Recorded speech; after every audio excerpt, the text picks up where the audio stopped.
involved people are the most delicious, most sweet, most beautiful, most juiciest beings of planet Earth.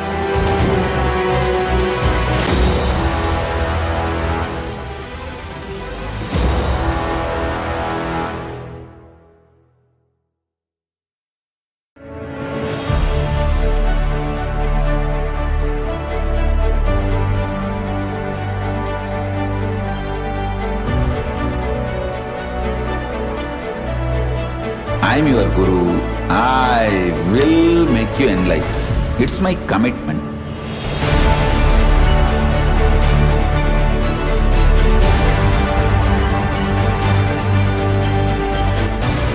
Till you become Paramashiva, I won't rest.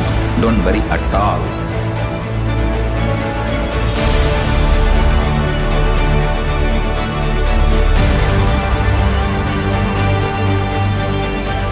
To all my disciples, I give you this as a boon. I'll swallow everything with which you are stuck and liberate you all.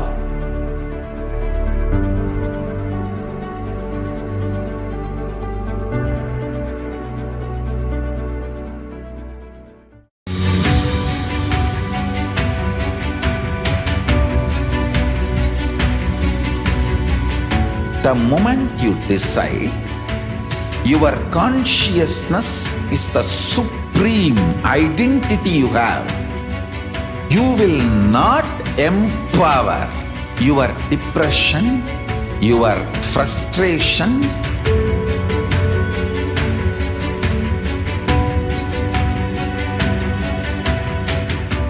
deal your problems, whether it is simple headache or depression, or the worst suicidal patterns, or life negativity, only through consciousness. Don't go for any other solution.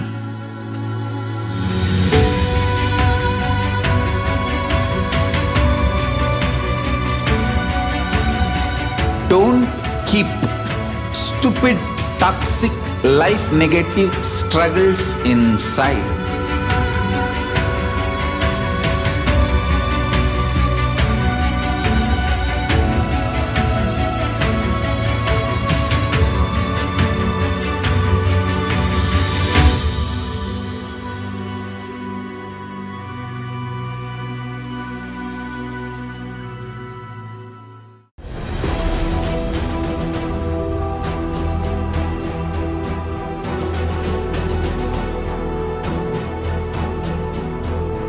Your consciousness has power at this moment to swallow, digest, clean up all negativity and all toxins.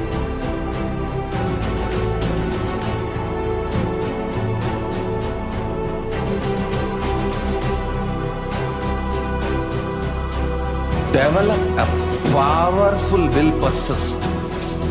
That's the most important asset for life.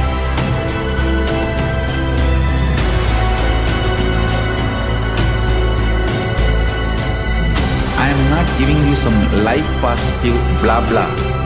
I am giving you the facts of life.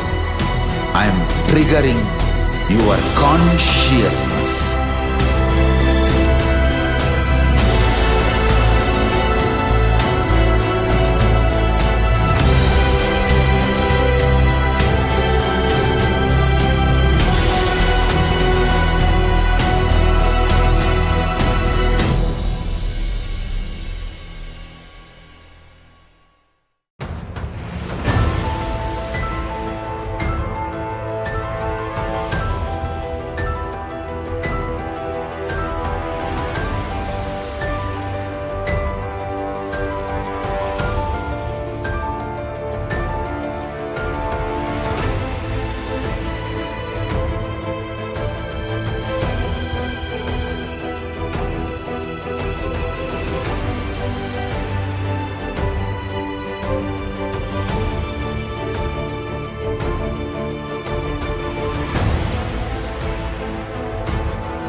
itself is nothing but your decision to struggle with the same rut.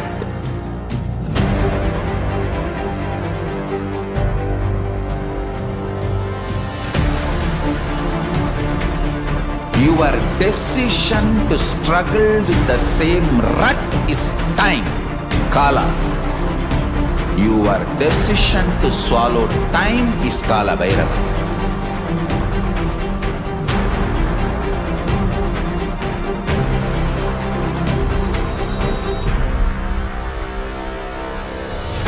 Stand.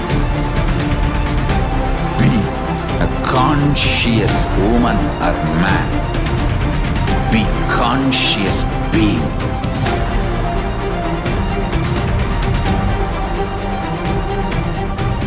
Shrink the time through conscious will persistence. Make the future into present by being ferocious with yourself.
Just be alive for next 3 years. Don't die within next 3 years.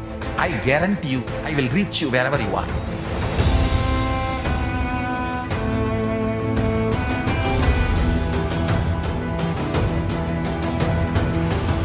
Be alive, somehow be alive for next 3 years. I will reach you wherever you are, whichever corner of the world you may be. I will reach you with enlightenment. It's my commitment to humanity.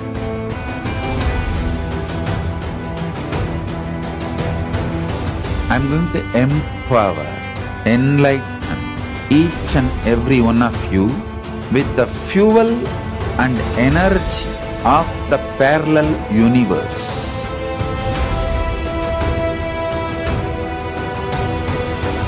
I'll infuse this intense supernal effulgence DNA, Tejas, Ojas, Kundalini Shakti into your spine to consciously lift you to KAILASA.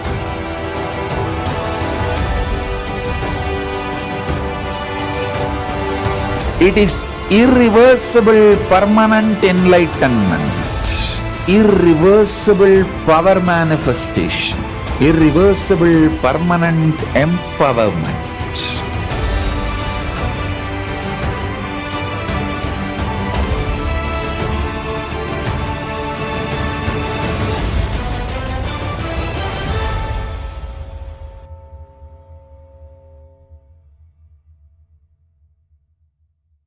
Greater signs of life can be realized with a greater ability to visualize.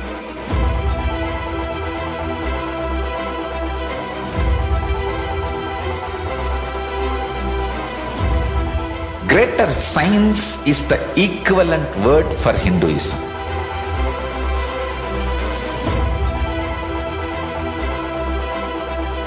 When you understand the greater science of life, greater courage, more possibility, more fearlessness, more joy, more bliss.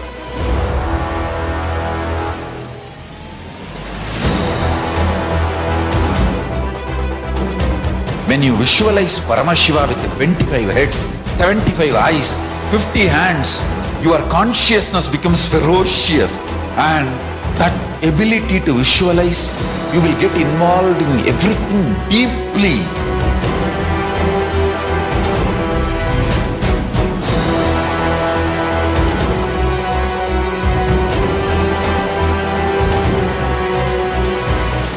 Involved people are the most delicious, most sweet, most beautiful, most juiciest beings of planet Earth.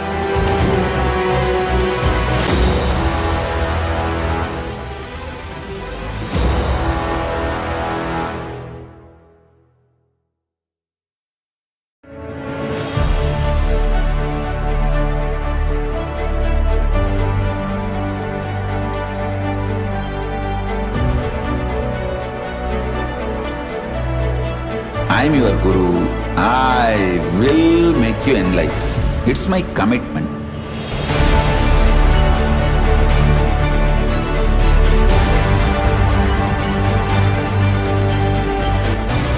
Till you become Paramashiva, I won't rest. Don't worry at all.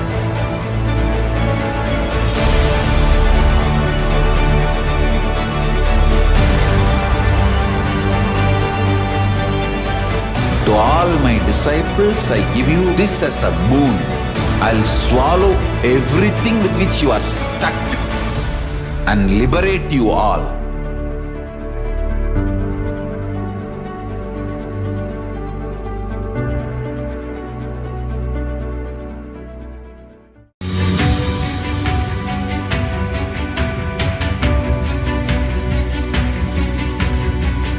The moment you decide, your consciousness is the supreme identity you have. You will not empower your depression, your frustration,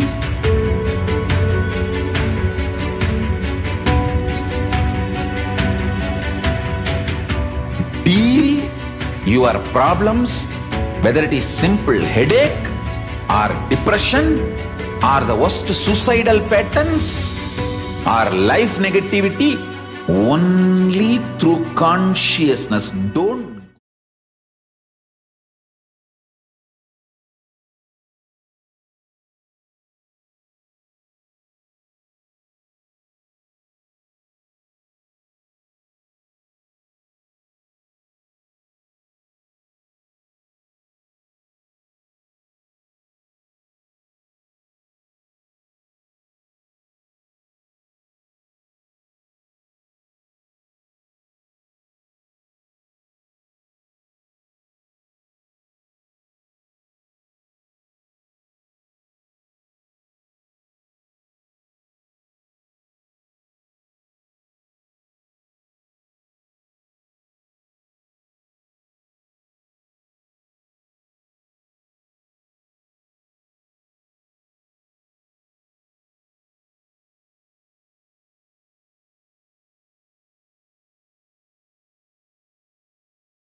Nithyanandam Paramasukadam Kevalam Jnanamurtim Dvandvatitam Gagana Sadrisham Tattvamasyaadilaksham Ekam Nityam Vimalamachalam Sarvadi Sakshibhutam Bhavatitam Trigunarahitam Sadguruntam Namami. Nityanam, everybody. We welcome each and every one of you for today's Parashakti Akashic readings, manifesting through the Supreme Pontiff of Hinduism, Jagat Guru Mahasannidhanam, His Divine Holiness Bhagavan Nithyananda Paramashivam. A few security measures from Kailasa's National Security Agency. Photography, video, and audio recording of any kind is strictly prohibited. Please be on mute and be on camera. And if you need to step out due to some unavoidable situation, please inform the digital security officer. A few important cautions.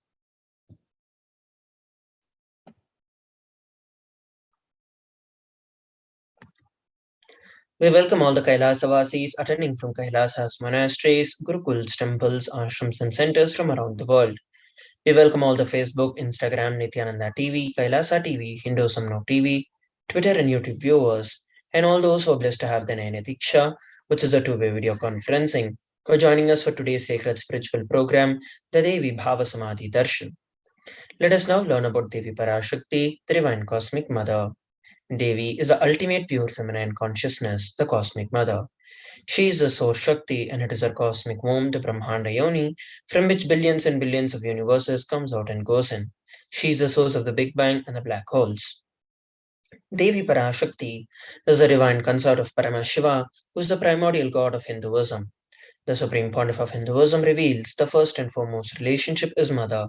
Ability to learn, even the idea to relate, starts with mother. Mother is an important way to connect with what you think as life. In the Vedic tradition, our rishis were aware your ability to connect with the mother should be directed to the cosmos. It should inspire, it should awaken your higher consciousness. It should inspire your higher consciousness to express through you. Connecting with life as mother is the most sweetest, most beautiful, and most easiest form to ever connect with. And today, out of his extreme love and compassion, the Supreme Pontiff of Hinduism is manifesting Devi Parashakti herself and gracing us, answering all our questions, attending to our prayers, giving boons, healing us, revealing our past, present, and future, and delivering profound spiritual truths, ultimately giving us the experience of Paramashivoham itself. So, what is Bhava Samadhi Darshan? The very word Samadhi comes from the Sanskrit root words Sama and Adi. Sama means oneness and Adi means source. So, Samadhi means one with the source, and Bhava means attitude or aspect. Bhava Samadhi means being one with the source through this aspect. And Darshan means to have a glimpse of. In the Vedic tradition, it is used to describe the moment when we behold a deity, an avatar, a saint, or an enlightened being.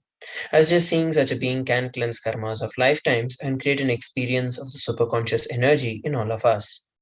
The auspicious moment when you're able to catch it becomes a moment of darshan for you, raising you to the next level of superconscious breakthrough, like hitting the reset button on your being. The divine cosmic beings are real, and they manifest from Kailasa, the enlightened time-space zone, through the deities and incarnations. Divine cosmic beings manifest through the Archavataras, which are the deities in the temples, and through the Bhavasamadhi Darshans, the Nijavatars, incarnations. The Bhavasamadhi Darshan is the science of Nijavatar manifesting Paramashiva, the supreme consciousness. Devi Parashakti expresses through the being of Rajarajeshwari and manifests as a physical form of Devi Meenakshi. The Archavatar, which is the deity, reflects the consciousness and the manifestation of the superconscious energy. But human beings are not mature enough to receive the higher level experiences from the Archavatar directly. That is the reason the avatar, who is the physical embodied form, comes down to bridge the gap and create an experience of the superconscious energy in all of us. The Bhava Samadhi awakens your Kundalini Shakti, which is the latent potential energy in every human being. During the darshan, the whole brain comes alive, turning into a superconductor of conscious energies that heal, empower, and transform our lives. During the Bhava Samadhi darshan, our neurons mirror that of the incarnation. Mirror neurons activate and process all the observed movements or the information of the avatar just by seeing. Let us now learn about the Akashic readings. Akashic readings are not just some predictions. They are readings from the cosmic archives. Beyond the time dimension, creation and destruction happen simultaneously. In the dimension of time starts the past, present, and future. Because Akashic records are stored in Akasha, which is the space dimension. There's no past, present, or future. That is why whatever you call has happened, happening, and yet to happen are clearly recorded in the Akashic records. So let us now move on to the next segment of today's Bhava Samadhi Darshan, where we're going to be learning about the Supreme Pontiff of Hinduism after a short break. Please stay tuned.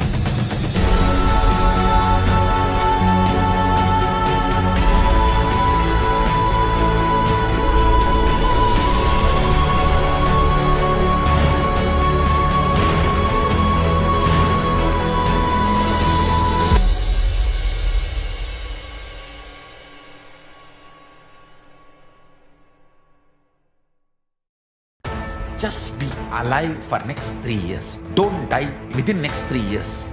I guarantee you, I will reach you wherever you are.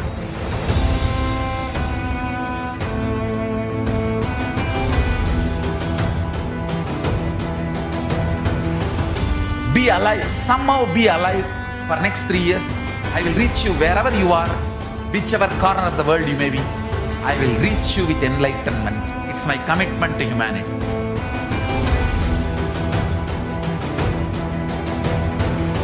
I'm going to empower, enlighten each and every one of you with the fuel and energy of the parallel universe.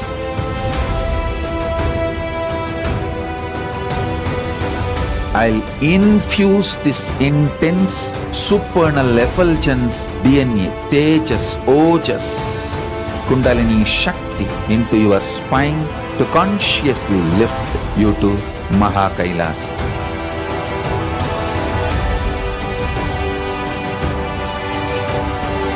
It is irreversible permanent enlightenment, irreversible power manifestation, irreversible permanent empowerment.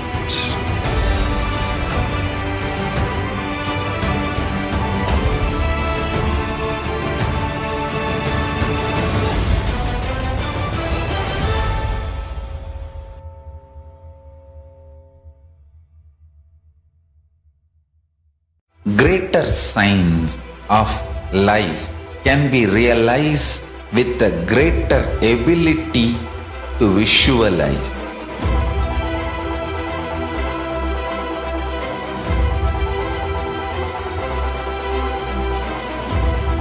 Greater science is the equivalent word for Hinduism.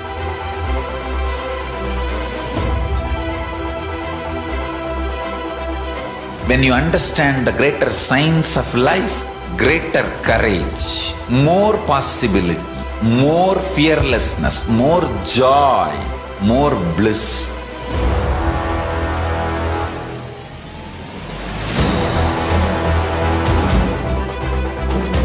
When you visualize Paramashiva with 25 heads, 75 eyes, 50 hands, your consciousness becomes ferocious, and that ability to visualize, you will get involved in everything deeply.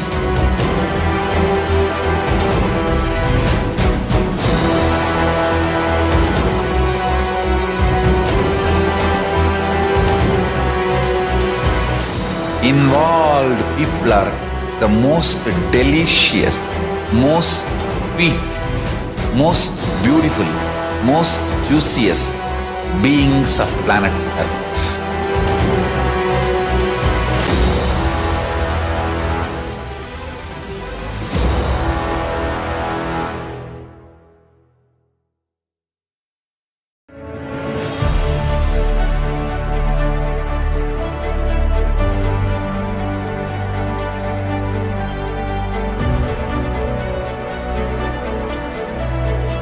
I am your Guru. I will make you enlightened. It's my commitment.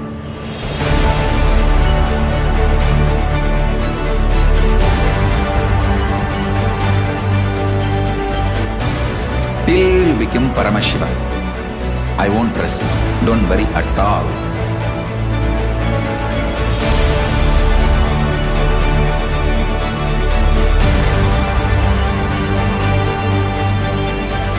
To all my disciples, I give you this as a boon. I'll swallow everything with which you are stuck and liberate you all.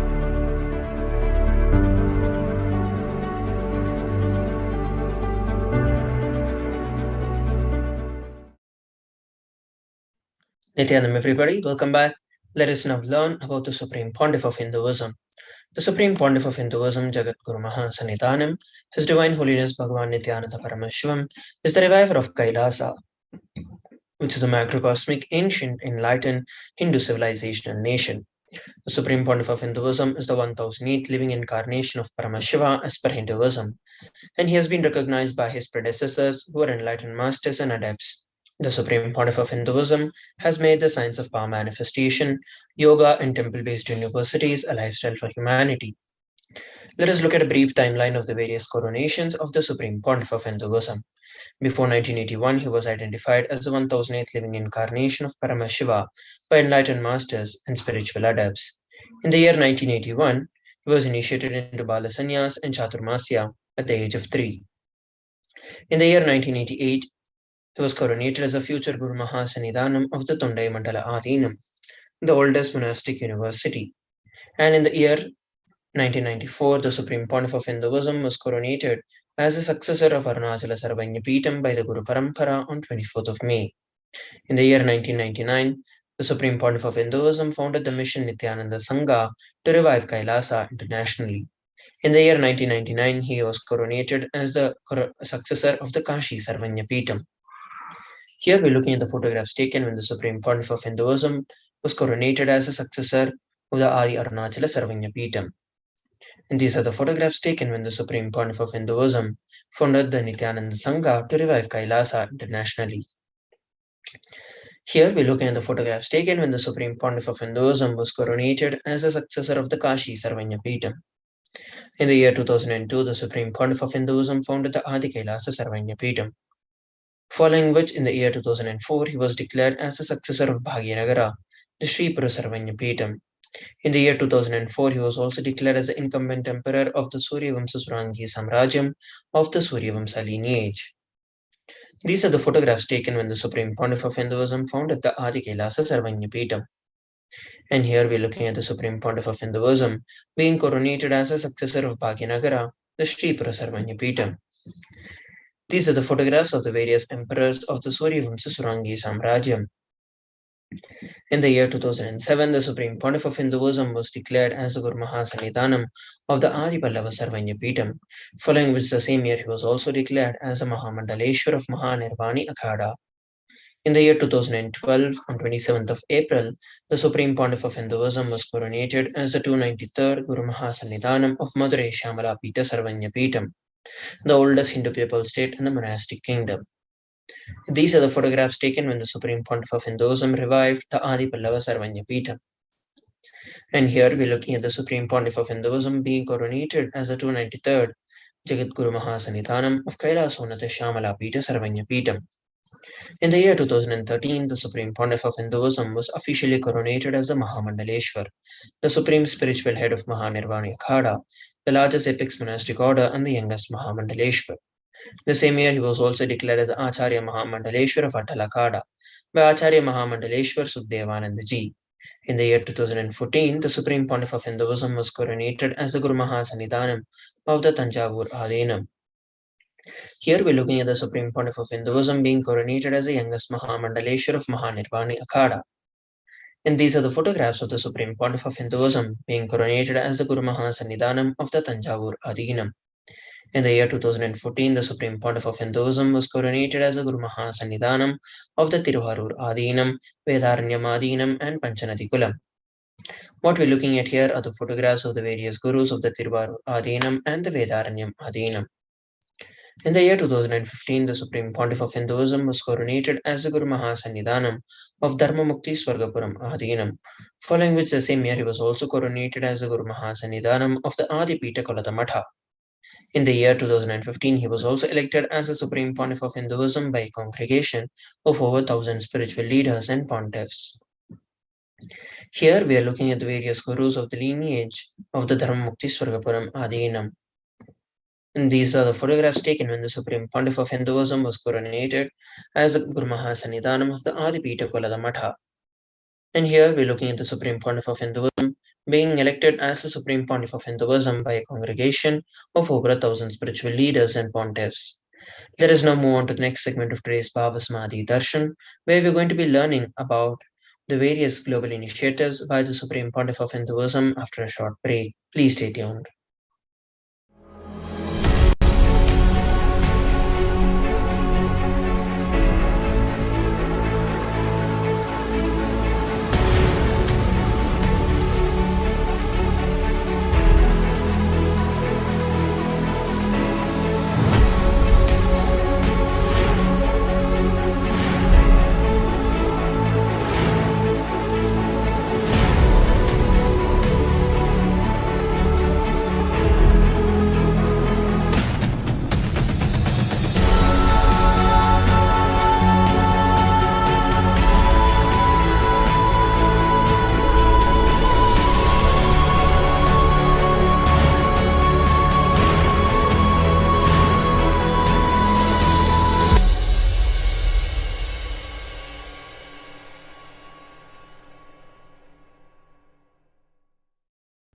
Just be alive for next 3 years. Don't die within next 3 years.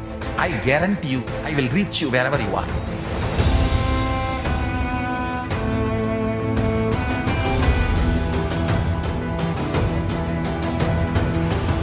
Be alive, somehow be alive for next 3 years.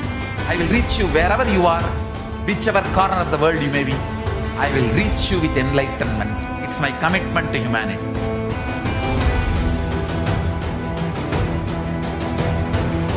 I'm going to empower, enlighten each and every one of you with the fuel and energy of the parallel universe.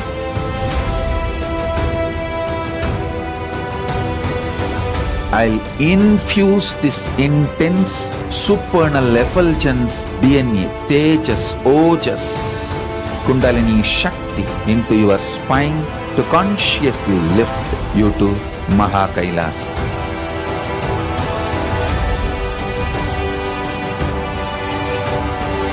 It is irreversible permanent enlightenment, irreversible power manifestation, irreversible permanent empowerment.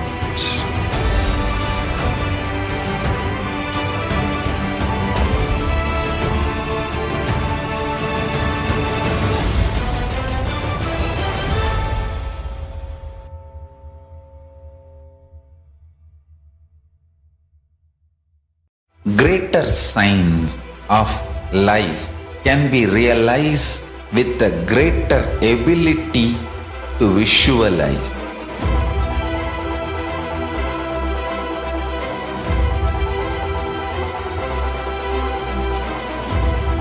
Greater science is the equivalent word for Hinduism.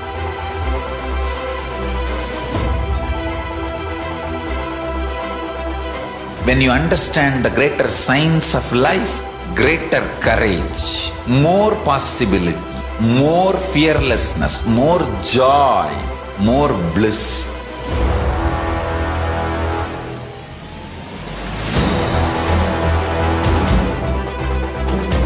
When you visualize Paramashiva with 25 heads, 75 eyes, 50 hands, your consciousness becomes ferocious, and that ability to visualize, you will get involved in everything deeply.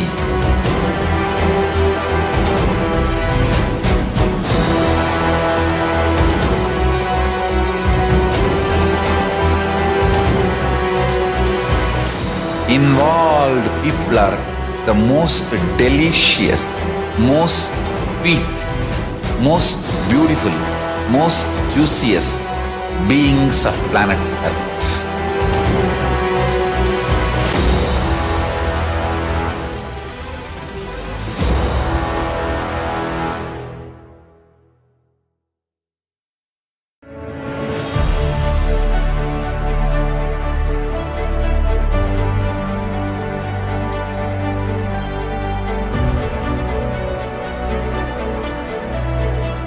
I'm your Guru. I will make you enlightened. It's my commitment.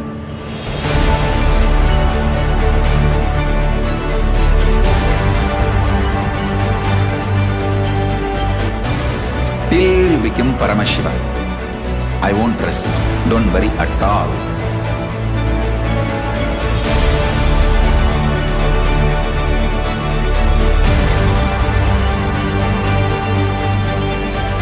To all my disciples, I give you this as a boon. I'll swallow everything with which you are stuck and liberate you all.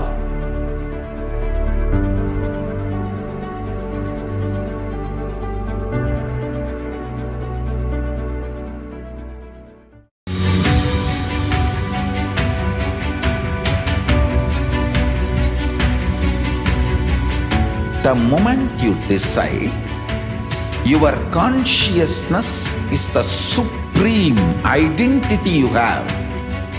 You will not empower your depression, your frustration,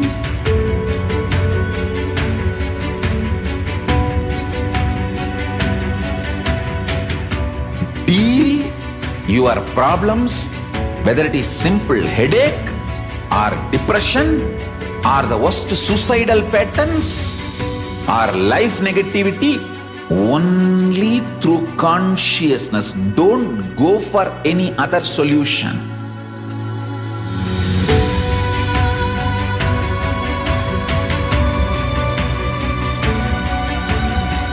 Don't keep stupid, toxic, life negative struggles inside.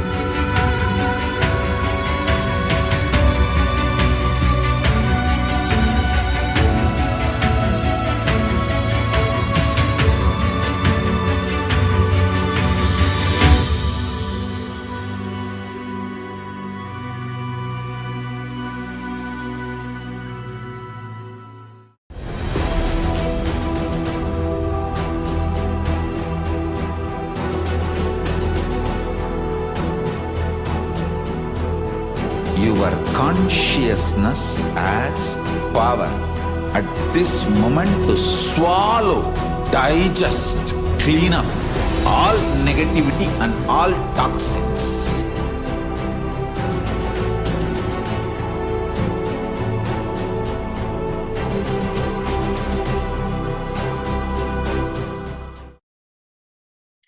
Nithyanam, everybody, welcome back. Let us now look at some of the global initiatives by the Supreme Pontiff of Hinduism. Over 26 years of relentless humanitarian services and medical initiatives, including free vegetarian food, medical services, natural disaster relief, women empowerment initiatives, conflict resolution, and peace initiatives, sustainable Hindu practices through various international agencies and bodies. The Supreme Pontiff of Hinduism has authored over 300 books and 10,000 articles in 3 languages, English, Tamil, and Sanskrit. And these have been translated into 50 languages with over 1,000 titles. The Supreme Pontiff of Hinduism has authored over 20 million copies of books which have been sold, read, and downloaded. The Supreme Pontiff of Hinduism has established the world's largest Hindu library with over 1 million books, million palm leaf scriptures, and over 120 million digital books. He has also been revered as the most prolific and most viewed guru in the digital world, read and watched by 1 billion plus followers in Hinduism. Over 10,000 hours of discourses and over 1 billion views on social media, the Supreme Pontiff of Hinduism has been respected as a commentator of all the sacred scriptures such as the Upanishads, Bhagavad Gita, Shiva Sutras, Yoga Sutras, Ashtavakra Gita, Jain Sutras, etc. He has also been honored as a leader of Hinduism, the most awarded internationally recognized Hindu leader. He has also been acclaimed as one of the top 100 spiritually influential living personalities by Watkins Mind Body Spirit magazine. The Sovereign Order of KAILASA, led by the Supreme Pontiff of Hinduism, and the Nithyananda Order of Monks, Nuns, and Hindu Diaspora, are working for global peace and to give us a conscious breakthrough to the entire humanity. He is the establisher of the world's largest Hindu university, with satellite campuses in 150 countries. He's also the establisher of 1,000 plus KAILASA Enlightenment ecosystems and the founder and reviver of over 100 Sarvanya Peetams. Let us now move on to the next segment of today's Bhava Samadhi Darshan, which is the manifestation of the extraordinary Shaktis. the Balasans, Nityananda Yogis, and the initiated disciples of the Supreme Pontiff of Hinduism will now be demonstrating the powers of third eye, sharing with all the experiences and the results of these power manifestations awakened in us through the Diksha or the initiation. In today's Bhava Samadhi Darshan, all of us will be receiving the initiation into the third eye awakening and various other powers with the blessings and the grace of the Supreme Pontiff of Hinduism. And we will be manifesting the powers of third eye, which is seen with the eyes blindfolded. The third eye is a cosmic browsing center that is located in between your eyebrows, which upon initiation, one can effortlessly express the powers and see through the third eye, just as one would do with their two eyes. So, what are Shaktis? In the Vedagamas, which are the source scriptures of Hinduism, Paramashiva reveals in elaborate detail that every human being is hardwired to manifest 463 plus extraordinary Shaktis or the divine powers. Manifesting powers are described as a system, a method, and a science for human beings to explore the various powers and possibilities and have access to various states of consciousness. Shaktis manifest from the fundamental cognition that you're a divine and that you need to manifest divine, not that you're a man and that you need to reach divine. Let us look at some of the fundamental differences between Shaktis and Siddhis. Shakti is expressed from the space of enlightenment as a side effect of feeling connection with the divine and high integrity with the Guru. Shaktis are the source of enlightenment, whereas Siddhis are powers that manifest from tapas or penance for enlightenment. Siddhis happen on the path of enlightenment. The Shaktis of Paramashiva manifest through ordinary human beings in an extraordinary way after the initiation from the avatar. And Shaktis are permanent, whereas Siddhis are not, and Siddhis may divert you from enlightenment. The Shaktis of Paramashiva. Paramashiva is the primordial divinity in Hinduism, the ultimate reality and cause, which is self-effulgent, Swayam Prakasha, all-pervading, unchanging beyond time, space, form, and causality. As a fundamental base of Avyakta, the unmanifest, and the Vyakta, the manifest existence, he performs the Panchakritya, or the five cosmic acts of Srishti, Sthiti, Samhara, through Bhava, and Anugraha, creation, sustenance, rejuvenation, pulling out of delusion, and liberation. The Supreme Pontiff of Hinduism is the 1008th living incarnation and the representative of Paramashiva. And ever since the beginning of the civilization, the Sanatana Hindu Dharma has been a cradle of enlightened beings and highly advanced sciences. It was where the science of enlightenment and powers was lived and taught as a lifestyle. For the very first time in the modern day, the Supreme Pontiff of Hinduism is reviving these yogic sciences and transmitting it to the world at a record-breaking pace never accomplished before. The knowledge and the science of manifesting these Shaktis are passed down from one generation to the next through the Diksha or the initiation by the enlightened gurus. The Supreme Pontiff of Hinduism, being recognized as an incarnation at a very young age, was trained and taught these sciences to revive the knowledge repositories for billions to manifest the science of power manifestation from the disciplines of Vedanta, Tantra, Sri Vidya, Yoga and Yogic powers, Mantra Shastra, Siddha Vidya, science of Aushuddha, Advaita and Bhakti Yoga, Paramashiva and Paramashiva Vijnana. So, how do we awaken these divine Shaktis in us? Every ultimate truth, which is the Jnana, when it is mapped into your consciousness, which is a Prajna, manifests as the power and possibility of every being. Let us now watch a beautiful video on the science of initiation.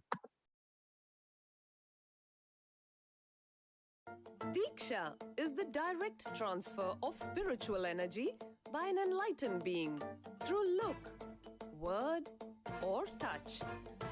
The traditional Vedic book Navaratneshwara states, Sarvasamapi Dikshanam Muktihi Phalamakhanditam Avirodhat Bhavantyeva Prasangyastu Bhuktayaha.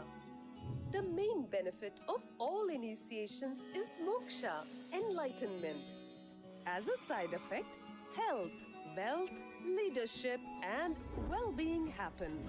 And in Rudrayamala Tantra, Shiva says, Devi Diksha Vihinasya na siddhihi na cha sadgatihi tasmat sarva prayatnena guruna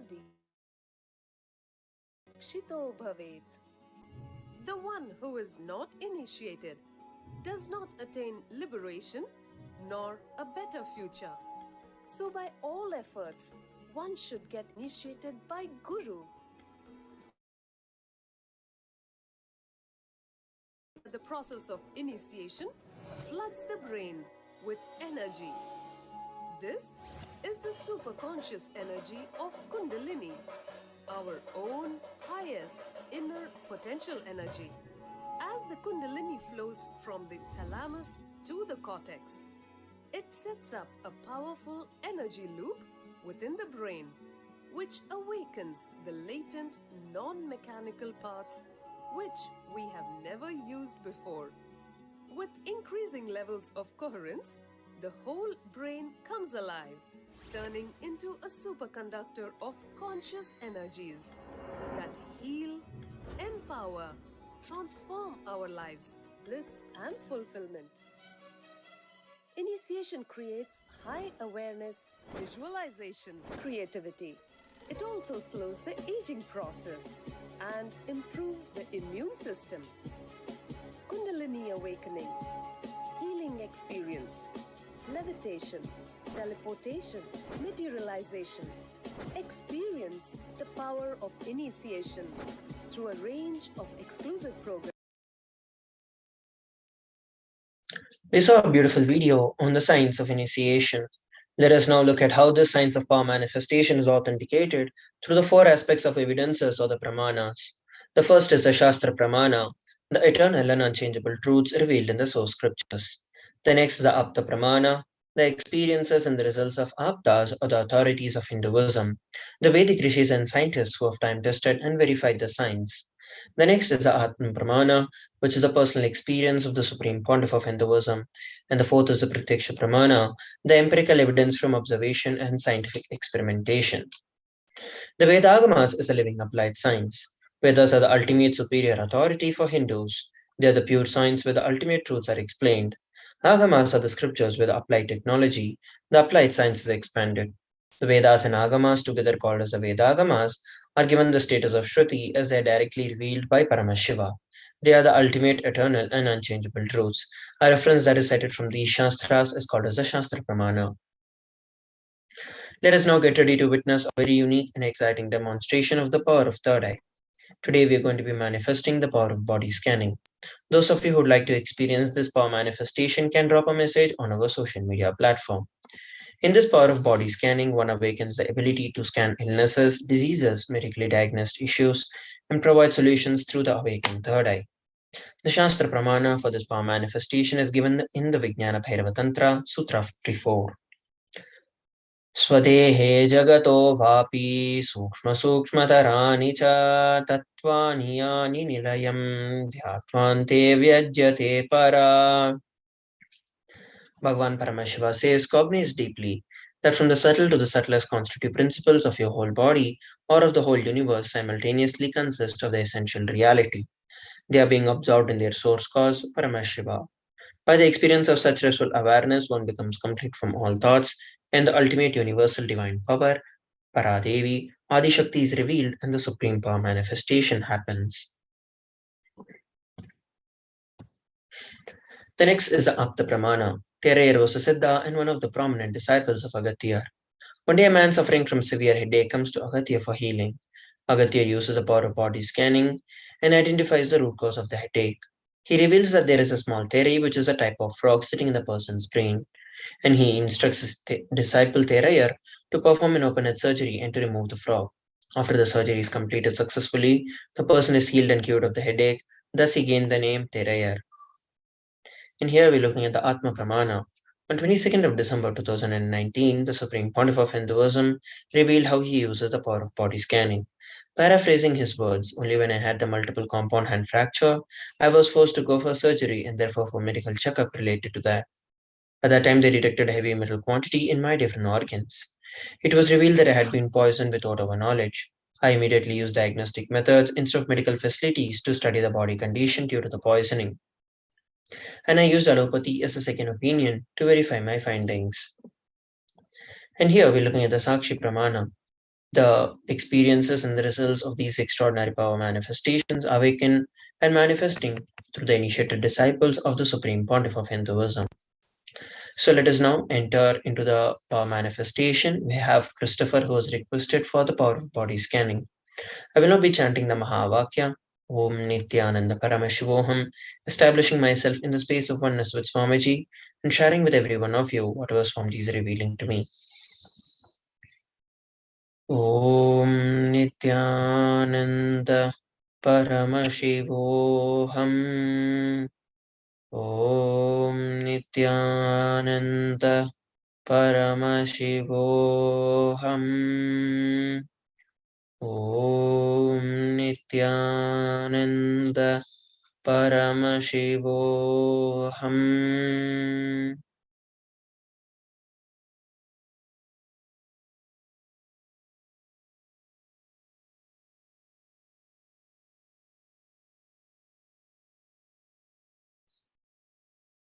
What Swamiji revealed is that you do not have any major health issues as you've been following the Nitya Yoga, you've been practicing the Panchakriyas and the Nitya Yoga, and because of which you do not have any issues with your body. The only thing Swamiji revealed is that for you to intake more and more water so that you can prepare yourself to cleanse and detox yourself completely so that you can receive the consciousness energy more and more into your system, which will help you with your day-to-day life. So this is what Swamiji revealed. You can share with all of us how we are able to relate with what was revealed. So with that, we are coming towards the conclusion of this particular segment. Let us now move on to the next segment of today's Bhava Samadhi Darshan. After a short break, please stay tuned.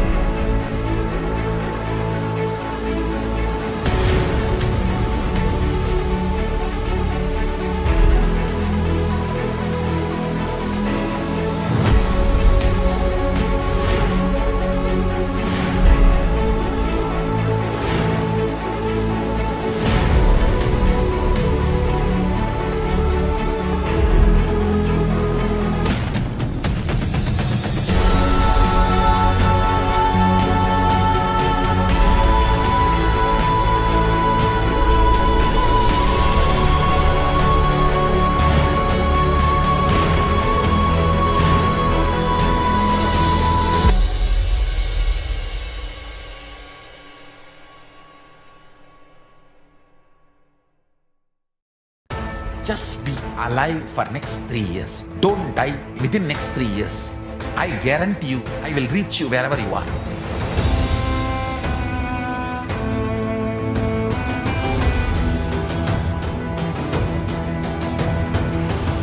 Be alive, somehow be alive for next 3 years.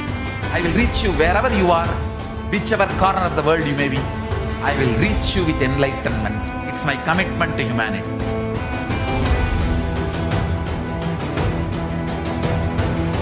I'm going to empower, enlighten each and every one of you with the fuel and energy of the parallel universe.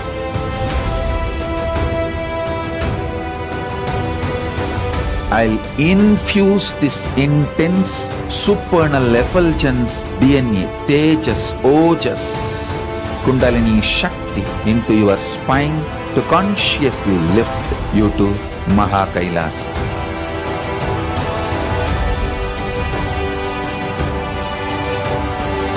It is irreversible permanent enlightenment, irreversible power manifestation, irreversible permanent empowerment.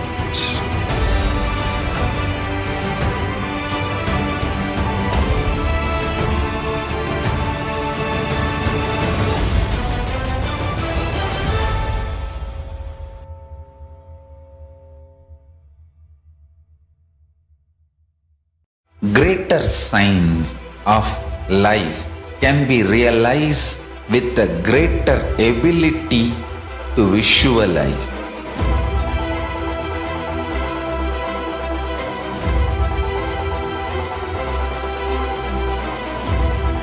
Greater science is the equivalent word for Hinduism.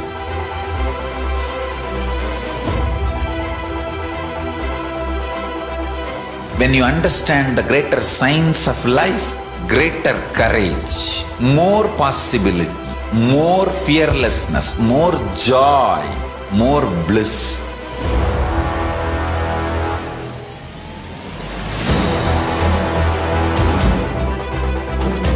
When you visualize Paramashiva with 25 heads, 75 eyes, 50 hands, your consciousness becomes ferocious, and that ability to visualize, you will get involved in everything deeply.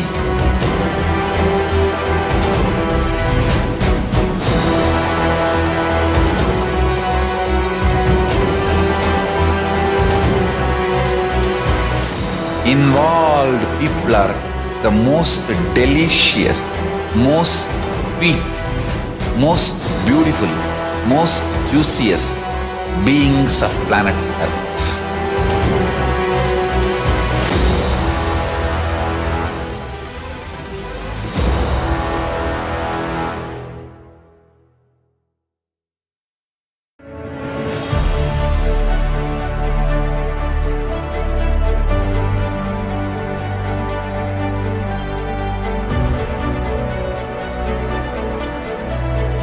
I am your Guru.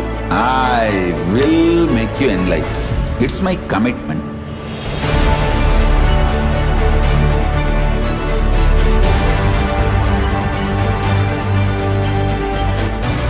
Till you become Paramashiva, I won't rest. Don't worry at all.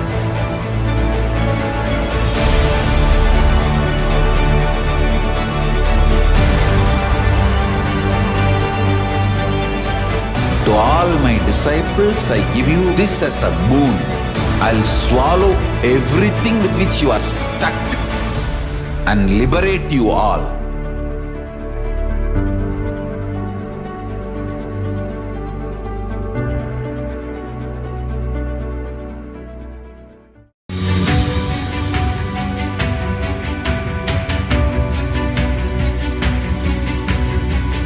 The moment you decide, your consciousness is the supreme identity you have.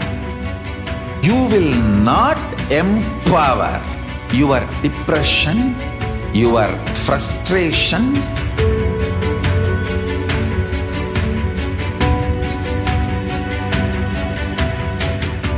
deal your problems, whether it is simple headache or depression, or the worst suicidal patterns, or life negativity, only through consciousness. Don't go for any other solution.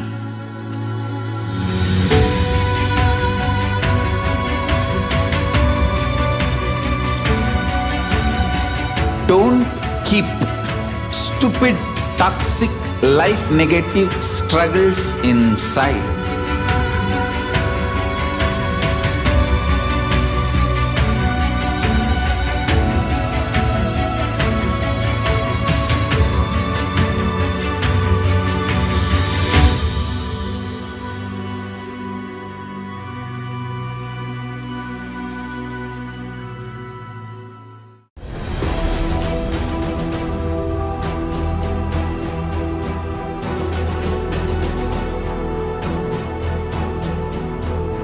Your consciousness has power at this moment to swallow, digest, clean up all negativity and all toxins.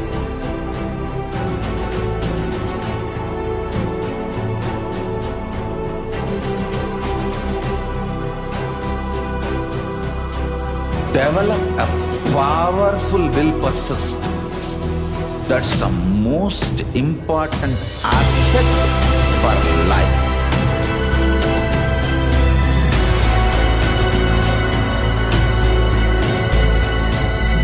I am not giving you some life positive blah blah. I am giving you the facts of life. I am triggering your consciousness.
Nithyanam, everybody, welcome back. Let us now enter into the next segment where we are going to learn about the divine feminine consciousness and its uniqueness to Hinduism. The unique contribution of the spiritual consciousness from the Vedic tradition is the sacred feminine worship. Even if everything from what the world gave is lost, and just the sacred feminine tradition is there, the whole thing can be revived because that is the seed. Hinduism has at least 10,000 sampradayas, and if for some reason all the sampradayas are lost and only one sampradaya, the Devi worship, remains, the whole thing can be brought back because the whole thing is centered on one, the mother worship. Mother worship carries a blueprint, the hologram of the whole Vedic tradition. The sacred feminine worship is a hologram of the Vedic tradition. There's no enlightened being on the planet Earth without worshipping the sacred feminine, including me. I am basically a Shakta and I myself followed Devi worship. From the beginning, if you see the biography and all the deities I've carved, the darshan I had, all are mother based, Devi based. These are the revelations by the Supreme Pontiff of Hinduism. Let us now look at a beautiful video where the Supreme Pontiff of Hinduism explains about Sanatana Hindu Dharma and feminism.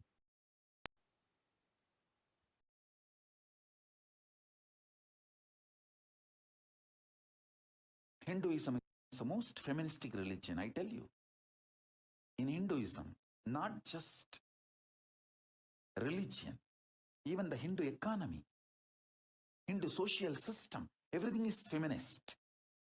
The women-centered, everything is feminist. When time comes, I'll try to reveal more details about it. How the women is the foundation of Hindu civilization. They formed the basis of Hindu civilization. Someone asked Ramakrishna when he was in deathbed. Literally, everyone knows that he is going to leave the body soon. I should not use the word deathbed for the great incarnations like him. They never die, but the time to leave their body. Everyone knows that he is going to leave the body. Close, sincere devotees of him, they come and ask him, Bhagavan, how can you leave the body so soon? Still, you have not trained enough people to continue your mission. Only few boys are trained and they are too young. He smiles and says, one woman is enough to carry my mission. She is already trained, Sharada Devi. She is trained enough. She will be the foundation from which this Ramakrishna Sampradaya, this whole civilization, revival will start. And that's true. It is she, Parashakti, Jagat Janani, Sharada Devi. She formed the foundation for this whole Ramakrishna Sampradaya to flower. I tell you, in Hindu civilization, spirituality, religion, Hindu economy, everything is centered on mother, on women. Sri Ramakrishna Paramahamsa, a great avatar who lived, says Shiva is Brahman, but Devi has the key to reach Brahman. Unless she opens, nobody can reach. He very beautifully describes the house scene. Even though the husband is the owner of the house, the key to the house will be on the hip of the mother. Either you have to fall at the feet of the mother or the small sons of the mother, only they can touch the place and remove the key. Nobody else can. So either surrender to the mother or the people who have a closer reach to the mother. Let us look at a beautiful description of Devi Parashakti from the Lalita Sahasranama Dhyana Shloka. Sindhuraruna vigraham trinayanam manikya maulispurat तारानायक शेखरां स्मितमुखीं आपीनवक्षोरुहां पाणिभ्यां मलिपूर्णरत्नचषकं रक्तोत्पलं बिभ्रतीं सौम्यां रत्नघटस्थरक्तचरणां ध्यायेत् परामम्बिकाम्. The Divine Mother is to be meditated upon as shining in a vermilion red body, with triple eyes sporting a crown of rubies, studded with a crescent moon, a face of all smiles, a splendid bust, one hand holding a jewel cup brimming with mead, and the other twirling a red lotus. Aruna Karunatarangitakshiim Dhritapashankushpushpabhana chapam Animadipiravratam Mayukair Ahamitye Vibhavaye Bhavani. I meditate on the great empress. She is red in color, and her eyes are full of compassion. She holds the noose, the gourd, the bow, and the flowery arrow in her hands, and she is surrounded on all sides by powers such as anima of her race, and she is a self within me. Devi is the ultimate pure feminine consciousness. Parashakti is a cosmic mother. It is her cosmic womb, the Brahmanda Yoni, from which billions and billions of universes comes out and goes in. She is the source with the Big Bang and the black holes go on. Devi Parashakti is the source, source Shakti, source energy, source power, from which all of us came, in which all of us are even now, and in which all of us are going to merge. Out of her extreme love and compassion, Parashakti herself is manifesting through the embodied form as an Avatara of the Supreme Pontiff of Hinduism, gracing us, answering all our questions, attending to our prayers, giving boons, healing us, revealing our past, present, and future, and delivering profound spiritual truths, ultimately giving us the experience of Paramashivoham itself. Let us now listen from Devi Parashakti about herself in her own words.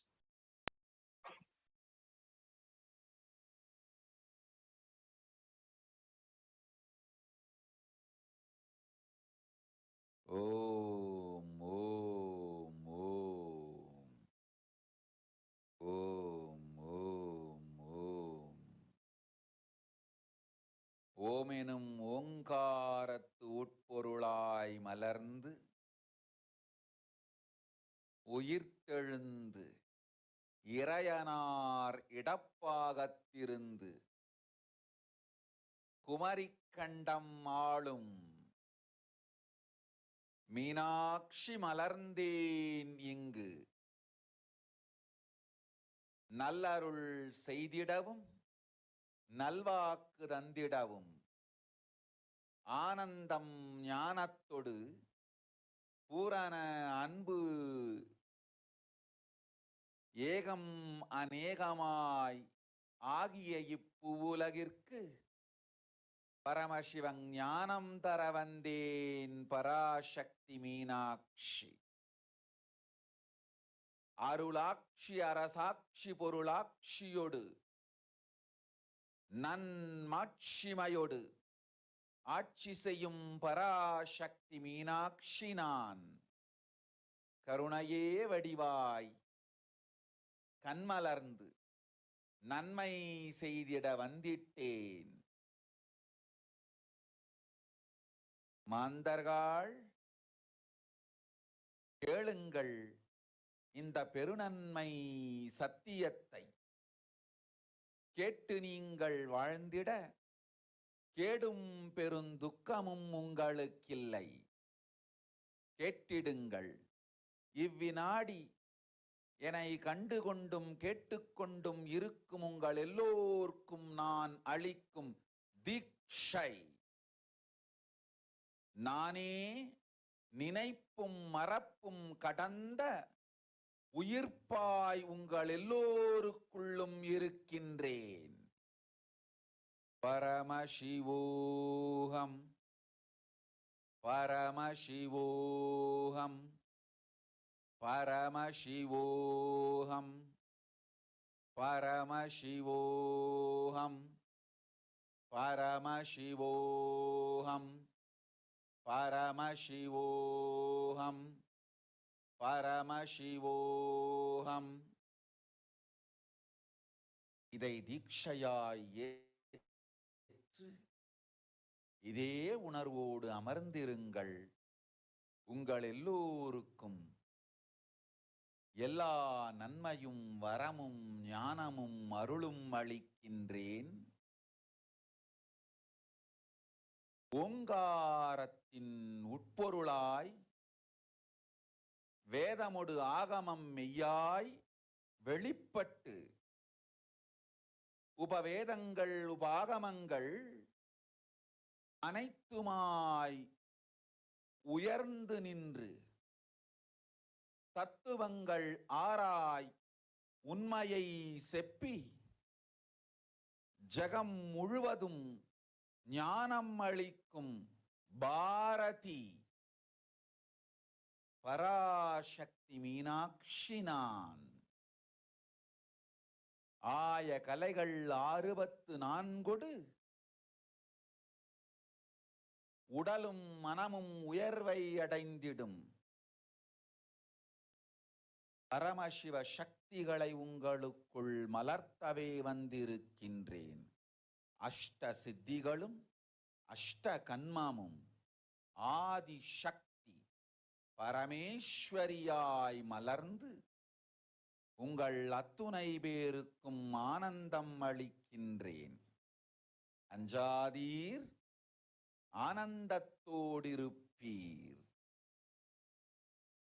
Om Om Om Om Om hreem Om hreem Om hreem Om hreem Om hreem Om hreem Om hreem Om hreem Om hreem Om hreem.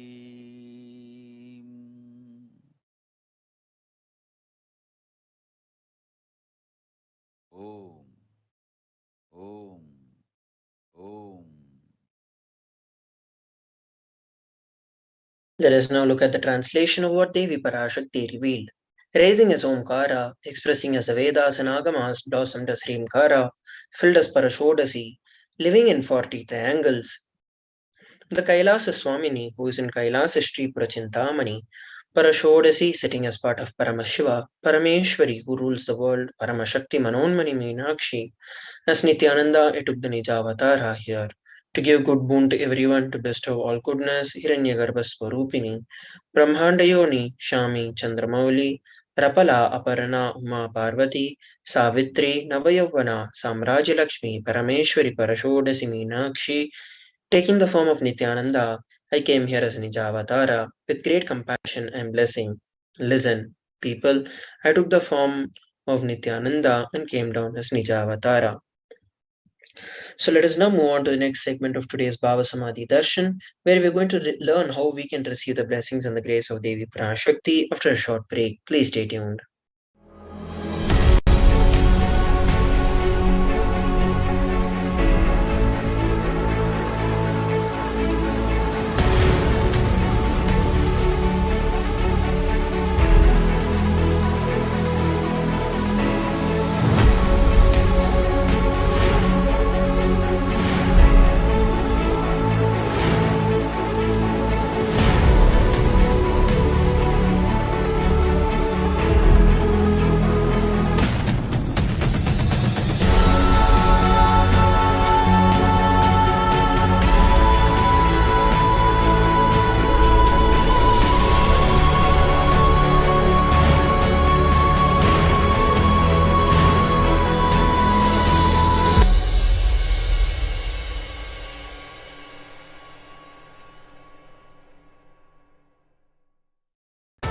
Just be alive for next 3 years. Don't die within next 3 years.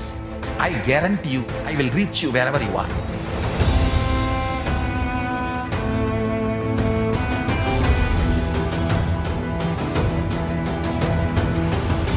Be alive, somehow be alive for next 3 years. I will reach you wherever you are, whichever corner of the world you may be. I will reach you with enlightenment. It's my commitment to humanity.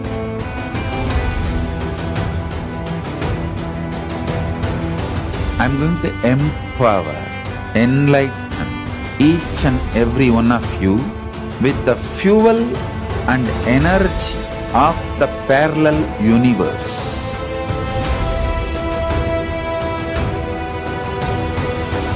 I'll infuse this intense supernal effulgence DNA, Tejas, Ojas, Kundalini Shakti into your spine to consciously lift you to KAILASA.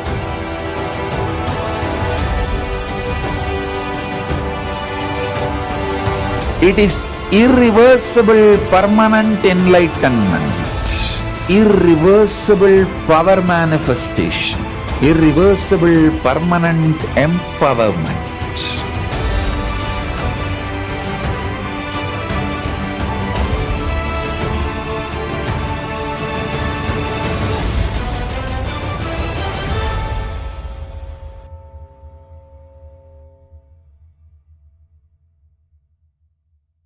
Greater signs of life can be realized with a greater ability to visualize.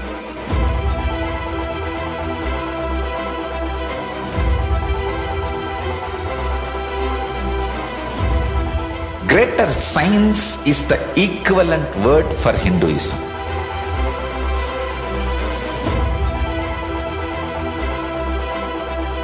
When you understand the greater science of life, greater courage, more possibility, more fearlessness, more joy, more bliss.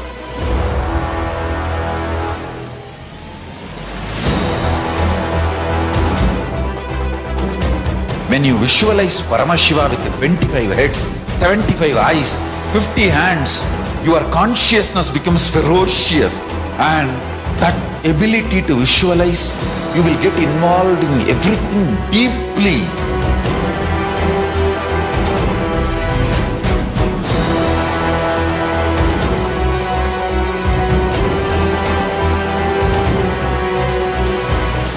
Involved people are the most delicious, most sweet, most beautiful, most juiciest beings of planet Earth.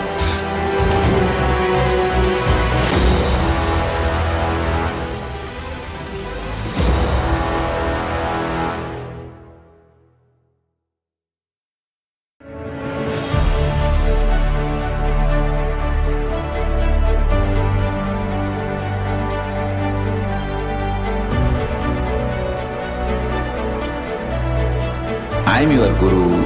I will make you enlightened. It's my commitment.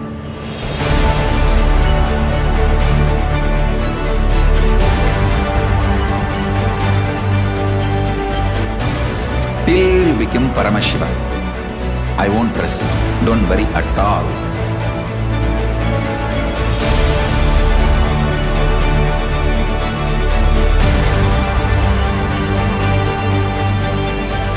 To all my disciples, I give you this as a boon. I'll swallow everything with which you are stuck and liberate you all.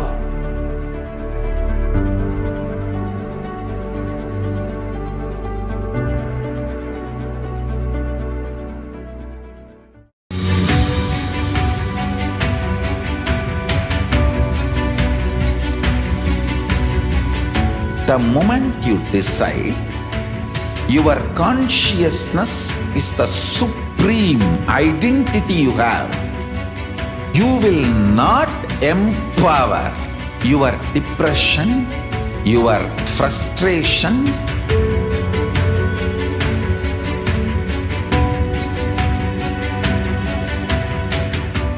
deal your problems, whether it is simple headache or depression, or the worst suicidal patterns, or life negativity, only through consciousness. Don't go for any other solution.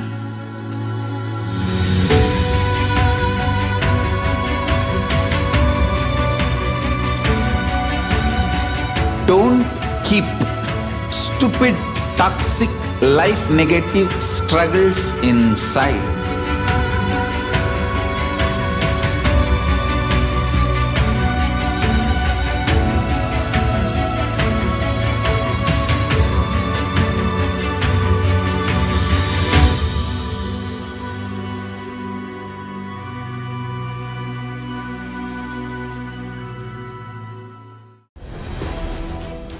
Nithyanam, everybody, welcome back.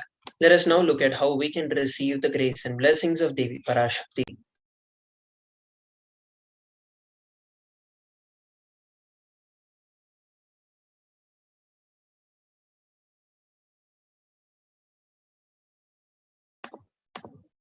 Sorry for the technical glitch.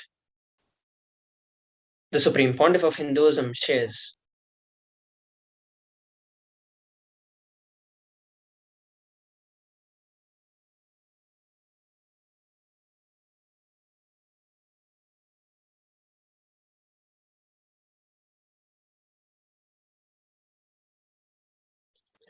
Sorry for the technical glitch. The Supreme Pontiff of Hinduism reveals literally you are seeing Devi Parashakti and Paramashiva at that moment. She is there on your screen, so always receive her very traditionally.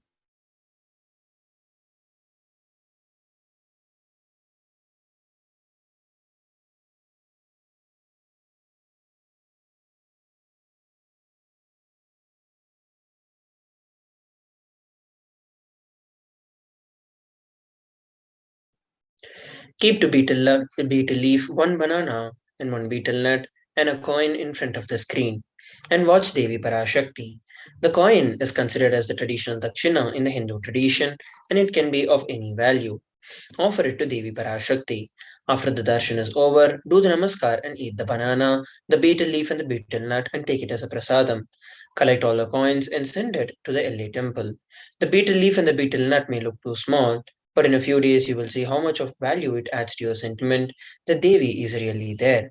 You will not take Devi's darshan for granted, and rituals break your monotonous, unconscious lifestyle, raising you to the powerful cognitions. Let us now listen from the Supreme Pontiff of Hinduism how we can prepare ourselves to receive the darshan of Devi Parashakti.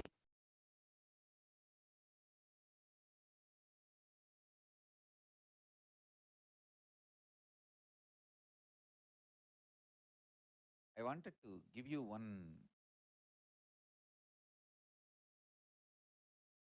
sacred secret to all of you. Do this Panchabhuta Yoga. See, whenever you want to ask any question to Devi and receive the answer, on that day, do this Panchabhuta Yoga. Means apply only mud on the body and take bath. Don't apply any chemical on the body to take bath. Just that Puttuman means that ant hill mud. Only that apply on the body and take bath. Don't apply anything else. That is mud, earth part, earth component. Second, water. Drink only water that day. Don't eat, drink, don't do anything other than drinking water. When you come for the Parashakti's Akashic reading, at least for a few hours, prepare yourself. Maybe 10 hours ahead. Just drink only water and keep yourself active. Third, the fire in your stomach should be allowed to burn without any food dumped on it. Just the pure fire. You can chant Omkara to intensify it, or Mahavagya, Ajapa Japa, but pure fire. No food, nothing. That pure fire should be encouraged. And just be in the free air, open space, breathing the whole sky at least few hours before. And intensely unclutch to get the power of the space, Akasha. See, listen. Akasha is an intense energy. Just like the other bhutas, like earth, water, fire, air, the Akasha also is a pure consciousness. It is intelligence, living energy. Once you start unclutching, you manifest Akasha's energy in you, consciousness in you. So do this Panchabhuta Yoga. your questions will be surely answered immediately by Parashakti. If you just do this Panchabhuta Yoga and come for the Devi's Akashic reading, she will simply answer your questions. I'll repeat. Apply the ant hill mud and take bath, or even clay. Don't use any other chemical. Take bath just with a mud. Second, drink only water. No other food or juice at least for 10 hours ahead. If possible, that whole day. Third, intensify the Agni in your stomach without dumping any food on it. Just through the Omkara, Ajapa, Japa, ignite it, intensify it. Fourth, walk around and breathe in an open space at least for a few hours before. Fifth, try to unclutch as intensely as possible to receive the Akasha energy, Chitambara, that energy of cosmic space. With this Panchabhuta Yoga, come to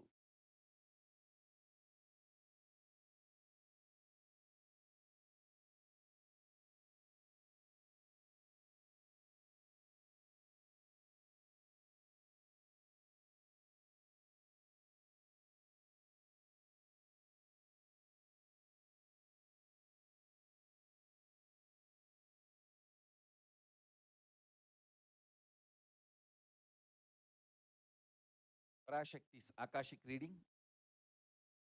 Surely she will answer your questions.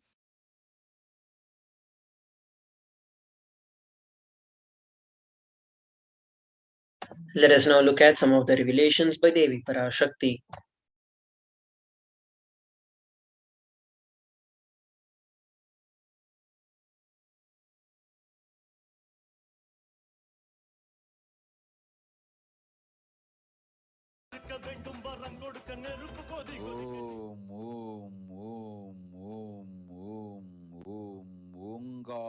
ஓங்காரத்துயர்ந்து வாங்காய் வேதமுடு ஆகமமாய் வெளிப்பட்டு ரீங்காரமாய் மலர்ந்து பரஷோடசியாய் நிறைந்து 40 முக்கோணம் வாழும் கையிலை ஸ்ரீபுரச் சிந்தாமணி கிருகத்தில் இருக்கும் கைலாச சுவாமினி பரஷோடசி பரமசிவன் பாகம் அமர்ந்து பாராளும் பரமேஸ்வரி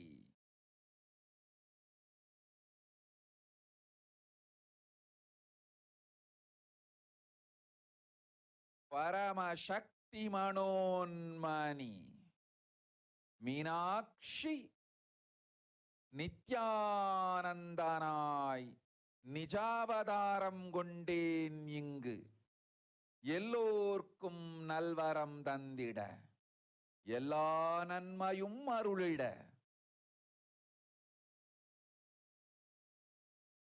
ஹிரண்ய கர்ப்பஸ்வரூபிணி பிரம்மாண்டயோனி சாம்பவி சந்திரமௌலி ரபலா அபர்ணா உமா பார்வதி சாவித்ரி நவயவனா சாம்ராஜ்யலக்ஷ்மி பரமேஸ்வரி பரஷோடசி மீனாட்சி நித்யானந்தனாய் உருக்கொண்டு இங்கு நிஜாவதாரமாய் வந்தேன். அருட்பெருங்கருணையினால் அருளுகின்றேன் கேளுங்கள். மக்களே, உங்கள் எல்லோருக்கும் நன்மை செய்யவே நாம் இங்கு நித்யானந்தன் வடிவு கொண்டு நிஜாவதாரமாய் இறங்கி வந்தோம். இந்திய நாட்டு மக்களே, கேட்டுக்கொள்ளுங்கள், நன்றாய் கேளுங்கள். காலம் காலமாய் அவதார புருஷர்கள் வந்து மலர்ந்து உலகிற்கு நன்மை செய்யும் மிக பெரும் ஞான பூமி பாரதம். இருக்கின்ற ஒரு பாரதத்தை இழக்க இயலாது மக்களே. ஞான கர்ப்பத்தை மலடாக்க இயலாது. வாழையடி வாழையன ஞானிகளும் அவதார புருஷர்களும் வந்தே தீர வேண்டும், வாழ்ந்தே தீர வேண்டும், மலர்ந்தே தீர வேண்டும். உலகிற்கு அதுவே உத்தம நன்மை. ஒரு சில கயவர்கள் மாயையில் சிக்கி செய்திட்ட சதிகளால் உலகை பலி கொடுக்க ஆகாது. சிருஷ்டி நஷ்டமடைய கூடாது. பிரபஞ்சம் அழிந்துவிடக் கூடாது. பிரளயத்து இருந்து இந்த பிரபஞ்சத்தை காக்கவே பெரும் கப்பல் நானொன்று செய்தேன். அதன் பெயரே ஆதி கைலாசம். ஆதி கைலாசம் இந்த பிரபஞ்சத்தில் இருக்கும் ஞான சக்திகளை ஒன்றாய் திரட்டி பிரளயத்திலிருந்து மக்களை காத்திடவே நாம் செய்த கப்பல். துரோகிகள் சூழ்ச்சியாலும் விரோதிகள் ஆட்சியாலும் வழியின்றி கப்பலை விட்டு மாலுமியே ஒதுங்க வேண்டிய காலம் வந்ததையா. அதனால்தான் ககனம் கொந்தளித்து பேரழிவை நோக்கி சென்று கொண்டிருக்கின்றது. மக்களே, அறியாத தனத்தினால் மாயையில் சிக்கி குழந்தைகள் தவறு செய்தாலும் பிரபஞ்சம் அழியாது காக்க வேண்டியது பராசக்தி. பரமசக்தி பரஷோடசி மனோன்மணியன் பொறுப்பென்பதால் சத்தியங்கள் சிலவற்றை சொல்லுகின்றேன், நன்றாய் கேட்டுக்கொள்ளுங்கள். அடுத்த சில மாதங்களில் 1000 அல்ல, லட்சம் அல்ல, கோடியில் உயிர்கள் பலியாகும். இந்திய நாட்டினில் கோடியில் உயிர்கள் பலியாகும். உண்மையை சொல்லுகின்றேன், நன்மையை சொல்லுகின்றேன். தேடிக்கொள்ளுங்கள் உங்கள் வாழ்க்கைக்கு பாதுகாப்பை. ஆதி கைலாசத்தை நிர்வகிக்கும் அன்பர்களே, நன்றாய் கேளுங்கள். 12 ஆண்டுகளுக்கு முன்பாக வரப்போகும் இந்த மாபெரும் பிரளயத்தை தெரிந்து கொண்டு உலகில் இருக்கும் எல்லா ஔஷத சக்திகளையும் ஒன்றாய் திரட்டி நவபாஷாணத்து நிறுத்தி ஆனந்த லிங்கமாய் வைத்திய சரோவரத்தில் ஸ்தாபித்து வைத்தேன். வருகின்ற குரு பூர்ணிமையோடு 12 ஆண்டுகள் அந்த ஞான ரசவாதம் பழுத்து முதிர்ந்து முழுமையான நவபாஷாண லிங்கமாய் மலர்ந்து விடுகின்றது. வருகின்ற குரு பௌர்ணமியில் இருந்து வருகின்ற எல்லோரும் அங்கு வந்து நவபாஷாண தீர்த்தத்தில் தீர்த்தமாடி செல்ல அனுமதியுங்கள். அதற்கு வகை செய்யும் விதத்திலே நல்ல முறையிலே எல்லா நன்மையும் செய்து வையுங்கள். இந்த தீர்த்தத்தில் தீர்த்தமாடியோர்க்கும் அந்த தீர்த்தத்தை அருந்தியோர்க்கும் கொரோனா கொடுந்தொற்று வராது, மரணம் இல்லை, துக்கம் இல்லை. இது அறிவியல் பூர்வமாய் அனுபவ பூர்வமாய் நிரூபிக்கப்படும். அதனால் கோடிக்கணக்கில் மக்கள் வரிசையில் நின்று தினந்தோறும் வந்து நவபாஷாணத்தாலான ஆனந்த லிங்கத்தில் நித்யானந்த லிங்கத்தில் நீராடி வணங்கி நன்மை பெற்றுச் செல்வார்கள். நன்றாய் கேளுங்கள் மக்களே. ஆதி கைலாசத்து நிர்வாகிகளே, இந்த ஒரு சேவையை உலகத்திற்கு செய்யுங்கள். நீங்கள் செய்த எல்லா கர்மங்களுக்கும் பிராயஷ்சித்தமாகும். நல் அமைதியும் ஞானமும் யோகமும் உங்களுக்கும் கிட்டும், உலகத்திற்கும் கிட்டும். 12 ஆண்டுகள் முன்பாக பராசக்தி நான் செய்து வைத்த நவபாஷாணம் சித்தித்து புளித்து பழுத்து முதிர்ந்து ரசவாத யோகத்தில் சித்தியாகி இன்று நிறைந்த நவபாஷாண நித்யானந்த லிங்கமாய் வைத்திய சரோவரத்தில் மலர்ந்திருக்கின்றது. இதை செய்த காரணம் வரப்போகும் பிரபஞ்சத்தின் பிரளயத்திலிருந்து மக்களை காத்திடவே. எல்லோரும் கேளுங்கள்.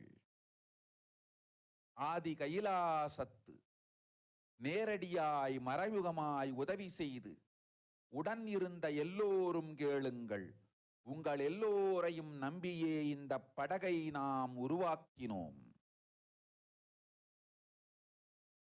இந்த பெரும் சேவையில் எல்லோரும் வந்து பாகமாயிருந்து கொரோனா வராதவர், வந்தவர், வந்து நீங்கியோர், இவர்கள் எல்லோருக்கும் மாபெரும் மருந்து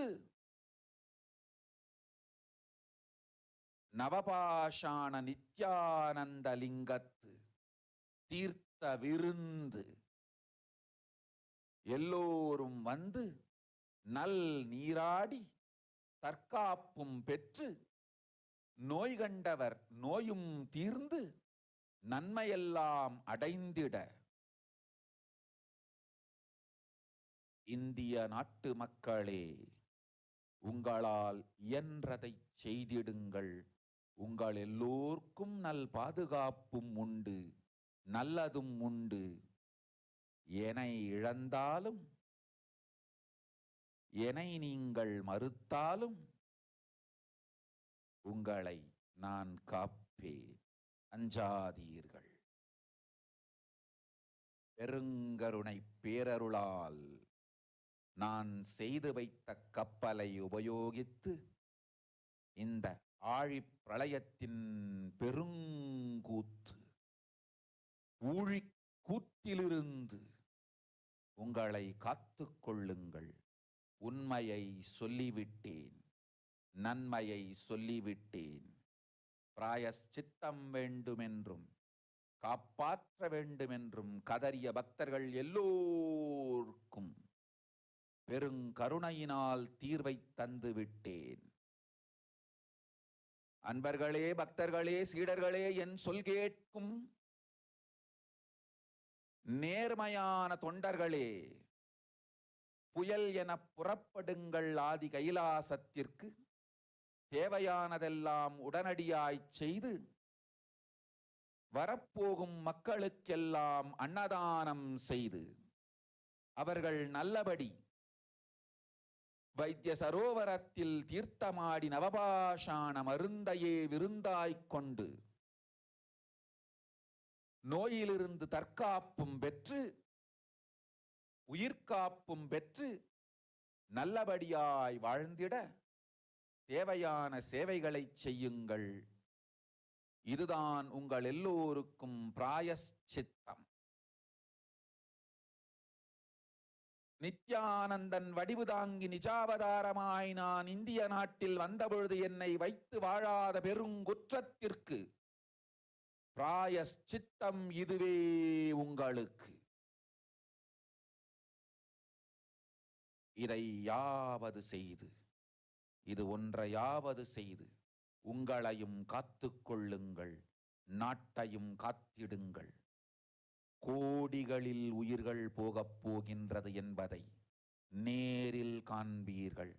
கண்ட பிறகுதான் நான் சொல்லும் வார்த்தையின் சத்தியமும் உண்மையும் உங்களுக்கு புரியப் போகின்றது. அழிவதற்கு முன் வந்து நவபாஷாண மருந்தை விருந்தாய் பெற்று மரணத்திலிருந்து உங்களை காத்துக் கொள்ளுங்கள். மக்களே, இது ஒன்றே வழி.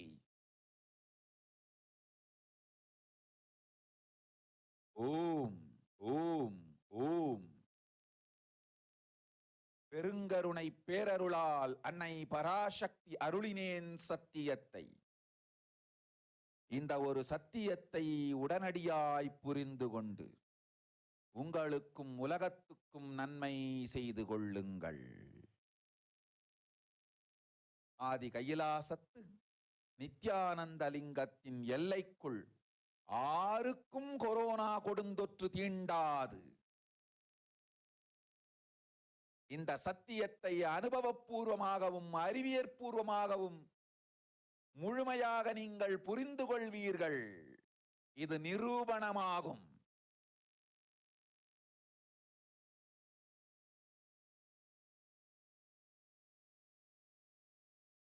அன்னை பராசக்தி 12 ஆண்டுகளுக்கு முன்பாக உள்ள ஞான ஔஷத சக்திகள் அனைத்தையும் பிரம்மாண்ட யோனி ஹிரண்ய கர்ப்பத்திலிருந்து கொண்டு வந்து உருவாக்கி வைத்த நவபாஷாண லிங்கம் இன்று பிரளயத்திலிருந்து காக்கும் பெரும் கப்பலாய் உங்களுக்கு ஊதாவும். என இழந்தாலும் நான் செய்து வைத்த இந்த ரசவாத ஞானத்தின் துணை இழக்காமல் உங்களை நீங்களே காத்துக் கொள்ளுங்கள். இது ஒன்றே வழி. மக்களே, இது ஒன்றே வழி. ஓம் ஓம் ஓம் ஓம் ஓம்.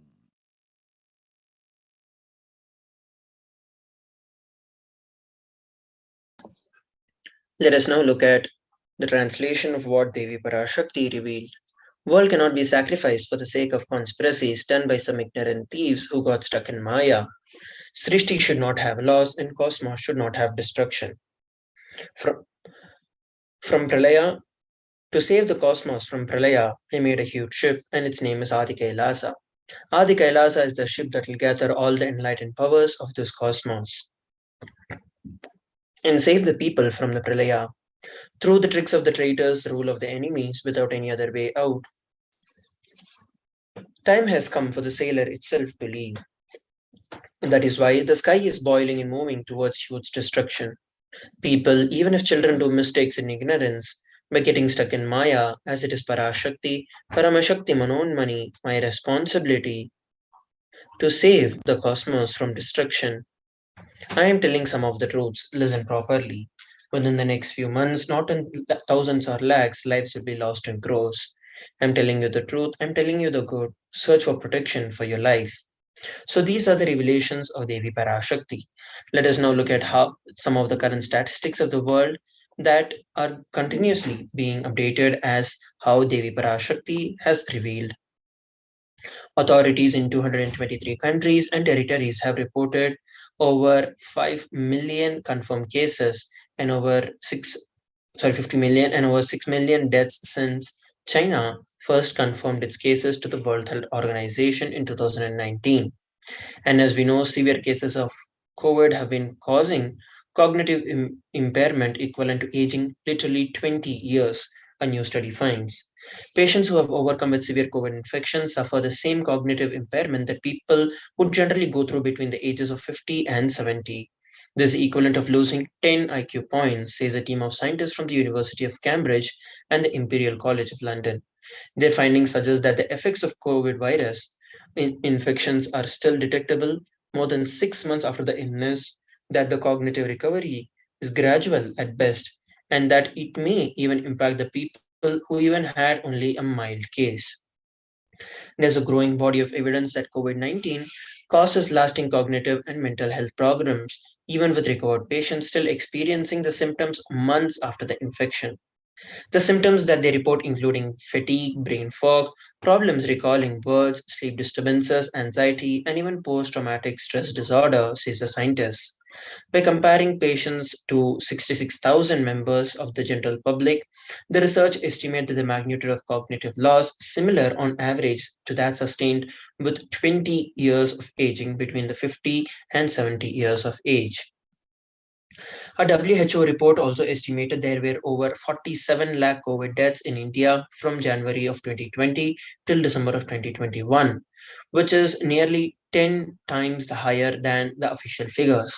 India rejected the estimates by calling the data a collection methodology questionable and said despite India's objection to process, methodology and outcomes of this modeling, WHO released excess mortality estimates. So here we're looking at the death rates at least 10 times higher than what has been officially recognized and reported. The Omicron variant of the SARS-CoV-2 is intrinsically as severe as previous variants, according to a preprint version of a large US study that counters assumption in other studies that it was more transmissible but less severe. The findings, which estimated Omicron's severity after accounting for the impact of vaccines, should reinforce the importance of inoculations and booster shots, said the experts. Vaccines helped keep hospitalizations and deaths relatively low during the Omicron surge compared to the previous variants. A new study based on the records of over 130,000 COVID patients in Massachusetts is unique and pretty strong, said Dr.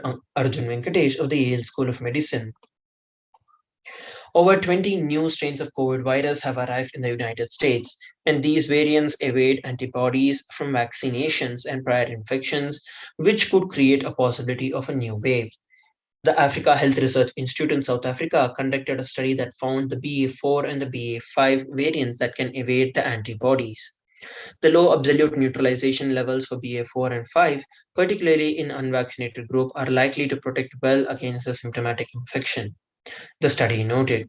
This may indicate that based on neutralization escape, BA4 and BA5 have the potential to result in a new infection wave. And as we know, there is also a lot of symptoms and a lot of variants coming up. The Omicron XE, symptoms of the new COVID variant found in UK. A new subvariant of the Omicron has been found in the United Kingdom as the country battles a renewed surge of the COVID virus. The Office for National Statistics said that 4.9 million people in the UK were infected with COVID as of last weekend, a record high during the pandemic. And here we're looking at the next COVID wave that is to be led by either Omicron, BA4 or 5, speaking on the new variant.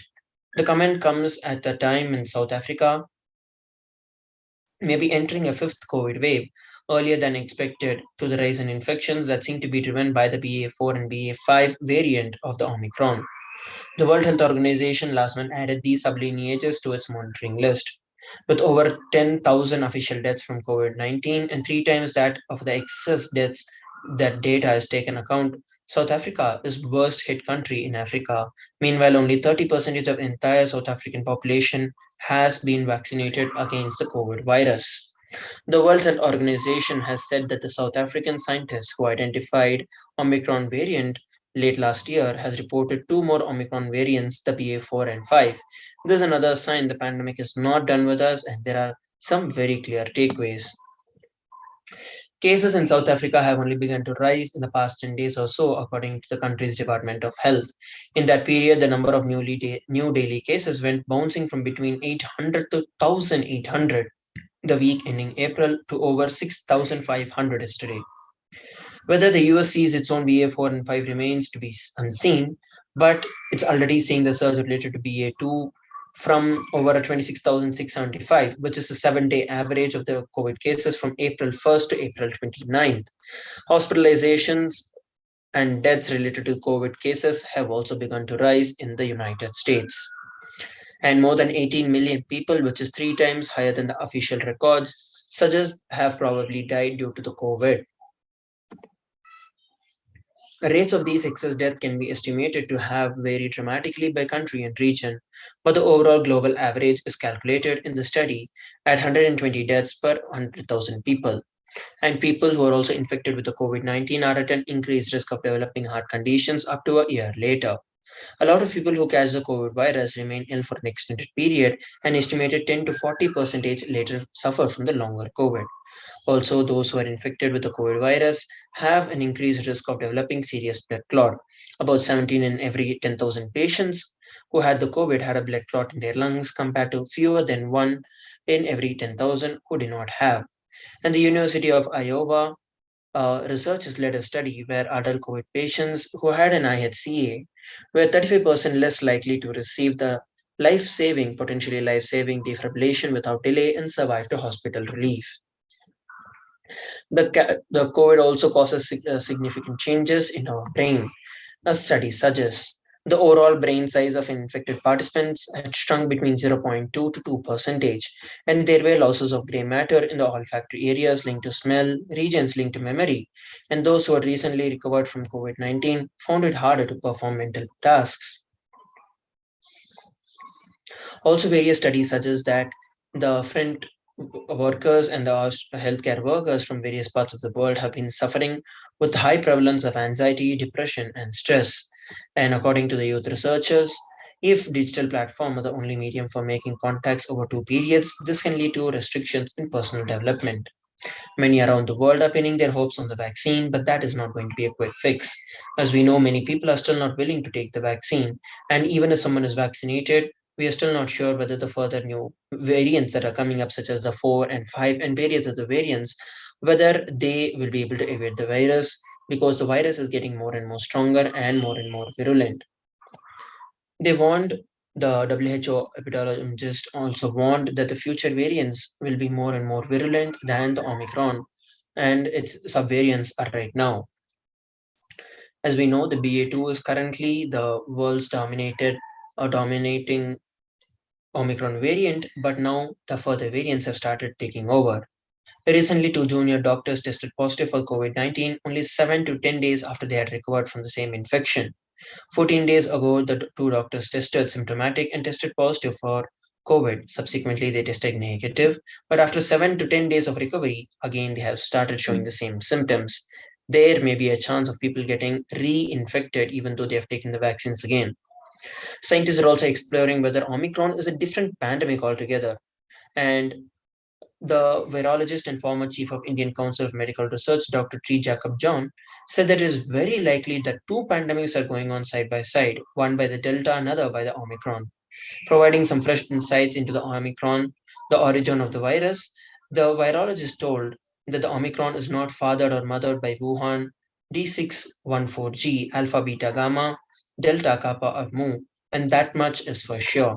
According to Dr. Jacob, Omicron's immediate parentage is not known but has some distant connection with Wuhan D614G, which began the pandemic.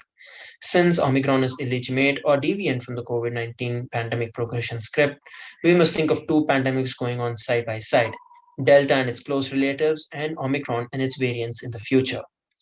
So let us now look at the revelations by Devi Parashakti to see how we can protect ourselves from this pandemic.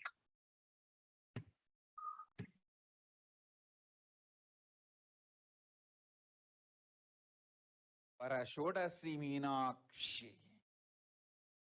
Parameshwari Meenakshi, Parashakti Meenakshi, இங்கு எழுந்து அருளினோம் எல்லோர்க்கும் ஞானமும் தன்மையும் தந்திட நன்மையெல்லாம் அளித்திட நாமே வந்தோம் இங்கு கைலாசத்தின் சுவாமினியாய் பரமசிவன் கிரகத்திருந்து நம் அனுக்கிரகத்தினால் நித்யானந்தன் விக்கிரகமாய் மலர்ந்தோம்.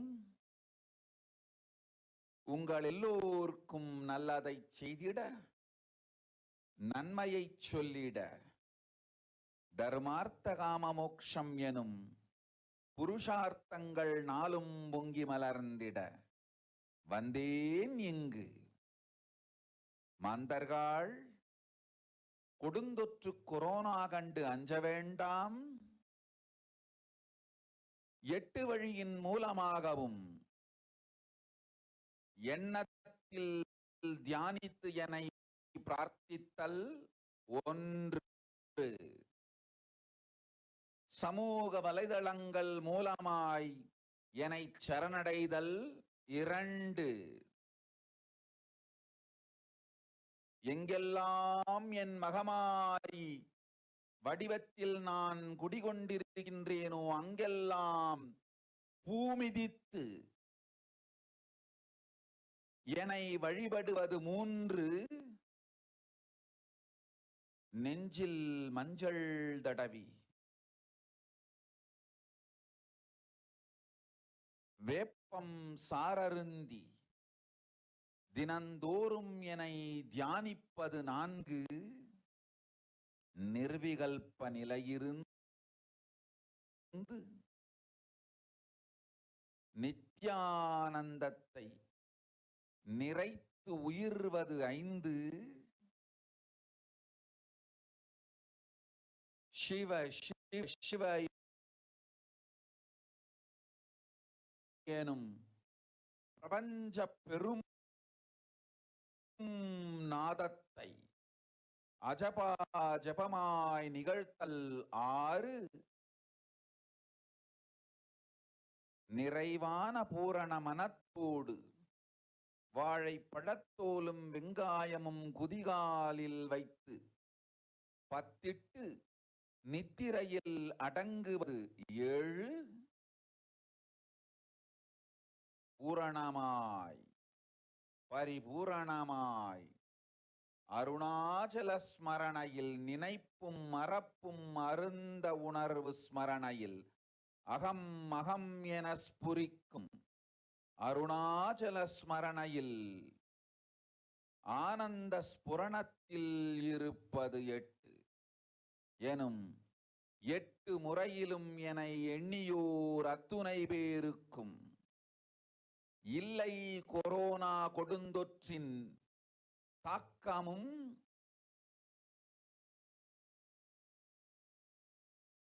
கொரோனா கொடுந்தொற்றின் பயமும் கொரோனா கொடுந்தொற்றின் மயக்கமும் வாழ்வீர்கள் வளத்தொடு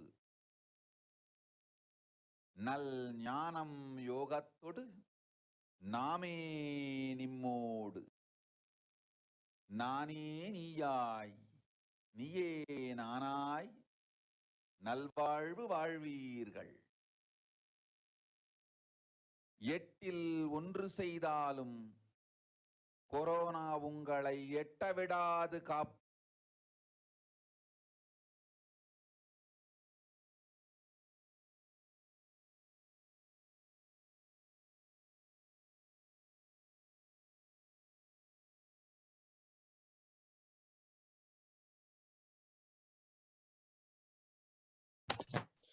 Let us look at the translation of what Devi Parashakti revealed.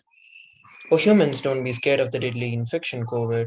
Through these 8 ways, you can protect yourself from this pandemic.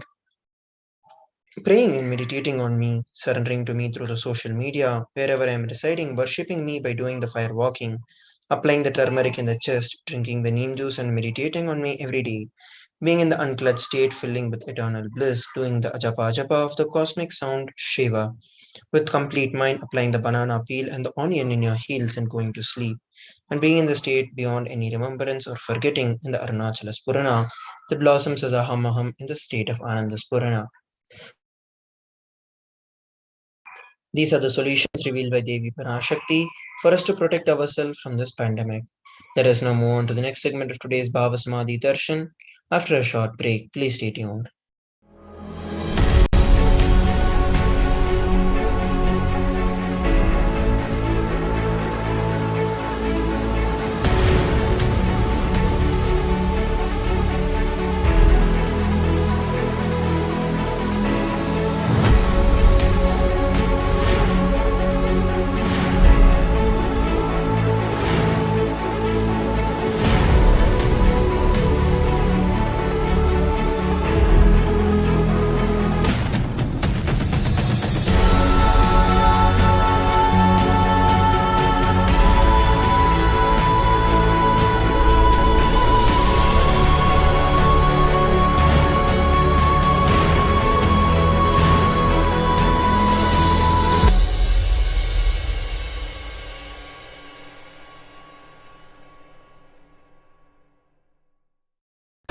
Just be alive for next 3 years. Don't die within next 3 years.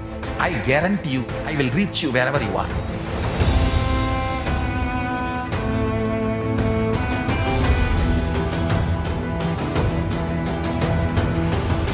Be alive, somehow be alive for next 3 years. I will reach you wherever you are, whichever corner of the world you may be. I will reach you with enlightenment. It's my commitment to humanity.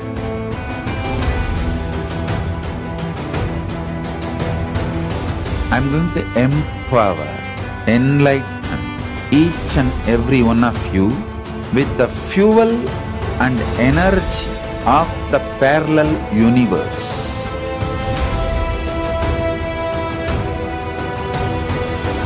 I'll infuse this intense supernal effulgence DNA, Tejas, Ojas, Kundalini Shakti into your spine to consciously lift you to KAILASA.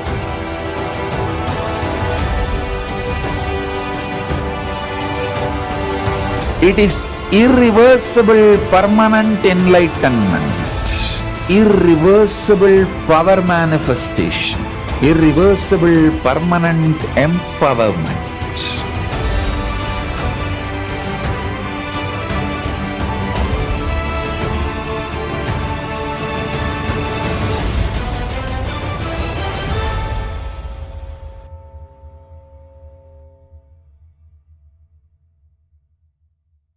Greater signs of life can be realized with a greater ability to visualize.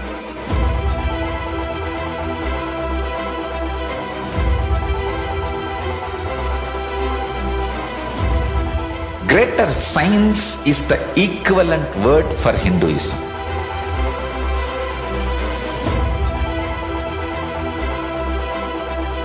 When you understand the greater science of life, greater courage, more possibility, more fearlessness, more joy, more bliss.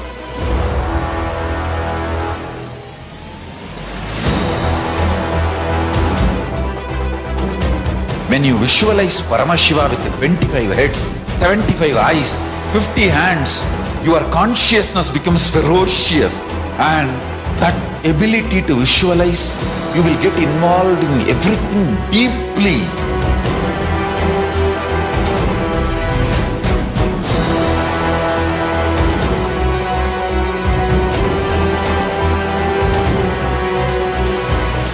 Involved people are the most delicious, most sweet, most beautiful, most juiciest beings of planet Earth.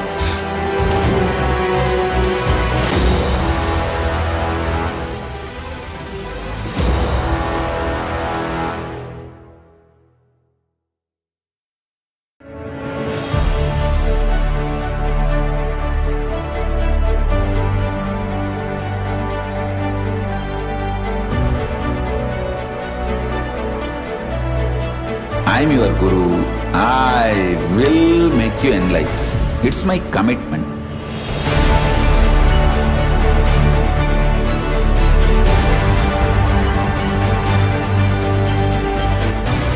Till you become Paramashiva, I won't rest. Don't worry at all.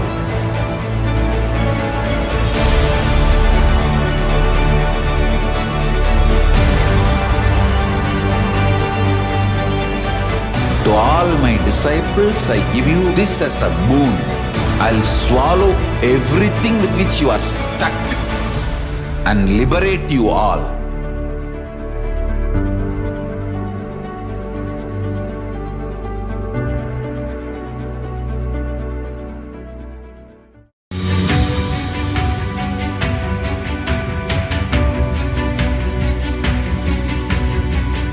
The moment you decide, your consciousness is the supreme identity you have. You will not empower your depression, your frustration,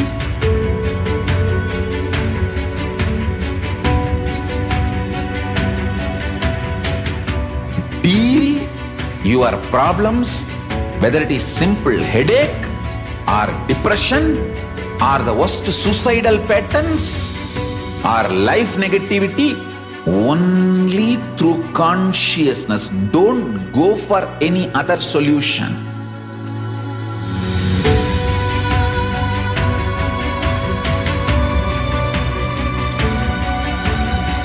Don't keep stupid, toxic, life negative struggles inside.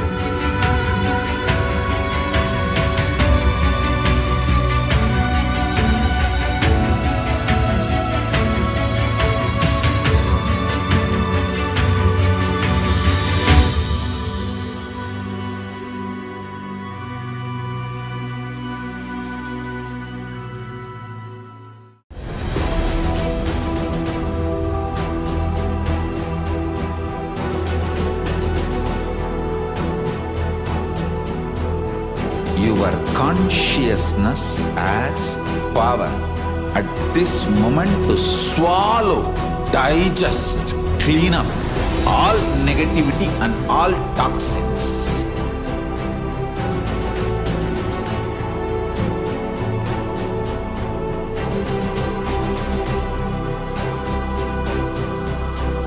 Develop a powerful will persistence. That's the most important asset for life.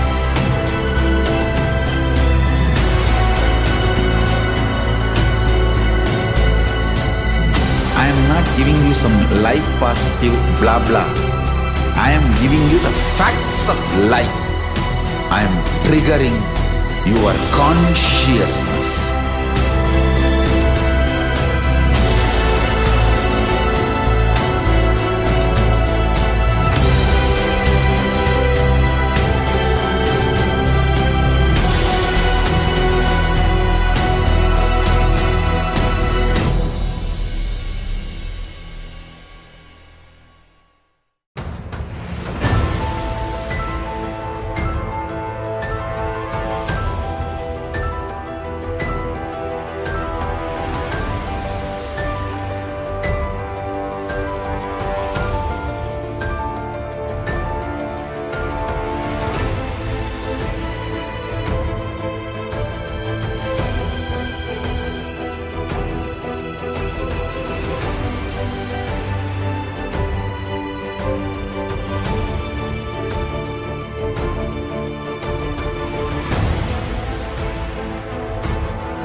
Time itself is nothing but your decision to struggle with the same rut.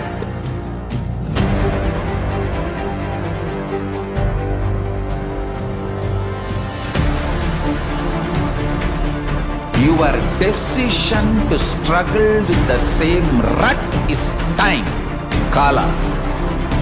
Your decision to swallow time is Kala Bhairava.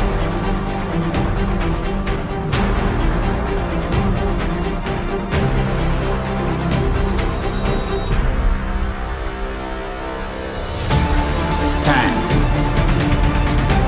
Be a conscious woman or man. Be conscious being.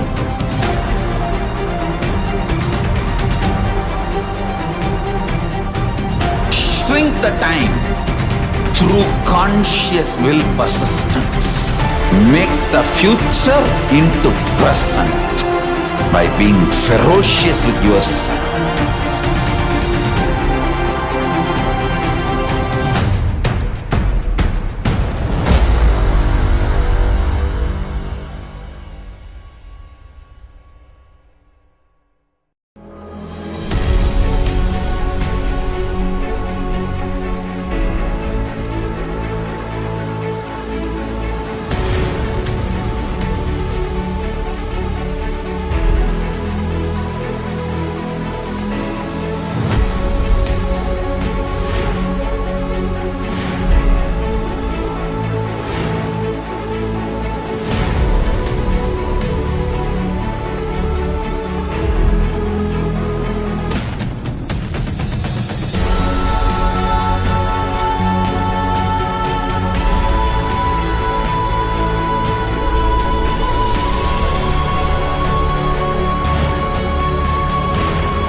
alive for next 3 years. Don't die within next 3 years.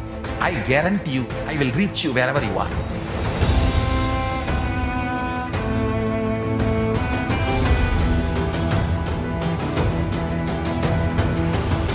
Be alive, somehow be alive for next 3 years. I will reach you wherever you are, whichever corner of the world you may be. I will reach you with enlightenment. It's my commitment to humanity.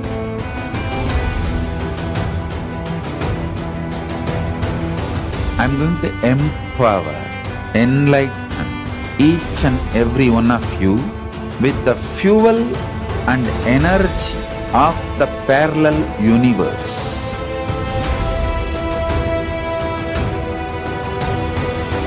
I'll infuse this intense supernal effulgence DNA, Tejas, Ojas, Kundalini Shakti into your spine to consciously lift you to KAILASA.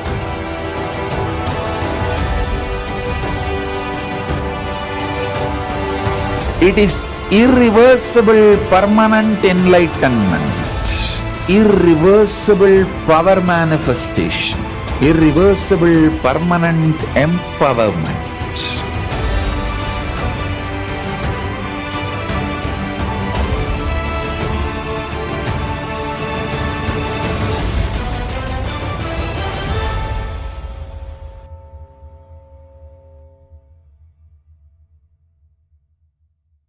Greater signs of life can be realized with a greater ability to visualize.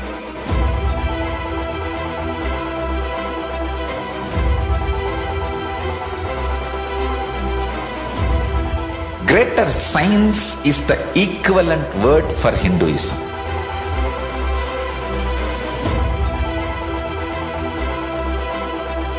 When you understand the greater science of life, greater courage, more possibility, more fearlessness, more joy, more bliss.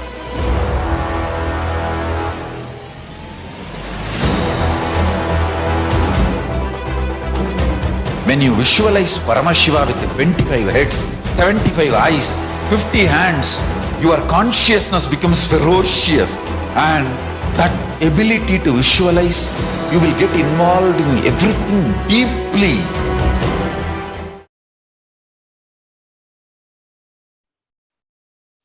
Nithyanam, everyone, we welcome you back to the Bhava Samadhi Darshan. So now we'll enter into the segment of social media enriching, and then further we'll look into the various offerings, the seva that you can offer to Devi Parashakti. So in this part, the first part of this segment, we talk about the various social media platforms through which you can connect to Supreme Pontiff of Hinduism. So here we are going to be presenting some of the major social media platforms, especially the official social media handle of Supreme Pontiff of Hinduism. So among that, the first one is YouTube, and on YouTube you need to search for KAILASA's HDH Nithyananda, that is the official YouTube handle of Supreme Pontiff of Hinduism. So once you come to this channel, if you are new to this channel, please do not forget to click on subscribe and the bell button. Once you do so, you will be updated about all the upcoming programs, the live session, live satsangs, and also you will be getting updates related with the new videos that will be uploaded here. While the live satsangs are going on, you can directly interact with the Supreme Pontiff of Hinduism. You can request for blessings, the healing blessings, or you can ask your doubts to Supreme Pontiff of Hinduism by using the live chat options. To have access to live chat option, you need to be a member of this YouTube channel, and you can become the member by clicking on the join button. So once you click on the join button, it will present the various membership plan options in front of you. You can choose any one of the plan, and accordingly, in all the plan, you will get the access to the live chat. So once you have access to the live chat, you can, while the live satsangs are going on, you can put your prayer request to Supreme Pontiff of Hinduism, and Supreme Pontiff of Hinduism will be personally attending to all the prayer requests from the various devotees and disciples across the world. The next social media platform is Facebook, and on the Facebook, again, you need to come to official Facebook handle of Supreme Pontiff of Hinduism, and that is KAILASA's HDH Nithyananda Paramashivam. So once you come to this platform, you can click on the like and follow button. And once you do so, you will start getting the updates related with the Sri Kailasa. Also, if you want to watch the live program, you can directly come to this platform and watch. And when the live satsangs are going on, you'll get the notifications, and that time you can come and watch here directly. To participate into the question answer segment, if you want to ask, if you have some doubts and you want to ask to Supreme Pontiff of Hinduism for clarifications, or if you're looking for some healing blessings, you can write that in the comment box. The next platform is Twitter. So on the Twitter, you need to search for @Sri Nithyananda to get the official Twitter handle of Supreme Pontiff of Hinduism. So once you get here, if you are new to this platform, please click on the follow and the bell button. That will help you to be updated about the various upcoming programs from the Sri Kailasa. To watch the live program, you'll get the notifications regarding the live. Once you see the notification, you can come to this Twitter handle, and on the top of the feed, you can see the live, and from there you can watch the live program. Also, to ask your questions, you will have to click on the reply button. And once you click on the reply button, you type #AskTheAuthor, and along with that, you can put your questions or your prayer request to Supreme Pontiff of Hinduism. Then the next platform is Instagram. And on Instagram, again, you need to search for the official Instagram handle of Supreme Pontiff of Hinduism. And you can do so by searching @Sri Nithyananda. So once you click on @Sri Nithyananda, you will come to the official Instagram handle of Supreme Pontiff of Hinduism. Here also, again, you have option to start following, and that will help you to be updated about all the upcoming programs. So once you click on there, you'll get the notifications for the live, whenever the live program is going on, and you can come and directly watch here. Also, on this platform itself, you can ask your questions by using the comment options.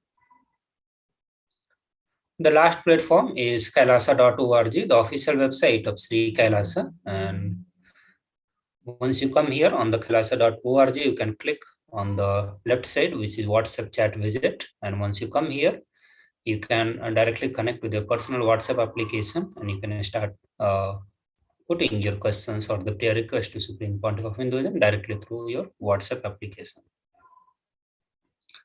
The next part of this is offering to Devi Parashakti, and here we present the various sevas that is available and that you can offer to Devi Parashakti to experience the more and more devotions and the grace and blessings of Devi Parashakti. Also, here we present the various Shastra Pramana, the scriptural references, for you to build a powerful understanding, the right understanding about why one should be doing the dana, what should be the quantity of dana, and which is the best place for offering the dana. So these are some of the important knowledge and informations that you need to have, understanding you need to have before you do the dana. So the very first Shastra Pramana is from the Srimad Bhagavad Purana, which says one part should be used for dharma, second part for the public works, which bring fame to oneself, third should be reinvested to generate more wealth, and fourth for enjoyment of material things, and fifth one for your friends and family. So these are so here we get the direct guidance on the quantity of money that we should be using from our personal income. So our personal income can be divided into 5 equal parts, and one part of that should be used for the dharmic work, the dana related with the dharma directly. You can use another 20% also for the various public works, which will bring you name and fame, and so on. The various guidance has been given on how the money should be utilized for the personal benefits. The next Shastra Pramana is from the Dharma Shastra, and it says, dana given at home yields 10 times as much merit as when made elsewhere, 100 times when made in the Goshala, 1,000 times when made in the sacred places, and an infinite number of times when made in the premises of the Shivalinga, such as Shiva temple. So here we get the guidance on the right place for offering the dana. So whenever you do the dana at your home, it brings 10 times more merits compared to any other places. But when you do the same dana in the Goshalas, it brings 100 times merit. And when you do the sacred places, the Tirtha Kshetras, you get 1,000 times more benefit. But only when you do in the premises of Shivalinga, the Shiva temples, you get infinite number of times of merit compared to dana given at any other places. So all the dana that you do to Sri Kailasas are the dana given at the places of Shivalinga. So any dana given or any contribution given to the Sri Kailasa will bring infinite merit to you compared to when you do the dana at any other places. The third Shastra Pramana is from the Brahmanda Purana, and it says dana given in order to achieve moksha nishreyas is considered the most valuable form. Dana given out of pity or kindness for others or for one's own kith and kin is considered to be of medium value. It is also called as Daya Danam. And dana given to achieve one's own selfish end is known as the least value of all. So again, here we get to have the right understanding, the context or the intention with which one should be offering the dana. So whenever we offer the dana, we could have the various interest for the dana, and of them doing the dana for achieving or meeting our own selfish ends is considered to be of least value. But when you do the dana for achieving the enlightenment, the moksha itself, that is considered to be of most valuable form. And you can do the dana out of pity or kindness to others or for your kids and kin, and that is considered to be of medium value. So with this, we will enter into the various offerings and we'll present some of the offerings, and also then we'll look into the various offerings related with the gold after a short break.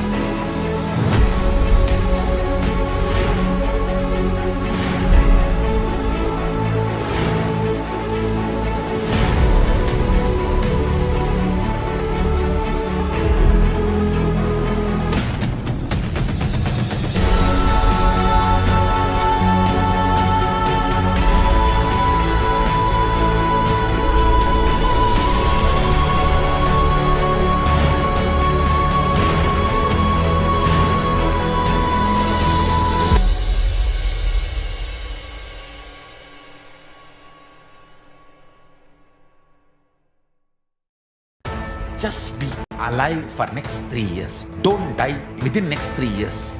I guarantee you, I will reach you wherever you are.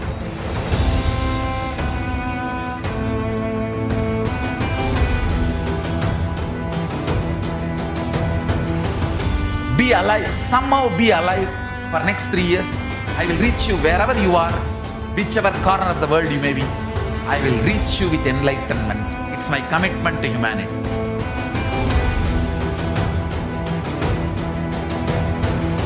I'm going to empower, enlighten each and every one of you with the fuel and energy of the parallel universe.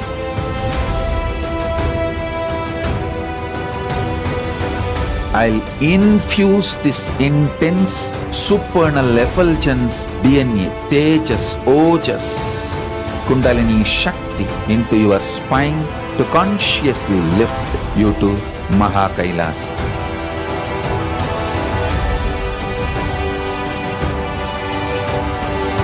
It is irreversible permanent enlightenment, irreversible power manifestation, irreversible permanent empowerment.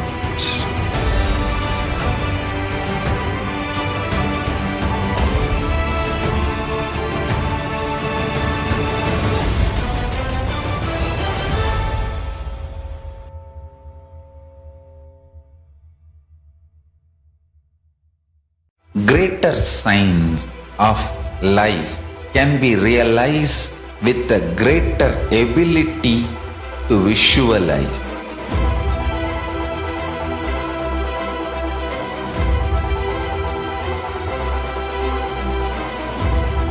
Greater science is the equivalent word for Hinduism.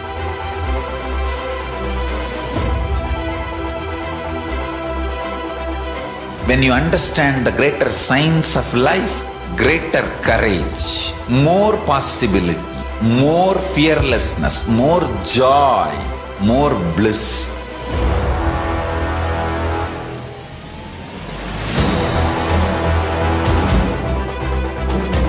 When you visualize Paramashiva with 25 heads, 75 eyes, 50 hands, your consciousness becomes ferocious, and that ability to visualize, you will get involved in everything deeply.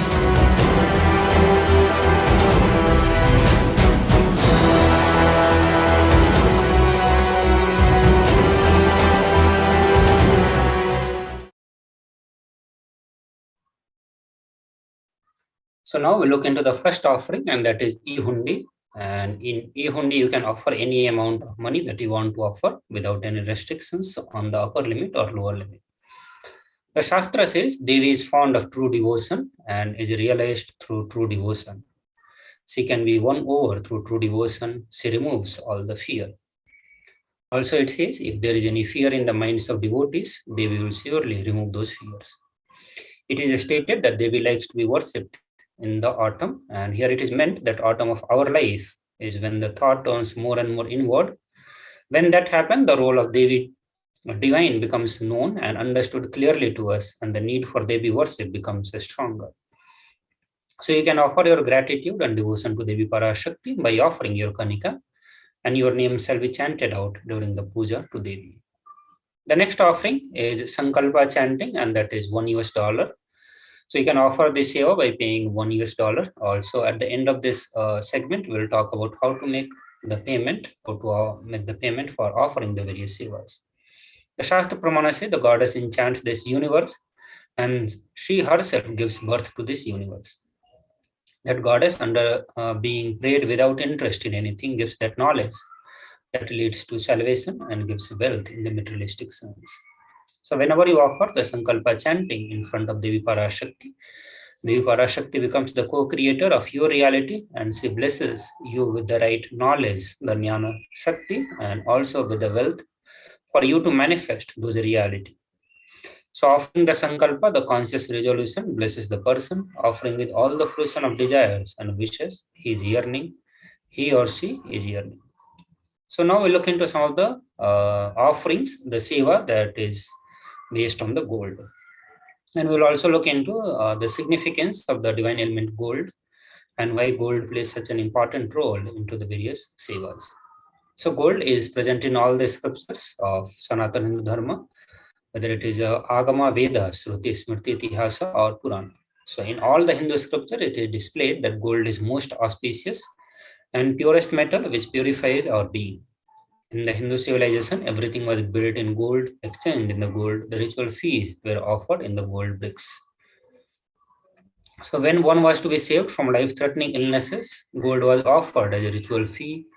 Gold was in abundance and used for weighing equivalent amount of commodities, including cows. Kingdoms were built with huge doors of gold. The street would have huge columns and huge archways made of the gold horse, and cows were dressed in the gold. Hindu civilization thrived on the banks of river of the gold. Indus River is called Hiranyamaya. The river Saraswati is called Hiranyavartini in Atharva Veda. So gold is the supreme element for offering gift to one we love and revere. The temples are constructed and paved in the gold. Deities are made in gold, decked and adorned in the gold, because it preserves the enlightenment energy for thousands of years and it lasts forever. So now we look into the first offering into the gold, and that is Sahasranama Swarnakasu, and you can offer this seva by paying $75, 151 and 251 US dollar. So here, as per the Shastra, Devi Parashakti is the one who likes the repetitions of her various names. And this is the offering of 1008 names of Devi Parashakti. It's very special and unique archana offered to Mahameru of Devi Parashakti. So you can offer the gold coin to Devi Parashakti to manifest any dimensions or attribute of hers that you always wanted to imbibe within you. The next offering is Muktanguti finger ring with a pearl, and you can offer this seva by paying $251 US, 501 and or 750 US dollar. The Shastra says, I vow to goddess Meenakshi, whose crown has a garland of pearls and the face shining like a full moon, who wears anklets that are studded with a gemstone and has a small bells, who is shining like the splendor of lotus. who grants all the wishes, the daughter of the mountain, who is worshipped by goddess Vani and Rama. I remain ever bowing to goddess Meenakshi, the ocean of compassion. So you can offer the finger ring with the pearl to the cosmic mother and experience blessings and healing with your mother. The next offering is Swarna Padma Pushpa, and you can offer this seva by paying $600. And the Shastra says all the kalasas should be wound around with the suitable threads and covered with a new cloth. They should be adorned with the lotus flower made of the gold. So there are hundreds of scriptural references for using the lotus in the worship of ultimate. Almost everything in the worship of ultimate involves the lotus flower, lotus leaf, lotus perica, or lotus petals.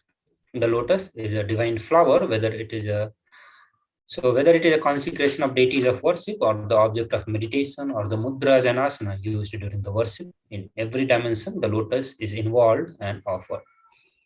The Shakti of Paramashiva is also called as lotus. The base of the Paramashiva linga is lotus. The disciples of Paramashiva is also considered as the lotus.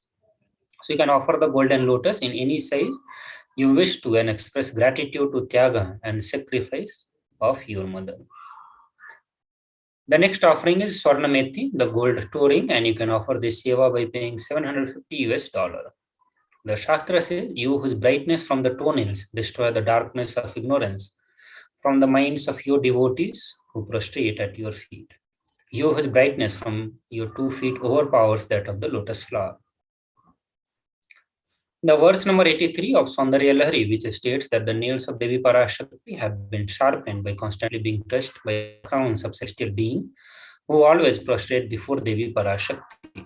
So here Tamoguna it means the darkness, and this is indicative of ignorance in the mind of devotees, and by constantly prostrating before Devi Parashakti, their ignorance is removed and they attain knowledge. So you can offer a toe ring to Devi Parashakti, adorning her sacred feet, to be in constant gratitude for receiving her blessings in even the most difficult aspect of your life.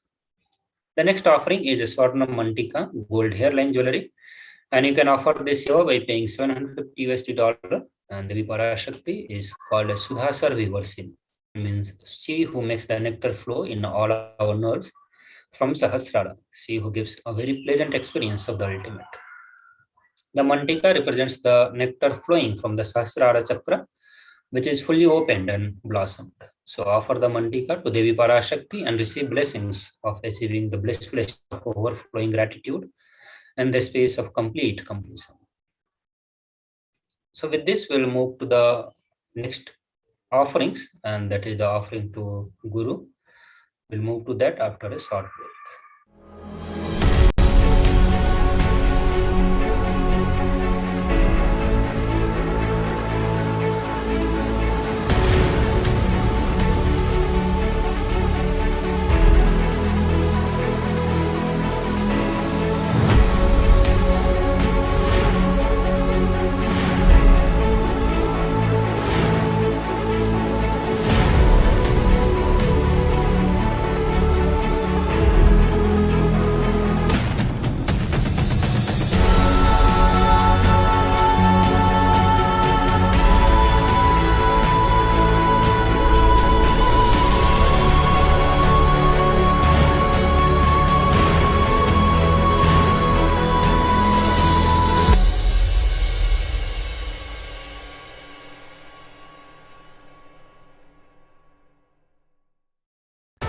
Just be alive for next 3 years. Don't die within next 3 years.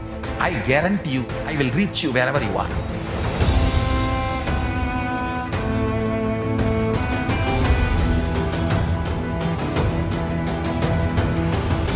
Be alive, somehow be alive for next 3 years. I will reach you wherever you are, whichever corner of the world you may be. I will reach you with enlightenment. It's my commitment to humanity.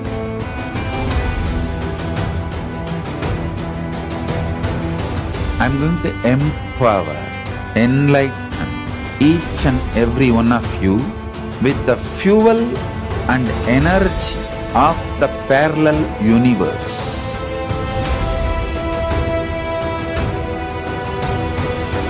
I'll infuse this intense supernal effulgence DNA, Tejas, Ojas, Kundalini Shakti into your spine to consciously lift you to KAILASA.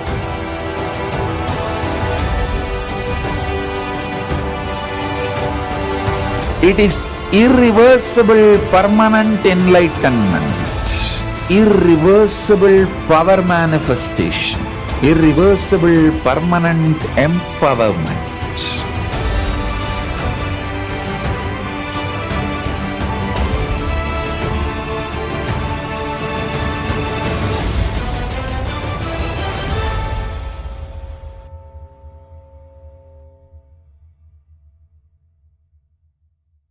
Greater signs of life can be realized with a greater ability to visualize.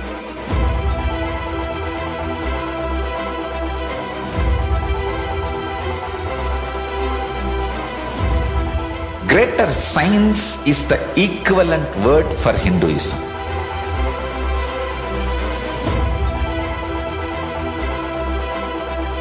When you understand the greater signs of life, greater courage, more possibility, more fearlessness, more joy, more bliss.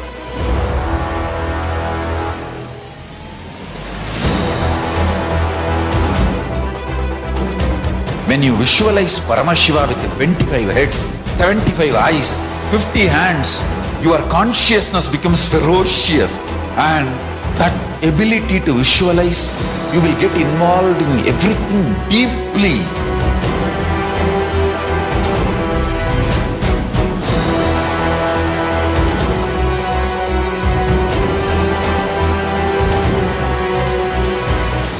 Involved people are the most delicious, most sweet, most beautiful, most juiciest beings of planet Earth.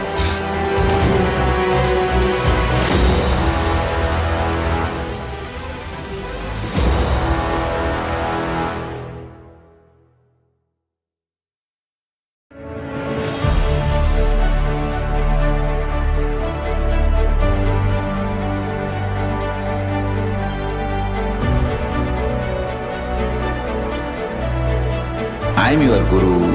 I will make you enlightened. It's my commitment.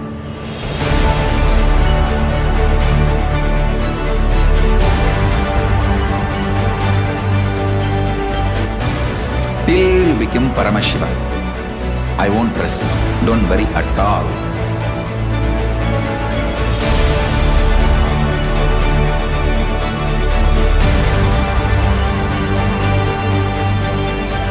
To all my disciples, I give you this as a boon. I'll swallow everything with which you are stuck and liberate you all.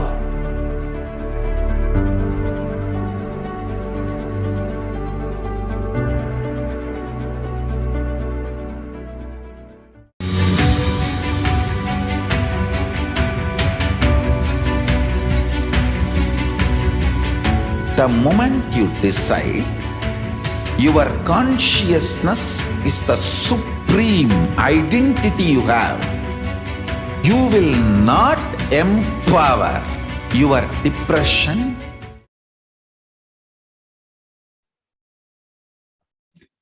So now we look into some of the offerings to Guru. And first is the Shastra Pramana.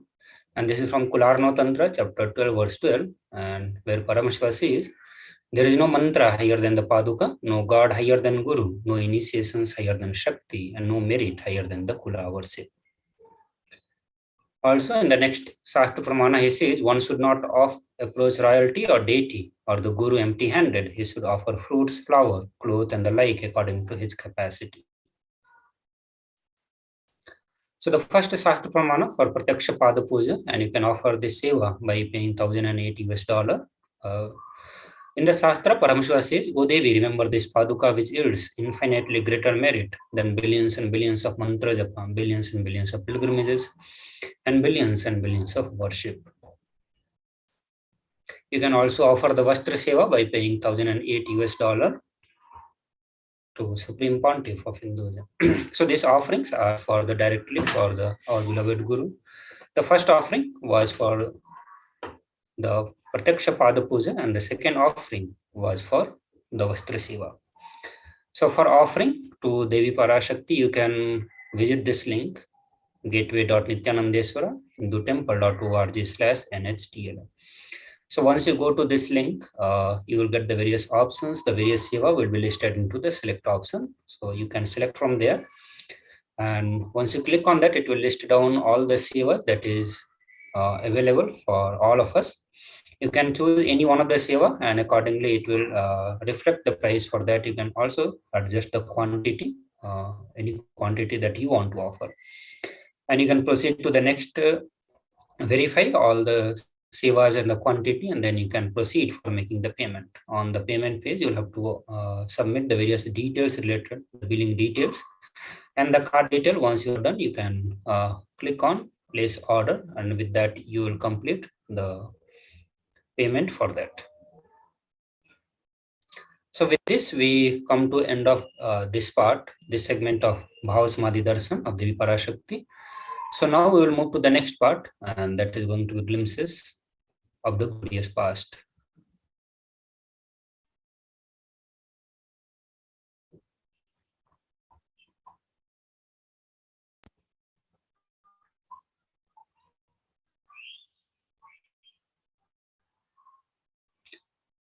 So we'll start from the year of 2004, and on this day, the Supreme Pontiff of Hinduism, Bhagwan Nithyananda Paramashivam, conducted a 2-day meditation program on the chakra cleansing called Ananda Spurna program at Tiruvannamalai on May 8th and 9th of 2004. During the convention, Supreme Pontiff of Hinduism initiated the delegates attending the convention into ancient Hindu science of chakras and how to remove the blocks created in them. And then he led the delegates to experience the higher states of consciousness. And below you can see some of the pictures of Supreme Pontiff of Hinduism.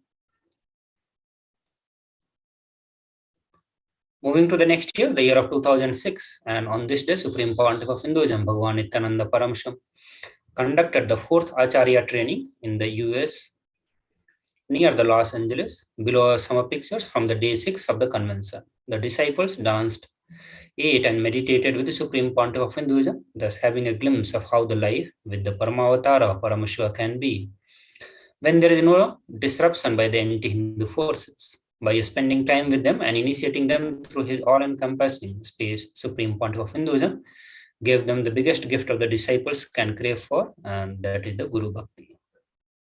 Moving to the next year, the year of 2008, and on this day, Supreme Pontiff of Hinduism, Bhagwan Sri Nithyananda Paramashivam, presided over a press meeting at Chennai, Tamil Nadu. The ministers and ambassadors of KAILASA worked along with the Supreme Pontiff of Hinduism at organizing the whole meeting by attending and registering the invited journalist at the reception desk before the press meet. So moving to the next year, the year of 2011, and on this day, Supreme Pontiff of Hinduism expounded on the sacred secret of divine feminine consciousness. And we'll watch this video to get more detail on that.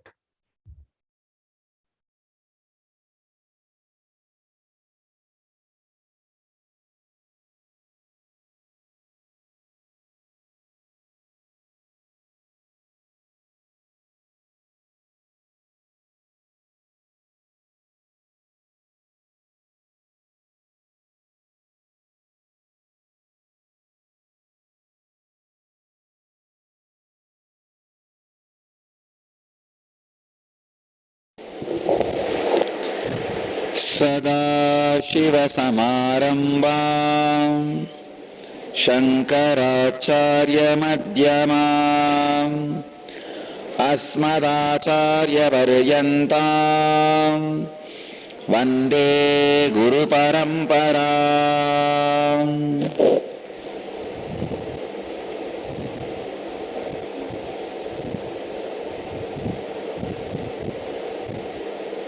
I welcome you all with my love and respects.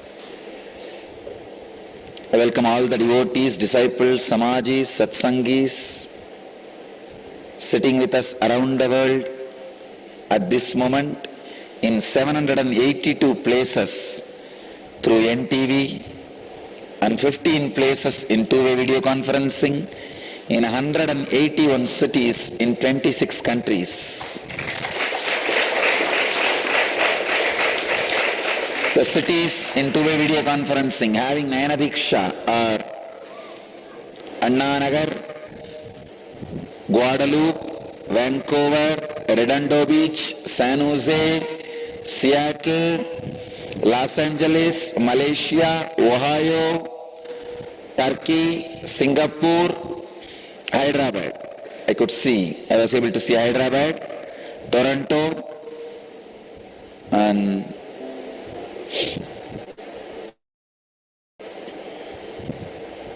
Singapore, Guadalupe,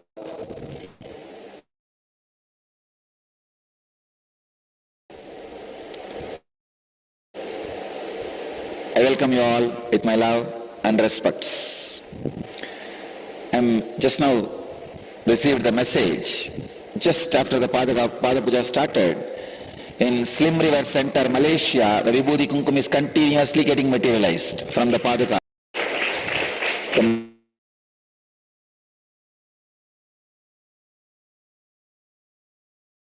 my Padakas, the Vibhuti and Kumkum is continuously.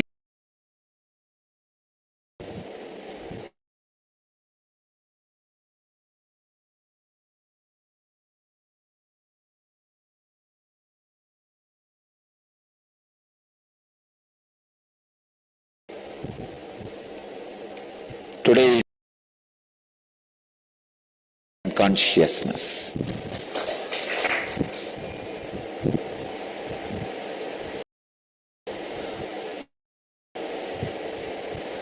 And today is Guru Sankramana.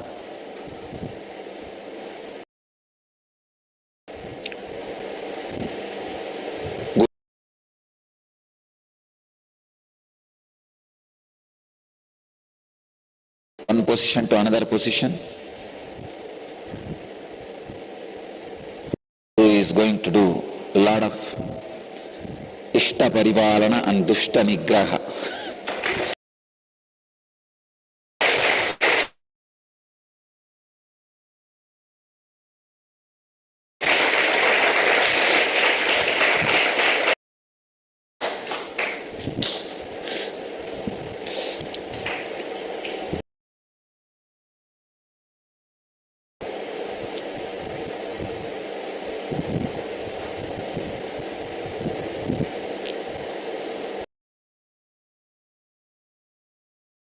You are having Nkriya initiation on the day of Guru Sankramana. Means Guru.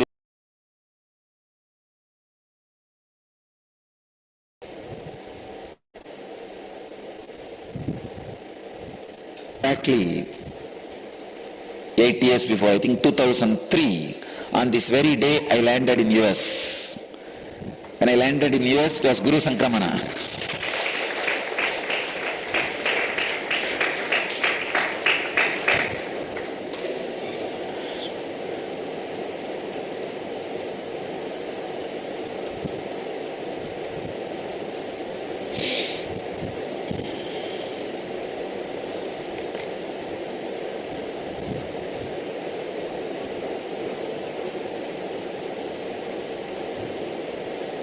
My message for the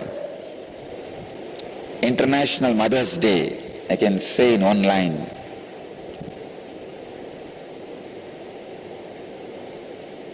Mother makes, father breaks.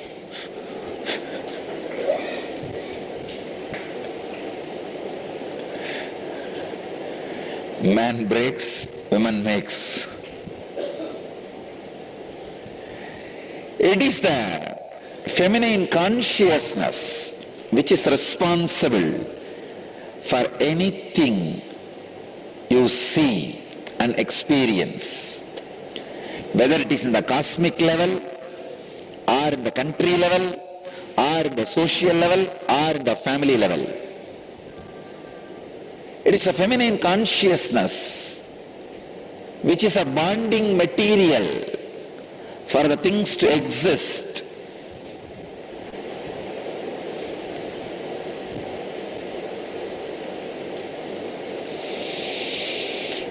Yadevi sarvabhuteshu maya rupena samstita Namastasyai, Namastasyai, Namastasyai Namo Namaha. Chandi, this is a stotra from Chandi, verse from a Chandi, describing the glory of divine feminine consciousness. Mother worship is unique to Vedic tradition. It is we who gave this great gift of mother worship to the planet Earth. Understand? No other religion dared first, or still many don't dare worship the mother aspect of God, the mother dimension of God. It is we first time started the mother worship, introduced mother worship to the universe. All the sacred things are looked as feminine in Vedic tradition, whether it is sacred rivers or anything sacred is always looked as feminine. Ramakrishna again and again says the key to the Brahman, the enlightenment, is in the hands of Devi. Only if she opens the key, you can experience. Again says, the Kundalini in you, the Kula Kundalini in you is Devi. Only if she awakens in you, you will experience the highest consciousness. It is mother energy, which is responsible for anything you see. For any object to retain its shape, the energy necessary is supplied, handled, maintained by mother energy, Maya.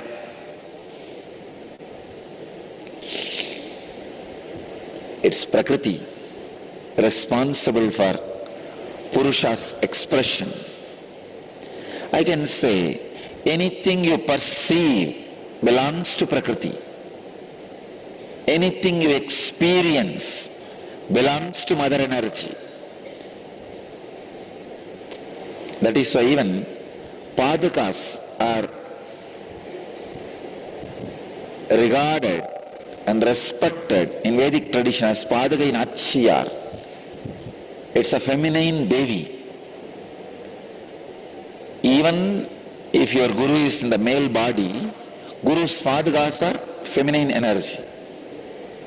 Whether it is a Vishnu Paduka or Shiva Paduka or Guru Paduka, any Paduka, Paduka of any god or your Guru is considered as a Devi.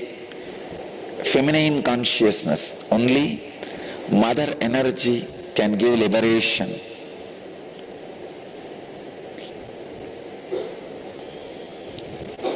I can say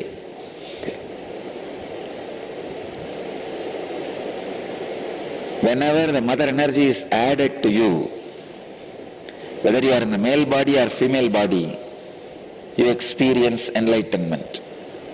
The pure mother energy, unadulterated by any other thoughts, is enlightenment.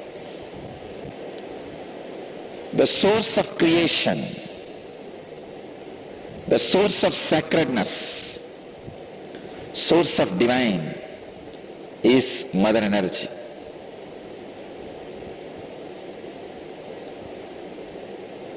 Whenever Kundalini awakens in your body, you experience a unique feminine consciousness.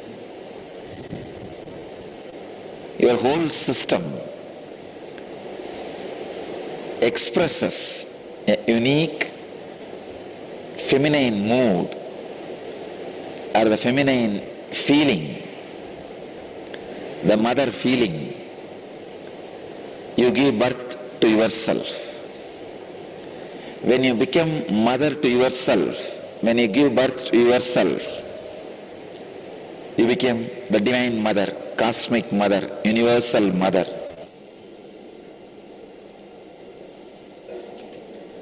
As I said, before I started the satsang, today the Guru is transiting from zodiac moon sign of Meena to Mesha, Pisces to Aries. Meena to Mesha, the Guru is moving, Guru Sankramana, from Meena to Mesha, Meena Rasi to Mesha Rasi, around 1 a.m. midnight, between 8th and 9th.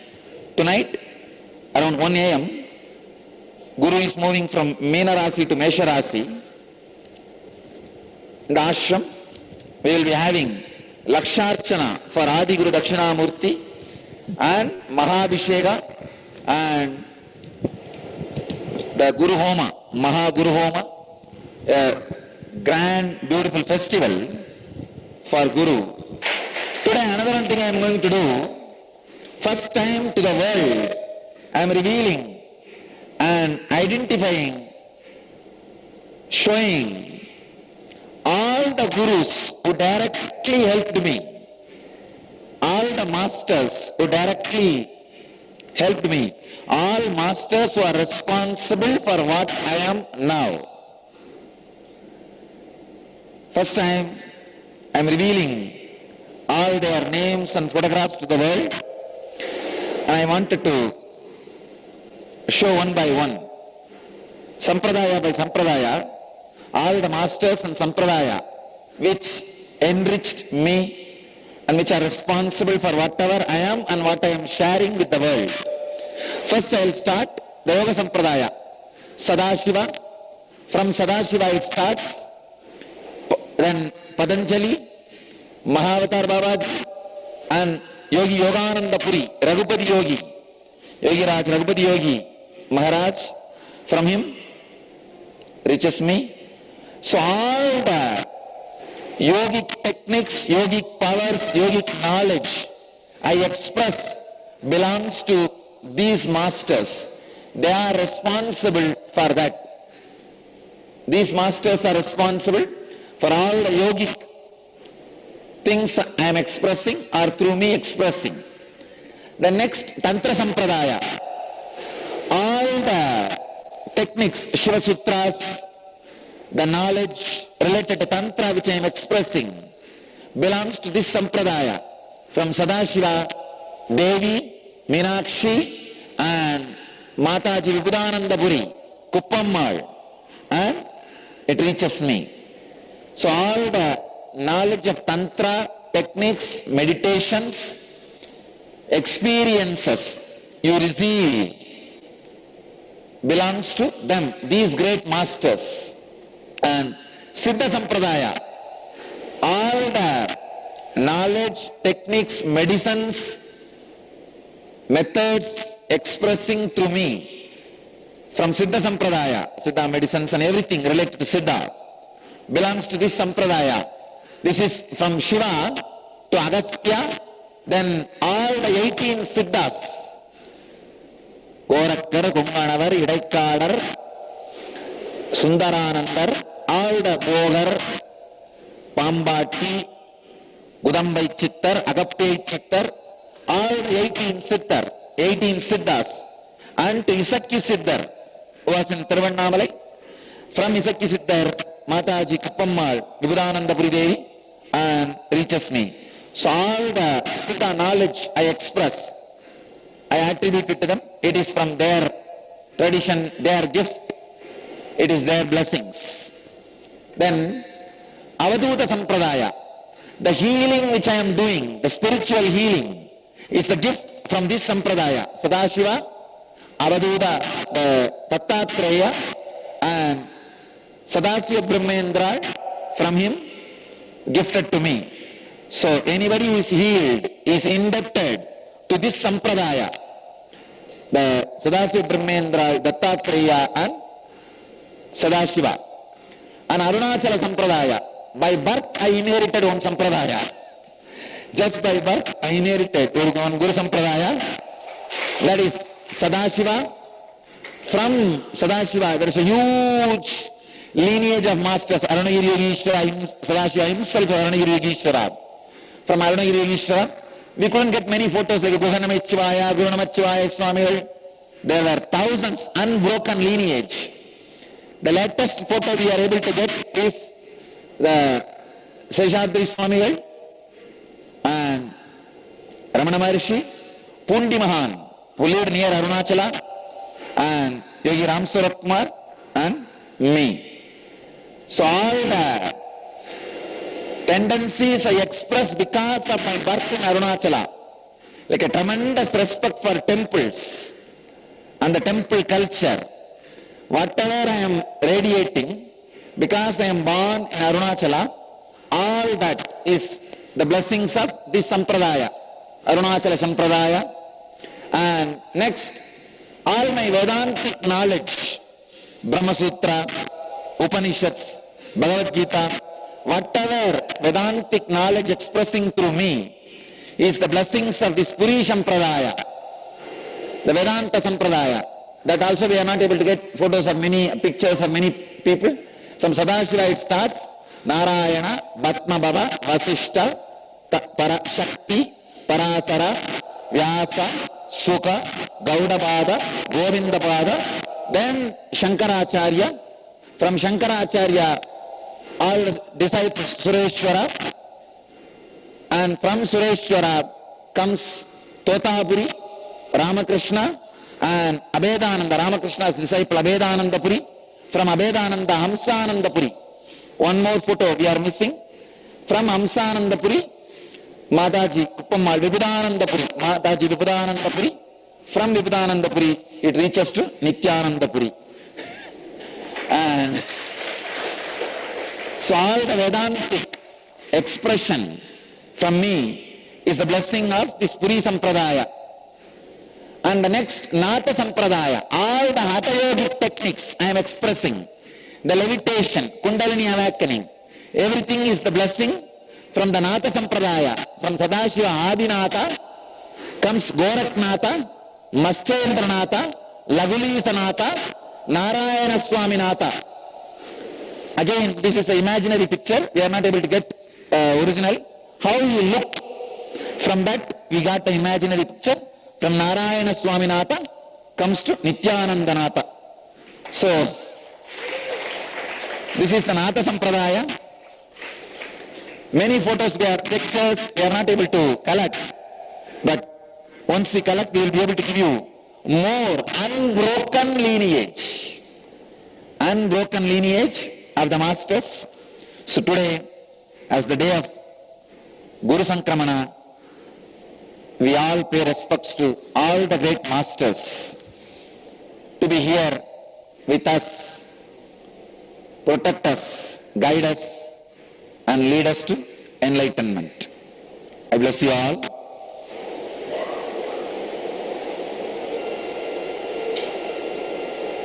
Who are sitting with us at this moment in 843 places through NTV, 15 places in two-way connection video conferencing,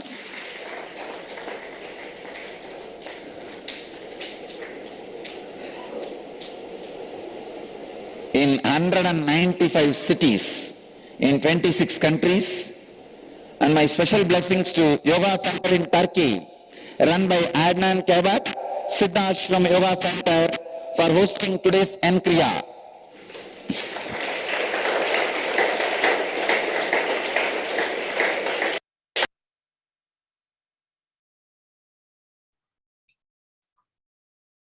So now moving to the next year, the year of 2012, and on this day, Supreme Pontiff of Hinduism launched a grand series of satsangs on the history and prehistory of Madurai. He began by explaining the science of temples. Each stone deity image is a transmitter of the invisible frequency of superconsciousness. Just as the satellite dishes transmit informations to the radio and television, the deities radiate the vibration that raises us to enlightenment. In ancient Vedic culture, both home and temples had the center for conscious imparting of the higher frequencies. At home, people sat in their puja rooms and received just as today, sit in the front of the television sets and receive a far lower quality of communications. In the temple, the broadcast was continuous, sending out a powerful beam on the wide band. However, the receptor for the frequency of superconsciousness lie in the non-mechanical parts of the brain, whose development has been suppressed by contemporary conditioning. Once these parts are awakened and activated through the process of unclutching, we can integrate the temple information once again and the civilization of enlightenment.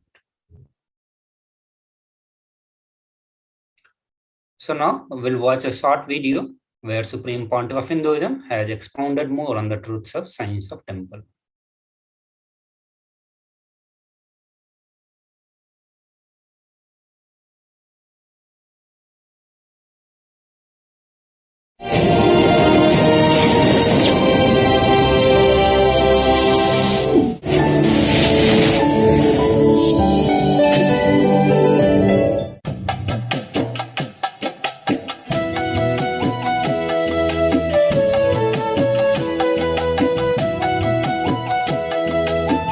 We'll enter today's subject.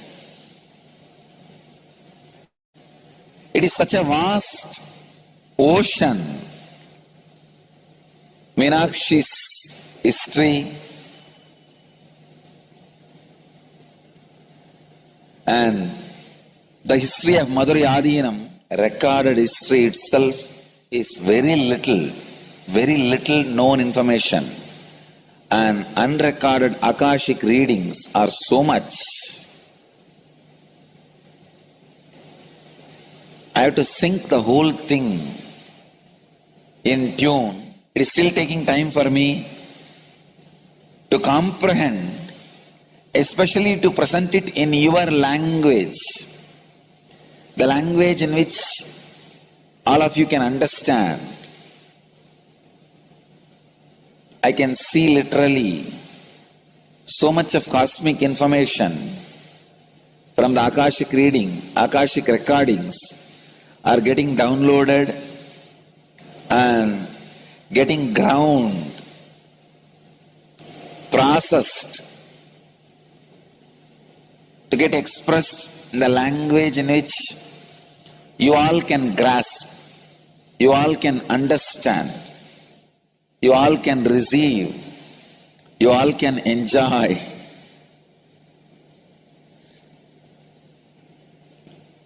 So it is taking little time. I'll answer some of your questions today related to this temple culture.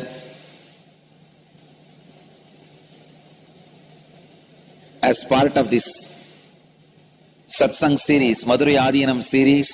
This is a question from Rajiv, India. Beloved Master, people not belonging to this culture knows little about this particular Meenakshi temple. Please tell us who is Devi Meenakshi and her husband. Why this grand temple? What are the visible and invisible functions of this temple? Please tell us, Swamiji. Read the next question also. As we see in our present time, towers of mobile, TV or dish TV antennas everywhere connecting invisibility to satellites, doing an incredible function for individuals and for society. My question is, there is and was everywhere temples and deities in this culture. Anybody coming from outside just wonder, is this just sentimental carved stones, worshipping culture or just artistic sculpture? What is the invisible function of temples, deities? See, both questions, same answer. That is the reason I wanted to answer both the questions together. Modern day dish TVs, antennas, mobile towers, all of them work in the level of certain frequency where the words, pictures, visuals can be transmitted. See the verbalization and visualization, names and forms can be transmitted from one place to another place through these mobile towers, dish TV antennas. But the temple towers are created to transmit super consciousness from one place to another place. Please understand. In Meenakshi's time, there was television, conscious television. It used to be in stone slab. And if you just sit in front of that stone TV, meditate, connect with Meenakshi, she will appear live and answer whatever you want. So each of the stone slabs only slowly later on became deities. You can see in our temple, the TVs in which I am appearing and speaking,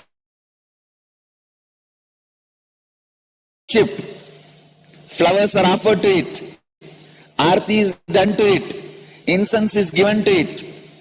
Now, all our temples are planning to have a separate throne for this TV. In Los Angeles, already I am on the throne.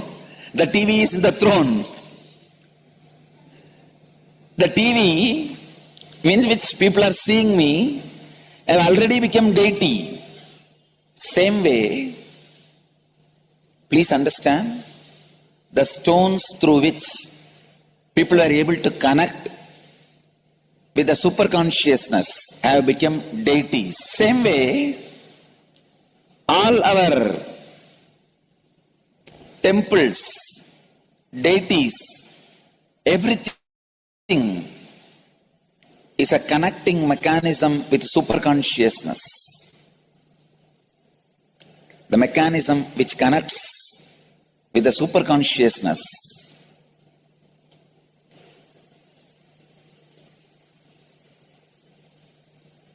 Please understand, the deities and temples are not just sentimental carved stones,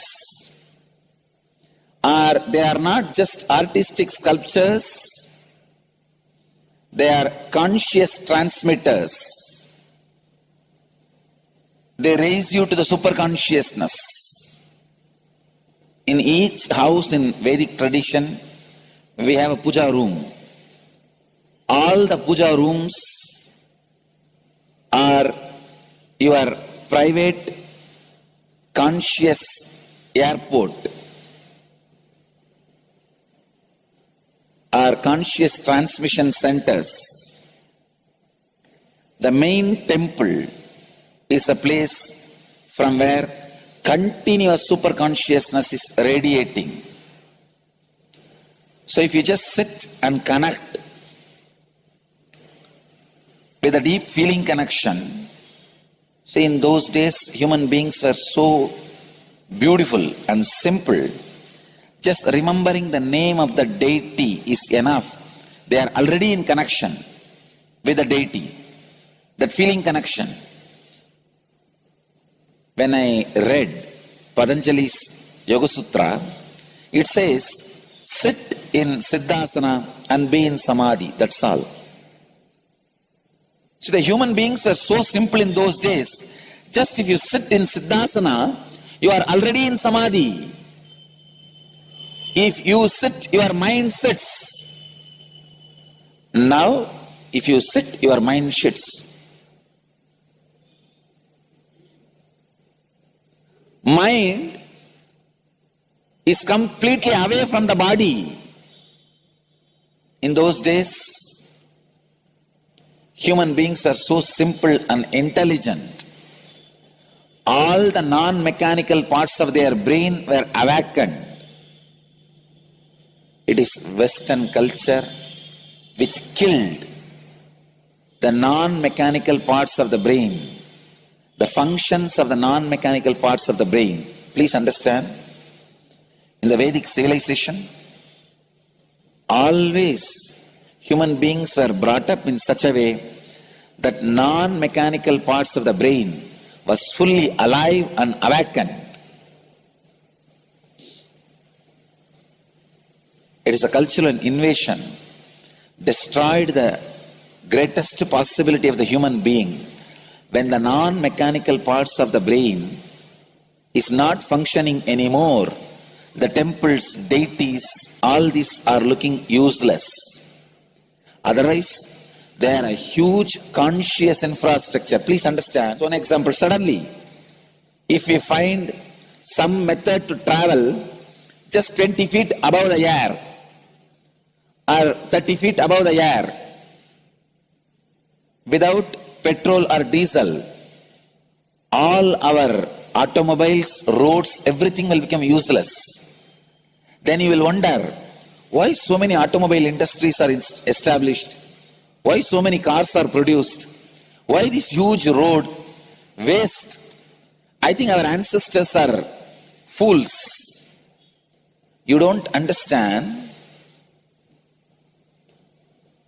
At one period, it was used. It was being useful. Our temples, our deities, all these are useful if all your non-mechanical parts of the brain is awakened.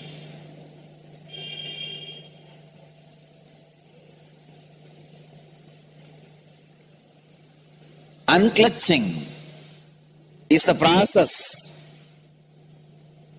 to awaken your non-mechanical parts of the brain. When your non-mechanical parts of the brain is awakened, you will understand temples, deities, how useful they are, how directly useful they are, how they are part of our life, how they enrich our life,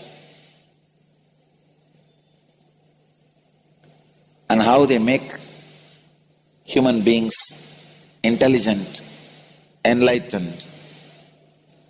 These are the methods created to create enlightened civilization.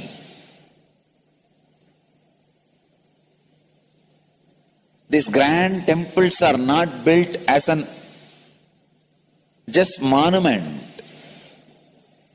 They are built as a conscious movement.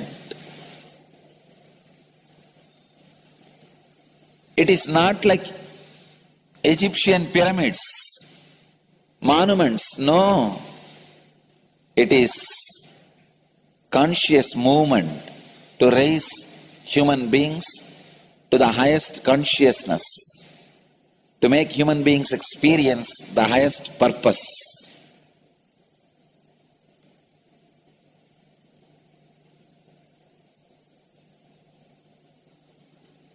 Understand, unclutch, use the temples to achieve the highest consciousness.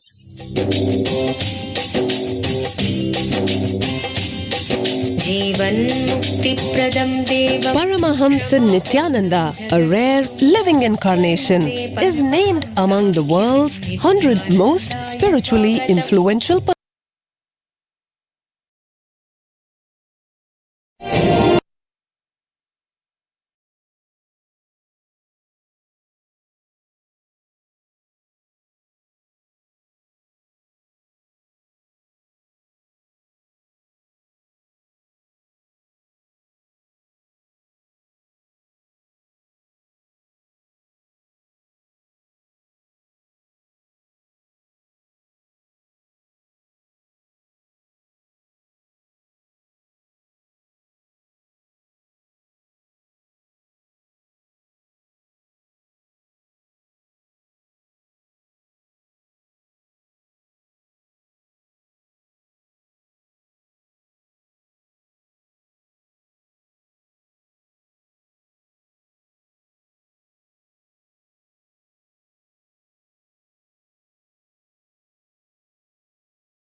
Today in Nithyananda TV News, morning satsang with Paramahamsa Nithyananda and grand inauguration for May Inner Awakening Celebration 2013.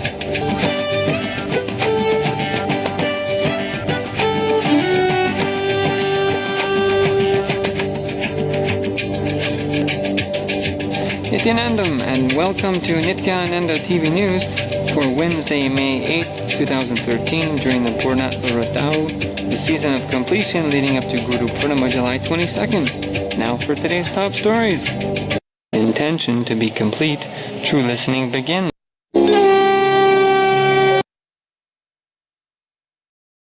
Next year, the year of 2014, and on this day, Supreme Pontiff of Hinduism, Bhagavan Nithyananda Paramashivam, conducted the Varanasi Inner Awakening, Day 8, and the Meenakshi Brahmotsam, Day 8. Supreme Pontiff of Hinduism elaborated on the concepts of living Advaita and specifically on the topic of sharing our desires with our team lead. He explained how in every yuga, the fears, pain and comfort, concerns change, and how, in fact, the 7 changes corresponding to the 7 chakra happens. Supreme Pontiff of Hinduism shared that the teamly process is a specific way of making Advaita user-friendly in this yuga by making the probability to become possibility instead of being dispersed in the impossibility. Then Supreme Pontiff of Hinduism further elucidated about the upcoming Kalvara Darshan. Moving to the next year, the year of 2015, and on this day, Supreme Pontiff of Hinduism, Bhagavan Nithyananda Paramashivam, conducted the Day 2 of the Inner Awakening Convention and delivered the Shivoham experience in the city of the gods, the holy city of the Varanasi in Uttar Pradesh, India. Additionally, Supreme Pontiff of Hinduism took the Inner Awakening delegates to visit the holy city of Varanasi, and specifically they visited the Sri Kasi Vishwanatha temple. The Kasi Vishwanatha temple is a famous Hindu temple dedicated to Lord Shiva. It is located in the Vishwanatha Gali of Varanasi, Uttar Pradesh, India.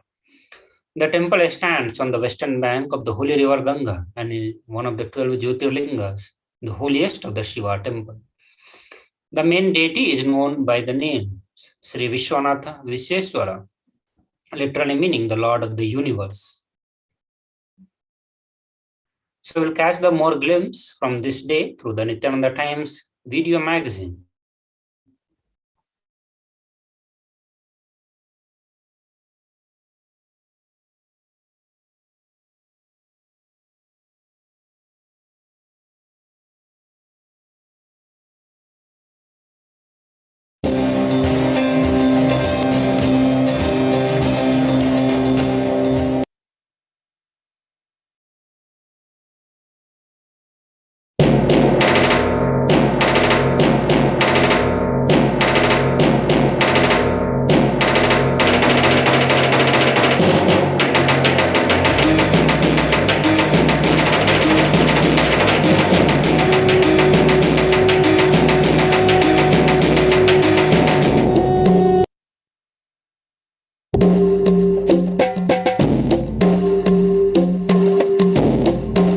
Swamiji was calling me here. It was just a calling. It was a complete miracle. Well, I've been waiting 5 years to get to Varanasi. 5 years.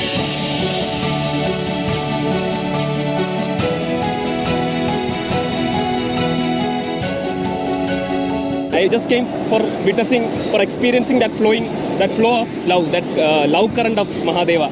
Without his call, no one gets here. Swamiji blessed us, and 2 days later we are here in Varanasi attending IE. It wasn't even a choice. It was just like, okay, I'm going. He had a reason for me being here, and so I just had to come. I came to Varanasi to find myself, coming to get more devotion. I'm sure I'll be enlightened. Get ready for a blast. Spiritual blast. You are going to have the best of the inner awakening and best of the Shivoham process in Shiva's home. Enjoy everything intensely. That's all is the one and only instruction I want to give you. Enjoy the Ganga. Enjoy the Vishwanatha. Enjoy this Varanasi. Enjoy everything. Ultimately, enjoy Guru's presence, the physical presence. Understand, this city is just DNA of Mahadeva, physical expression of Hinduism. Enjoy everything. We have enough time to enjoy everything, imbibe everything, celebrate. you will experience the ultimate. And welcome to Shivoham in Shiva home.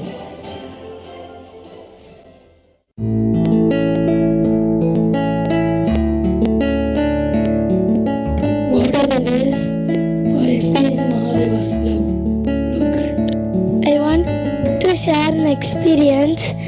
When I went one day for healing, that time I asked Swamiji, I want to go to Cambodia casually. I didn't actually really want to go, but I had a little bit, I want to go once at least, like that. Then after that, I gave a letter to him, and then he told Tadastu, and he laughed, and he gave some chickies, and I went. Then after that,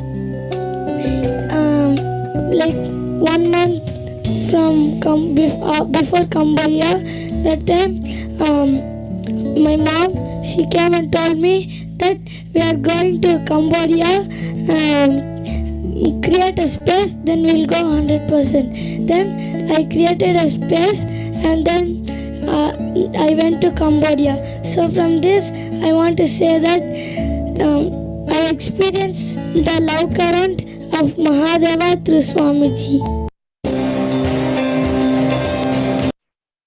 So now we'll move to the next year, the year of 2016. And on this day, Supreme Pontiff of Hinduism, Bhagavan Nithyananda Paramashivam,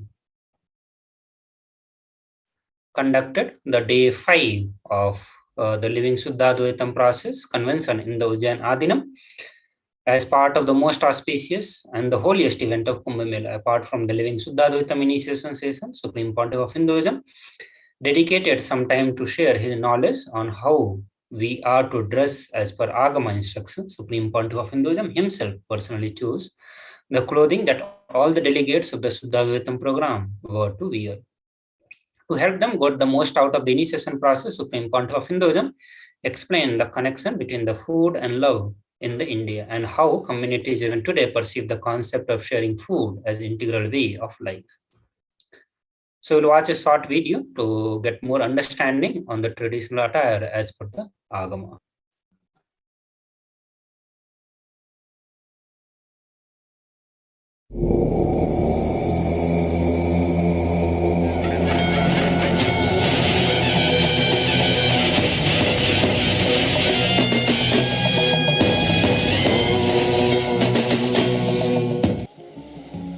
The Indian traditional dress is designed for perfect energy flow in your system. That is why Swamiji is insisting that for all the processes and for the entire program, you have to wear the Indian traditional dress.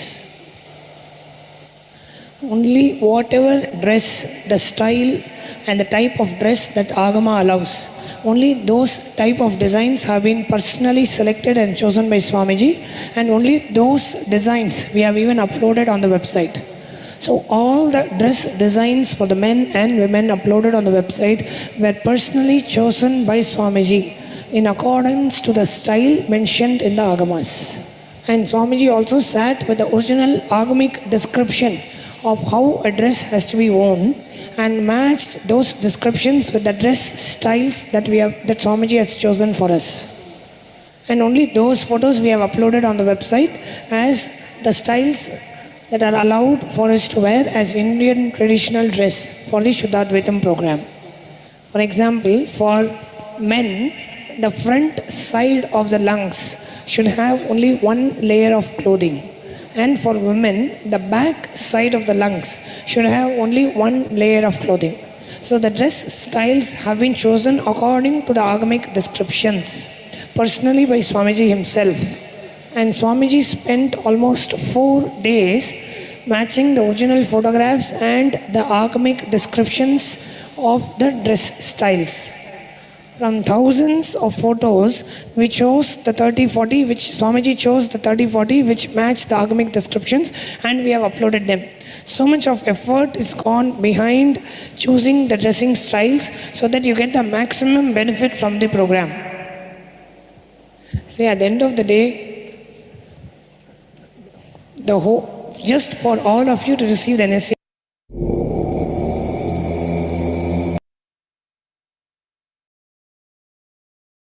Moving to the next year, year of 2017, on this day, Supreme Pontiff of Hinduism, Bhagavan Sri Nithyananda Paramashivam conducted the day 19 of the Inner Awakening Convention. Supreme Pontiff of Hinduism conducted the traditional Vedic ritual of Maheshwara Puja. Maheshwara Puja is offered in the remembrance of a person who is no more. It is offered so that the departed soul rests in the peace. The real peace that a soul can experience is the peace of enlightenment. A key component of the Maheshwara Puja is offering of the food to the master along with the monastic disciples. And this is when the Swamiji blesses the ancestors to attain enlightenment and offer them pinda, or the food for the journey to their enlightenment. Inner awakening participants also had the individual energy darshan. So we'll catch the more glimpse of this day through the short video magazine Nithyananda Times.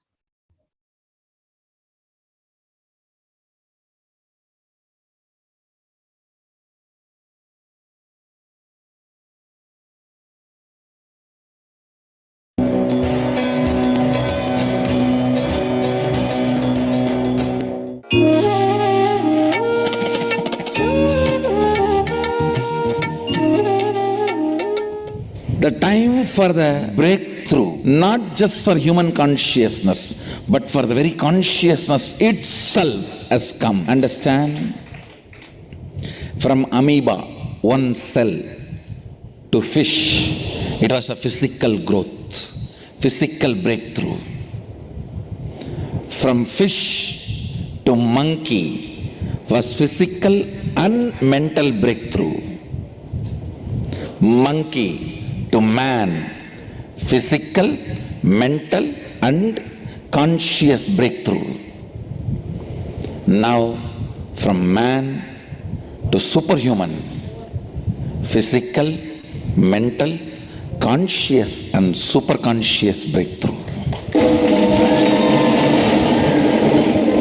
What Vivekananda visualized, Yogananda yearned, Aurobindo aspired, Sadashiva did it. As of now, world's greatest spiritual happening is happening here, now in Bengaluru Adinam. I am not even fulfilling Dharmartha Kama Moksha, the goal of human life. I am fulfilling the goal of very life on this universe. Sadashivatva, starting on May 13th, is not just Adinavasi orientation. Understand that 21 days of program to give a breakthrough in your very spiritual consciousness. In your very consciousness. It is not just fulfilling the purpose of human life. It is fulfilling purpose of very life. Oh humanity, don't waste time, because time is life for you. Understand, this whole process needs only two things. Beings who are willing to have this breakthrough, who are interested in this breakthrough, and me sitting with them physically. That's all. Oh humanity, I commit with you. Just like email, postcard, watch, iPhone, laptop, how common it is. Your anasin, metasin, just like that, I'll make third eye and powers as a common. Everything can wait.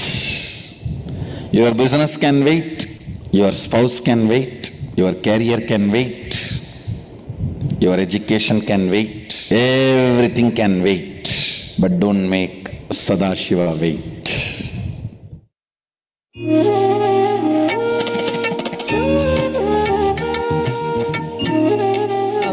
It's been a great blessing for us to be married directly by Swamiji, a living incarnation in 2015 in Varanasi, in the Meenakshi Tirukalyanam. It's something you can never you find anywhere else on this planet, an avatar personally getting you married in an auspicious setting in the presence of Devi Meenakshi and Lord Sundareshwara himself. Swamiji, when he performs a Vedic marriage in a traditional Vedic setup, he's actually aligning the two energies of the two people very beautifully into the science of completion, and then completion becomes the very foundation of that relationship. Swamiji is now going to tie the sacred thread.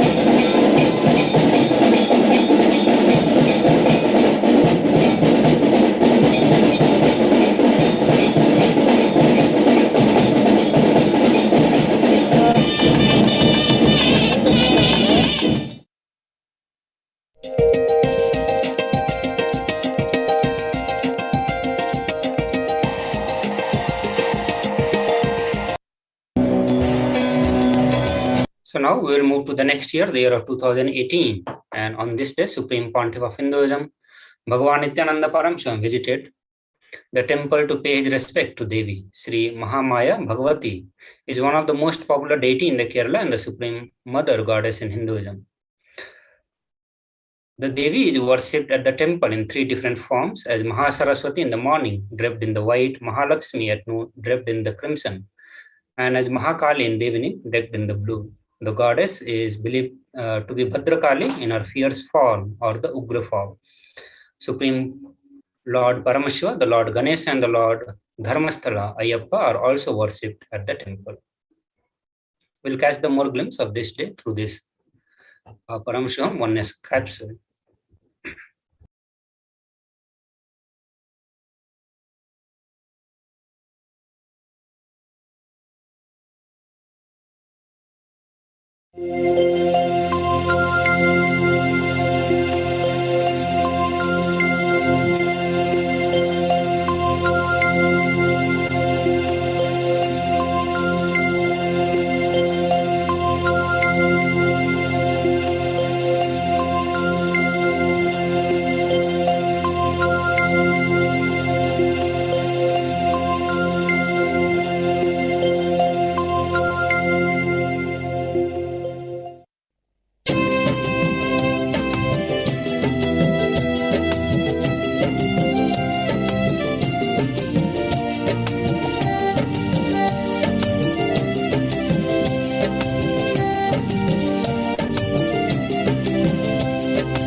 पतितां समीयो कदाचिदप्याशु दरिद्रवर्या नताययो श्रीपतितां समीयो कदाचिदप्याशु दरिद्रवर्या काश्च वाचस्पतितां किताभ्यं काश्च वाचस्पतितां किताभ्यं नमो नमः श्रीनित्यपादुकाभ्यं नमो नमः श्रीनित्यपादुकाभ्यं नित्यानन्दा नित्यानन्दा नमो नमः श्रीगुरुनित्यानन्दा नित्यानन्दा नित्यानन्दा नमो नमः श्रीगुरुनित्यानन्दा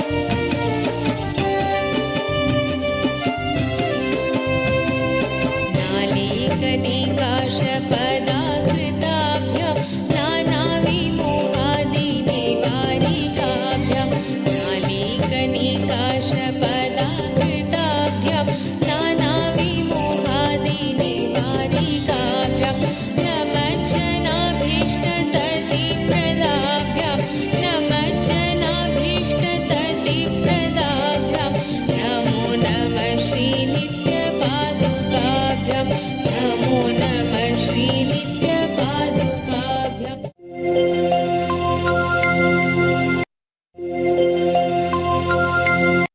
Moving to the next year, the year of 2020, and on this day, Supreme Pontiff of Hinduism, Bhagavan Nithyananda Paramashivam, expounded on the cosmic principles of Hindu knowledge system, best solution to stop the Hindu Holocaust. Supreme Pontiff of Hinduism revealed that absolute life positivity in every level is non-violence, ahimsa. He gave a clarion call for all the born and practicing Hindus and Hindu sympathizers, the 2 billion populations, for at least 10%, to become Brahmana by Varna, taking up the projects of reviving the Hindu knowledge. Supreme Pontiff of Hinduism also explained that the Hindu Kshatriya Varna, Hindu administrative system, is all about contributing and enriching society, making human life better, all about extreme life positivity. Same way, the Hindu Vaisya and the Sudra Varna contributing to over 108 humanitarian causes of Sri KAILASA Uniting Nations. KAILASA Nithyananda Hindu University marked that day as the season 4, day 2 of Paramashivoham. One of the major highlights of KAILASA's contribution through this convention was the power manifestation on that day, being the power of feeding Ganesha and the consciousness over matter. And coming to the year of 2021, this day, Supreme Pontiff of Hinduism announced the 7th day of the Vijayotsam celebration of all the victories of Hinduism. Devi Nithyanandeshwari Parashakti was gracing us in all in Visalakshi Alankaram. The deity of the Supreme Pontiff of Hinduism was gracing us all as Unnamat Bhairava, and Mahakala Bhairava graced all in the Sarvalankara. That day was also the second day of the Paramashivaratri Brahmotsavam. Nithyanandeswara Paramashiva and Nithyanandeswari Paramashakti were gracing all in the Sarvalankara. So with this, we come to the end of today's segment of Bhavasamadhi Darshan, and now we request all the viewers to get ready to receive the Supreme Pontiff of Hinduism. We are going to have the live darshan, so we'll enter into the meditation. We request all the participants to sit straight and close your eyes.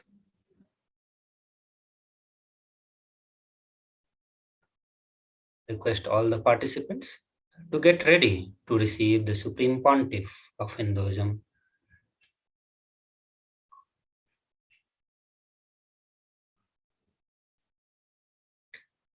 We'll now be entering into the live satsang of the Supreme Pontiff of Hinduism.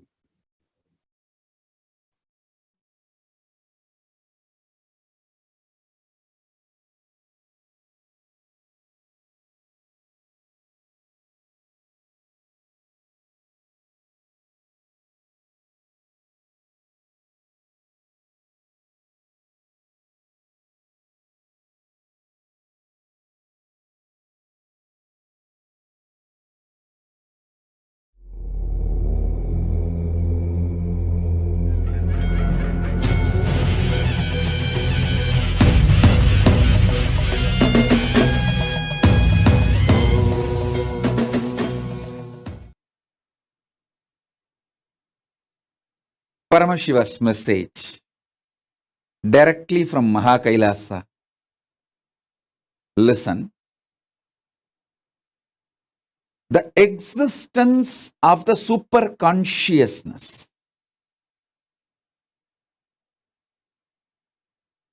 consciously, powerfully reflecting into your conscious existence, and your conscious existence recognizing your possibilities and powers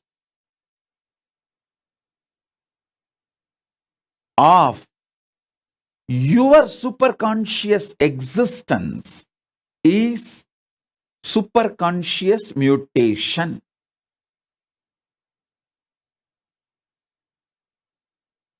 I wanted to make it very clear. This word mutants is misunderstood all over the world, especially the Hollywood movies and TV serials. The way they project the idea mutants, that is not the way Hinduism reveals about the conscious mutation. Please understand. The Hollywood movies and TV serials, what they talk about mutants is people with extra power, but not enlightenment or the intelligence, compassion to handle the power, compassion to handle the responsibility. It is more like a unconscious mutants from the lower worlds. Atala, Vitala, Sutala, Talatala, Patala. The lower worlds. That concept only is presented in Hollywood movies and TV series like a Heroes, the New Heroes TV series. All these presents almost kind of a frightening depiction about the mutants. Completely forget about that. Understand what Hindu Shastras, Hindu scriptures, Vedas and Agamas, Puranas talk about superconscious mutation. From the vertical time zone, the higher conscious beings, people who achieved superconsciousness, those beings, their superconsciousness, when that reflects in your individual conscious existence, you start manifesting great enlightenment, intelligence, compassion, highest order of human values and divine qualities. With those jnana, buddhi, higher values, you start manifesting powers, extraordinary shaktis. Please understand. In India, even 200 years before, this was a lifestyle. Every village will have few Shatavadanis. Shatavadani means a person who can perform 100 acts at a time. Please understand.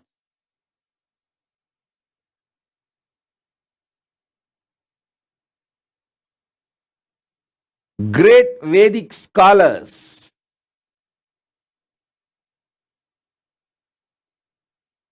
in Hindu tradition developed these powers possibilities through the superconscious mutation. Through this superconscious mutation,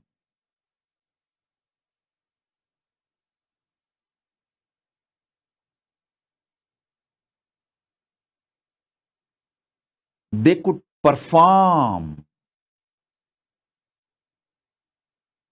100 acts at a time because all their non-mechanical parts of the brain was awakened through this superconscious mutation process. I want all of you to know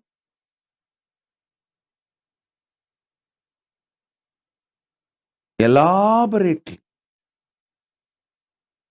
our Hindu scriptures, history, books have documented. Puranas are not mythology or myth, it's a history. They have documented these superconscious mutants, people who had the superconscious mutation experience. The Panchapandavas' birth itself is a superconscious mutation. Kundi received the power to make the superconscious beings give their DNA and give birth to kids through their DNA. She brought Surya's DNA with the blessing of Surya. That superconscious mutant is Karana.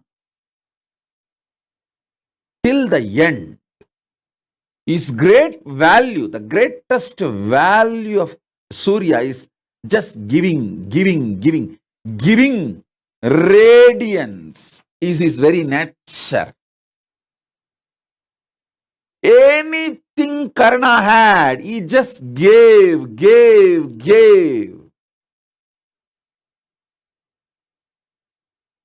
The quality of giving, radiating, could never be removed from Karna because he is from the DNA of Surya, the greatest giver, Bhaskara, radiating. He gave his very life.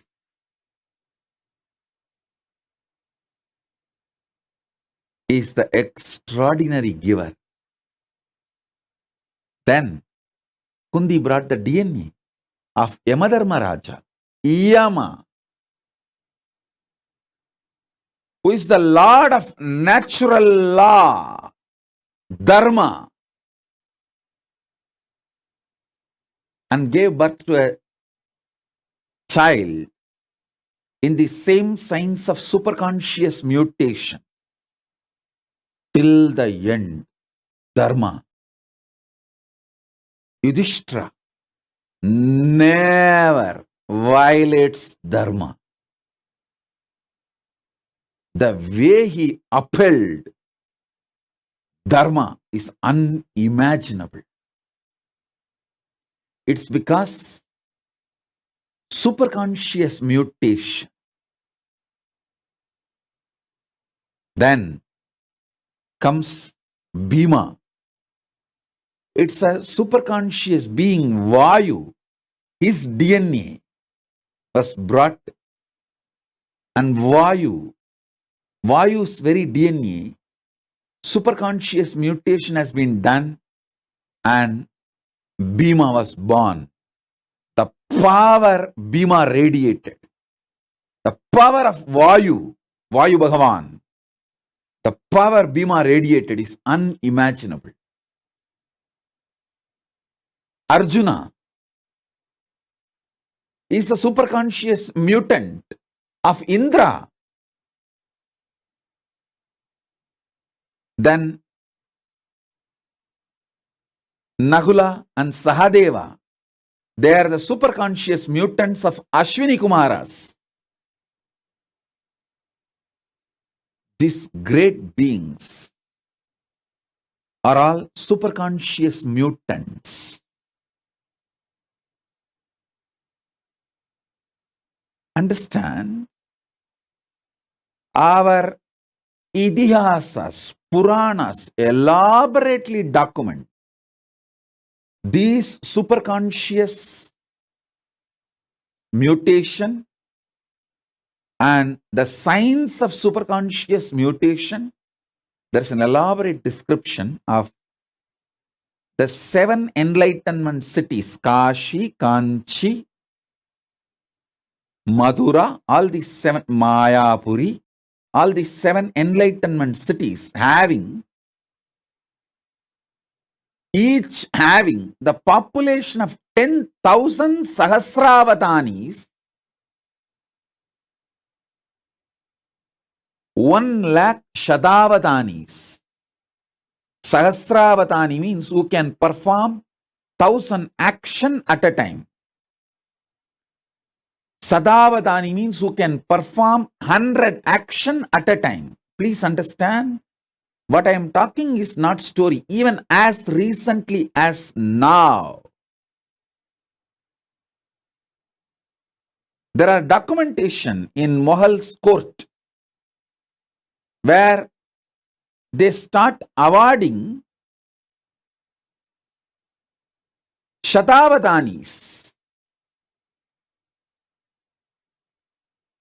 They start giving awards to Shatavadanis. There are documentation. In front of the court, people performed this 100 acts at a time. Forget all of that. Even now, in Andhra, the Telugu Brahmins community, they are keeping this tradition of Avatanis alive. The living stream is not dead. It is there still. It's there. Shodasavadanis, Ashtavadanis, still the tradition is there. In Andhra, the Telugu Brahmins tradition, and even the Telugu Brahmins who came and settled in the banks of Kaveri in Karnataka and Tamil Nadu. All the 3, Godavari, Karnataka, Kaveri in Karnataka, Kaveri in the Tamil Nadu. In all 3 places, the Telugu Brahmins who came and settled are still keeping these Avadani traditions alive. Actually, there's an elaborate description how these rivers were energized with the superconscious energy for these Avadani traditions to be kept alive. The Ganga was used for Sahasravatana, Sahasravatanis, people who can perform 1,000 acts. They settled in Kashmir and Kashi. Then the next level, people who can perform little less than 1,000, but around 900. They settled in Yamuna. And you need to know, after the Ganga and Yamuna, people who can perform above 500, but less than 900. That group settled near Godavari. That is why when we describe the rivers and worship, Gange cha Yamune chaiva Godavari Saraswati. Saraswati does not come third. Godavari comes third. Then comes Saraswati. Gange cha Yamune chaiva Godavari Saraswati Narmade Sindhu Kaveri. It was different settlement of different Avadanis. There's an elaborate description of how these Avadanis are trained and how this science was kept alive. Avadani's training is one of the aspect of superconscious mutation. More than Avadani's, another important aspect of superconscious mutation is ability to use the astras. Ability to use the different organs, senses. Listen. Ability to use different organs and senses. That superconscious mutation is Avadani's. You will have an extraordinary capacity to smell, think, write poetry, recollect the numbers, names uttered, means the Jnanendriya, Karmendriya, Manas, Chitta, Buddhi, memory, everything will be fully active, alive, intensely, simultaneously, spontaneously, synergetically. That is what is the definition of being an Avatani. All your Jnanendriyas and Karmendriyas. Jnanendriya means the organs in your system which receives informations and processes. Karmendriya means organs in your system which performs actions. Jnanendriyas and Karmendriyas and the internal organs who are responsible for Jnanendriyas and Karmendriyas to be fully active and alive. Sorry for using too many Sanskrit terms.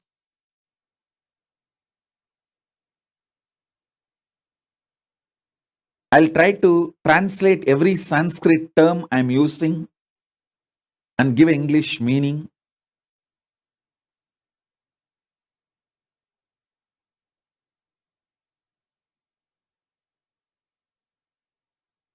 The knowledge receptors and action performers, these two organs, for example, tongue, when it tastes, it is called Jnanendriya. When it speaks, it is called Karmendriya. Same tongue, when it performs the action of receiving the taste and processing that information, it's called Jnanendriya. The same tongue, when it performs the action of talking, it's called Karmendriya. Like that, the Jnanendriyas and Karmendriyas and the internal organs which are responsible for these Jnanendriyas and Karmendriyas to be active. For example, liver. Only if your liver is absolutely detoxed and fully active, you will have a deep ability to coordinate all the actions. Please understand, coordination of all the actions needs not just the support of the brain, it needs the support of your liver. Because your liver is responsible for all your internal organs functioning smoothly. So, the Avadani has to keep his whole body detoxed. If you are an Avadani, you will automatically keep your body detoxed. Only if you are detoxed, you will be able to be an Avadani.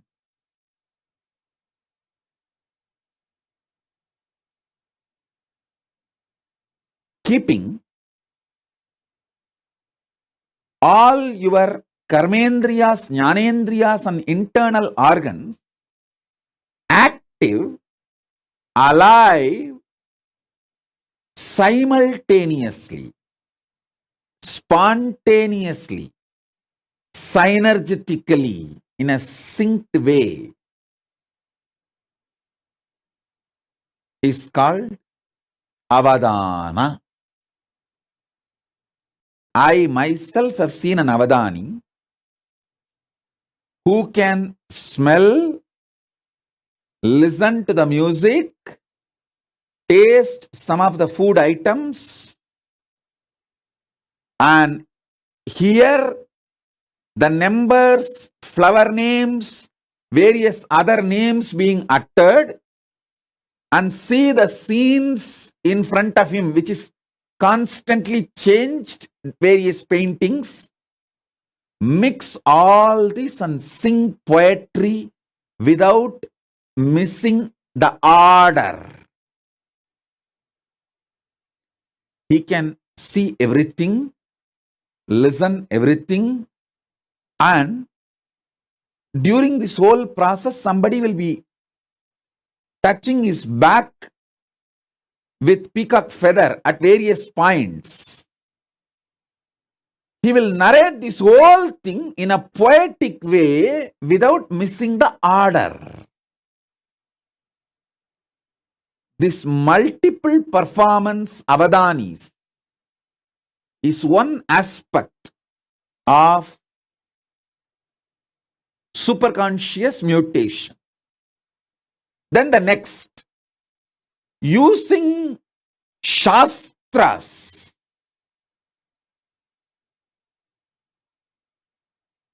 That is what now I am making Suvignana master. See, in Shankara's history, if you see Adi Shankara's history, two of his disciples never studied anything. Totakacharya, Bhatmapada. They just served him. Just by superconscious mutation, he made both of them Shastravadanis. Shastravadanis, like Sahasra Avadanis on Shastra. Sahasra Avadanis means they can perform 1,000 actions at a time. Shastra centered. He made both of them Sarvanyas. What Mandana Mishra did through the self-effort, his whole life, Adi Shankara gave it through superconscious mutation to Todaka and Bhatmabadacharyas, just like that. Sarvanyatva can be transmitted through the initiation.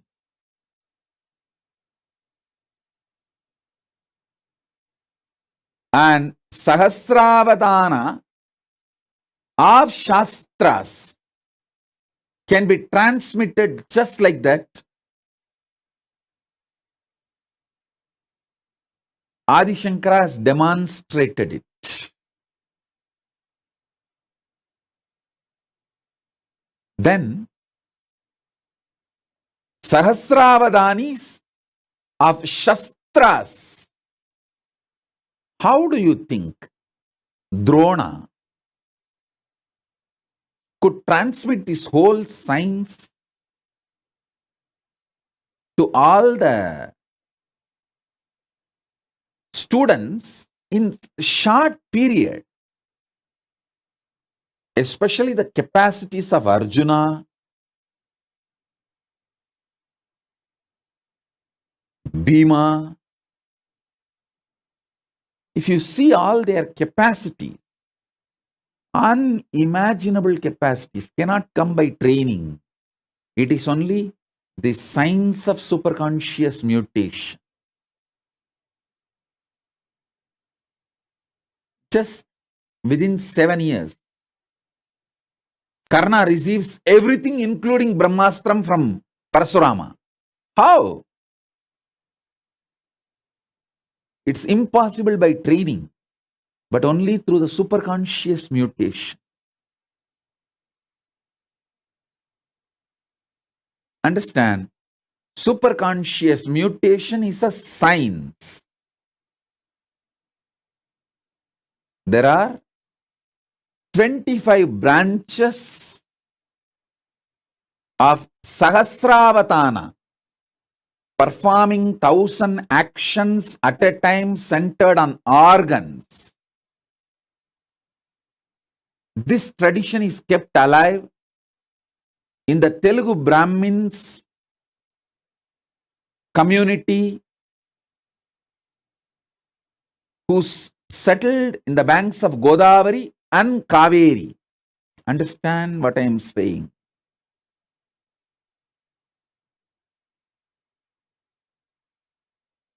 Even now, there is a living stream, at least few people. We have Shodasavadanis, means who can perform 16 actions at a time. I want to tell you, put this on record, how the invaders of India destroyed this Avadani tradition. They understood these Avadanis are the powerful people keeping this Hindu tradition alive. So these invaders started rewarding the Avadanis.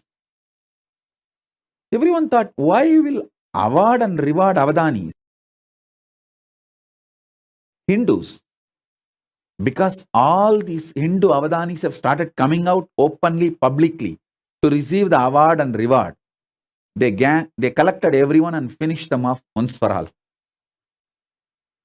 That is the way the living stream of the Avadanis were destroyed by the invaders.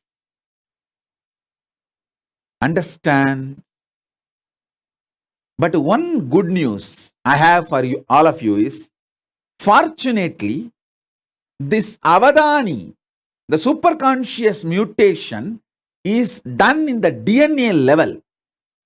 If the Telugu Brahmin DNA is available, Telugu Brahmin kids are available, that is enough. I can reinitiate them, revive the whole Avadani tradition, which is what I am doing through our Gurukul. This is the good news we have. The Gotra of Avadanis, the Telugu Brahmins who carry this Avadanis DNA, if the child is initiated,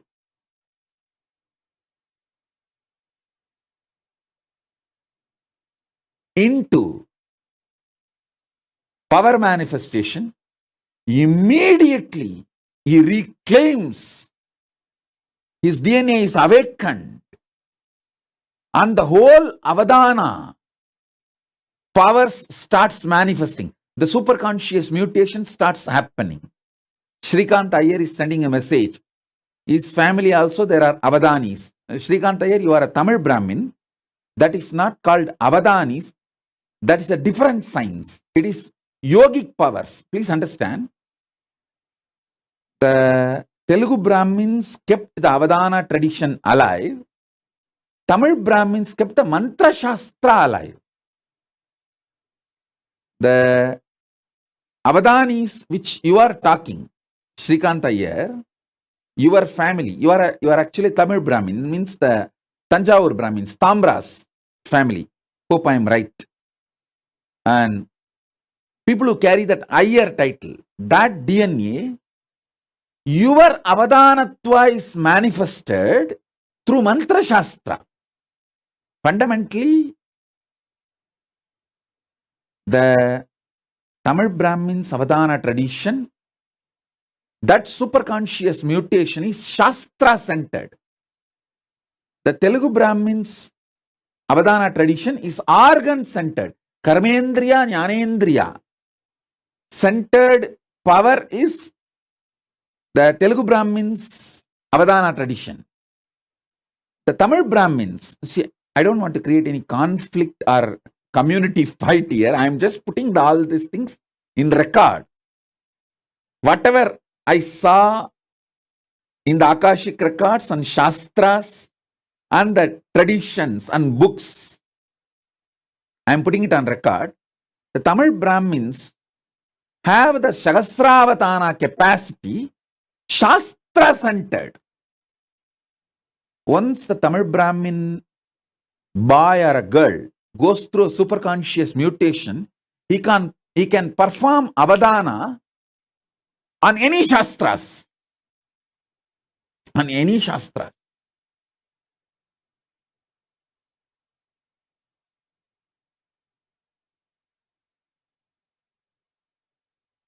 The Shastra-centric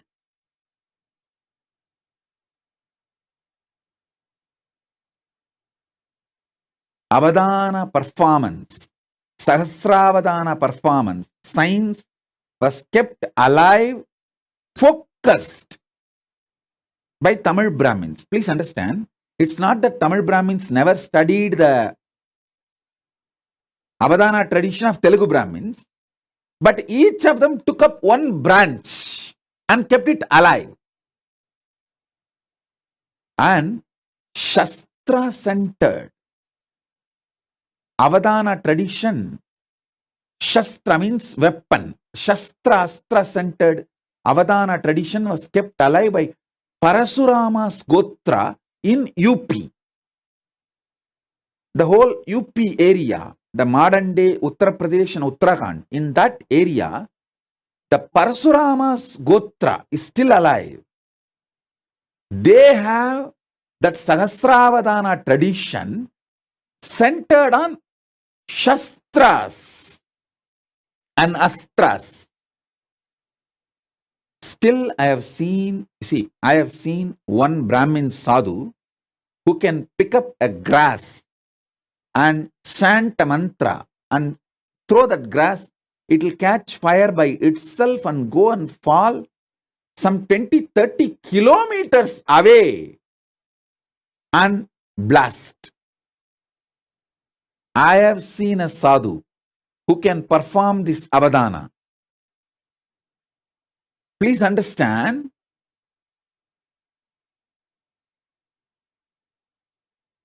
the organ-centric superconscious mutation avadani tradition was kept alive in Telugu Brahmin stream.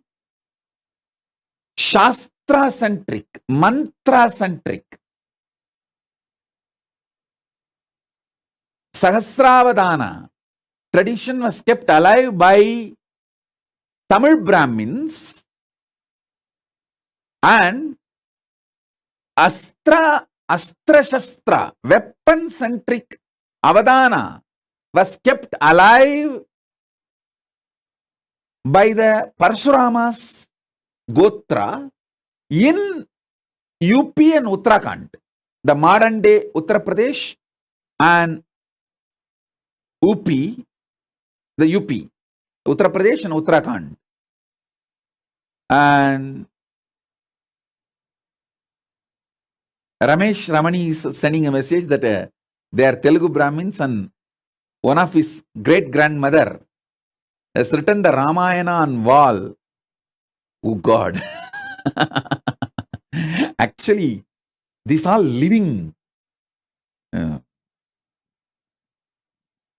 what to say, that living documentations.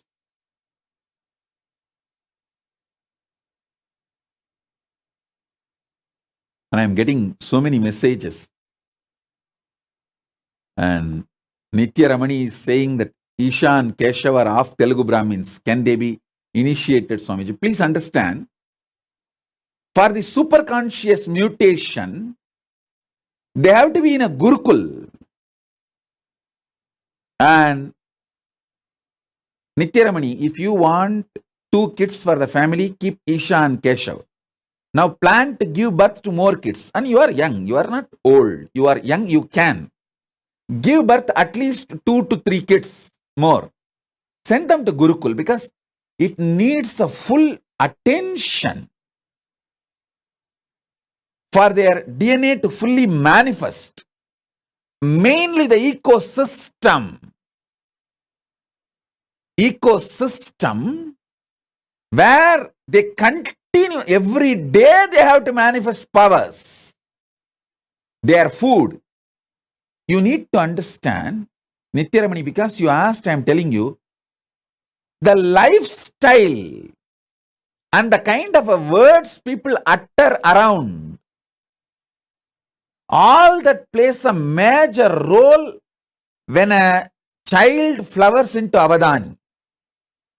The fear and greed, everything should be centered on power manifestation, not on money manifestation. See, it is not that our Gurukul kids don't have fear or don't have greed, but it is all centered on power manifestation. They get greedy to manifest more powers. They get fear if they don't manifest powers. But it is not centered on money. Oh, will I get a job? Will I get this certificate? Will I get that? So understand, the whole life has to be focused on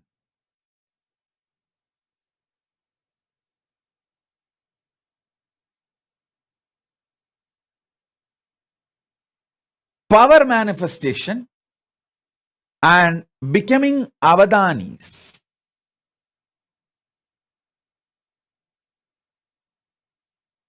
The real reason why I am so focused on Gurukul is my work is not just writing some 1,000 books, giving 1,000 satsangs. My work is super conscious mutation. Making thousands and thousands of Avadanis, power manifestors, demonstrably. Please understand one more thing. I want to put this whole thing on record. Good news is, this whole science is recorded inside the DNA. So as long as the last Brahmin is alive, this science cannot be destroyed, cannot be eliminated. That's the good news. The great news is, Paramashiva has empowered me. He has given me the power to revive, awaken, and do the superconscious mutation. And revive that power of Sahasravadani. So Nithyaramani, first thing, you are young, you are not old. Both of you are young. You can plan for at least 2 or 3 more kids and send them to Gurukul after the age of 7. This will be equivalent to giving $1 billion to Hindu society. Understand? When you give one child to Gurukul and when he starts manifesting powers, a tradition is revived. Not just one person, a tradition is revived. I always tell people, when one Hindu woman is taken away, it is not that we lose one woman, yet whole lineage is lost. Same way, if the one child, Brahmin child, or one Brahmin girl starts manifesting this avatana powers, it is not that one girl or one boy is manifesting. The whole gotra, the whole order, the tradition, the heritage, that whole lineage is revived.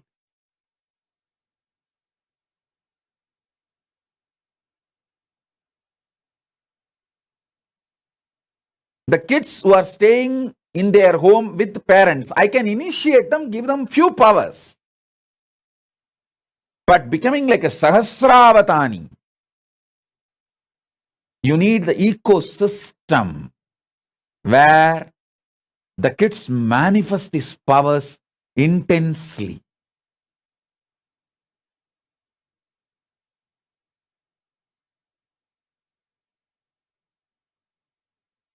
I wanted to tell all of you who put the message now. Ramesh Ramani, Nithya Ramani, Shrikant Iyer, all of you. Take this very seriously. One child from the Brahmin tradition, Brahmin DNA. Please understand, I am not a casteist person. All of you should know I myself is not a Brahmin DNA. I am from Adisheva Velalar community. So you should know that I am not a casteist person, and I talk so much about social justice, and I work for the social justice. Here I am talking about the biology of the superconscious mutation. I am not talking about the social community structure. I am talking about the biology of the superconscious mutation. So understand, if one Brahmin child becomes part of the Gurukul and he starts manifesting powers and sarvanyatva, and he starts manifesting this avadanitva, not just the one child, the whole lineage is revived.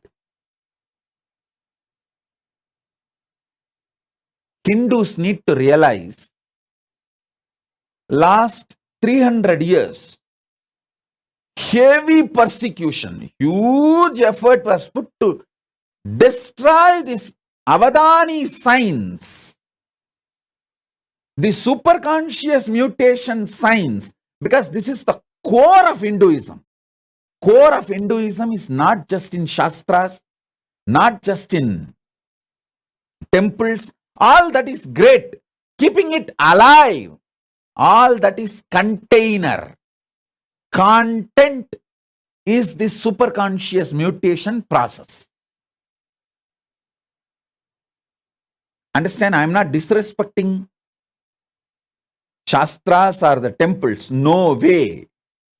But all I am telling you is, Shastras and temples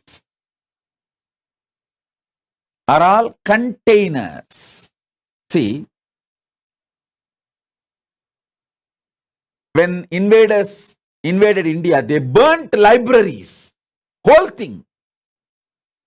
Some of our libraries was burning for 2 years. Around 20 million books, manuscripts have been burnt. But the whole thing was rewritten within next 10 years by just 10 Brahmins sitting in a remote forest, because in their DNA the whole thing is programmed, and in their memory the whole thing is there. They just sit and go on writing. Patanjali himself says, I took my 1,000-headed Patanjali Adisesha farm and wrote this whole Mahabhashya. It means he became the Sahasravatani, the 1,000 independent, intelligent brain tracts. He activated it, and all the whole 1,000 track revealed all the 1,000 branches of the knowledge. Patanjali is the Tamil Brahmin who is a Sahasravatani, mantra, Shastra-centric Sahasravatani. Is the Tanjore Brahmin. Shastra-centric Sahasravatani. He reveals the whole Mahabhashya. So if you just have one Patanjali, even if 1,000 libraries are burnt, no problem. They will repeat it and rewrite it, pen the whole thing down in next 10 years.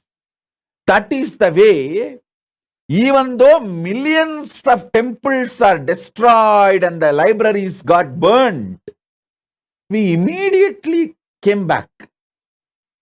We immediately revived the whole thing in next generation, within next generation. Now is the time to revive not just the Avadani science of organ-centric mantra-centric, Shastra and Shastra-centric, all the 25 branches of Avadani tradition. Sahasravatana, in all 25 branches, the mantra, power manifestation. Power manifestation, Shakti Avishkarana is one of the signs, branches. We can create kids who can perform 1,000 power manifestation at a time. Sahasravatana at a time. I can talk about all these things. With Paramashiva's grace, I have a right to talk about all these things because I already demonstrated many things which I am talking. Understand? The organ-centric Sahasravatana. That is what is this remote vision, ability to read blindfolded, and Shastra-centric Sahasravatana. That is what is that any book, without opening the eyes, the kids can just tell what is there in which page. Already Nithyananda demonstrated this power multiple times. Sarvanyatva, not just Nithyananda, many kids along with Nithyananda demonstrated this power multiple times. And Astra-centric, Astra-Shastra-centric Sahasravatana. This comes under this materialization. Many other power manifestations come under this Astra and Shastra-centric Sahasravatana. You can receive anything you want and send anything you want. Many of these powers, these Avadana traditions, these sciences I have demonstrated. Now, through a large-scale Gurukul, I'll be taking this whole science to the whole world. See, the good news I have for all of you is, with the grace of Paramashiva, we demonstrated it is possible. We already revived the foolproof. The methodology is success, end-to-end, the quality control passed. That is done. Now we will have to make it available to the whole world by making large numbers, like 10,000 balasans, 10,000 female sannyasinis, 10,000 rudraganyas, manifesting these different Avadana traditions. That is what we have to do, and that is what I am doing. That is what I am focused, and I know what all the dangers and attacks possible, what all the persecution, dangers and attacks possible. I am first doing all the protection needed to protect once I start doing this work. So understand,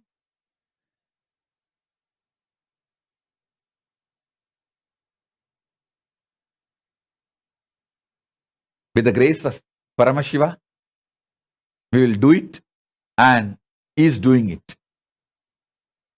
He is really doing it. He is doing great work in large scale. Great work in large scale.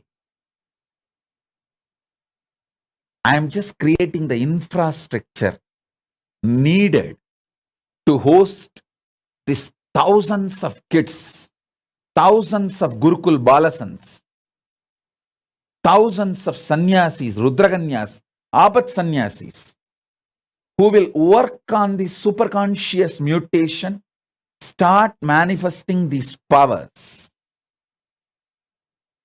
I'm just working. So understand,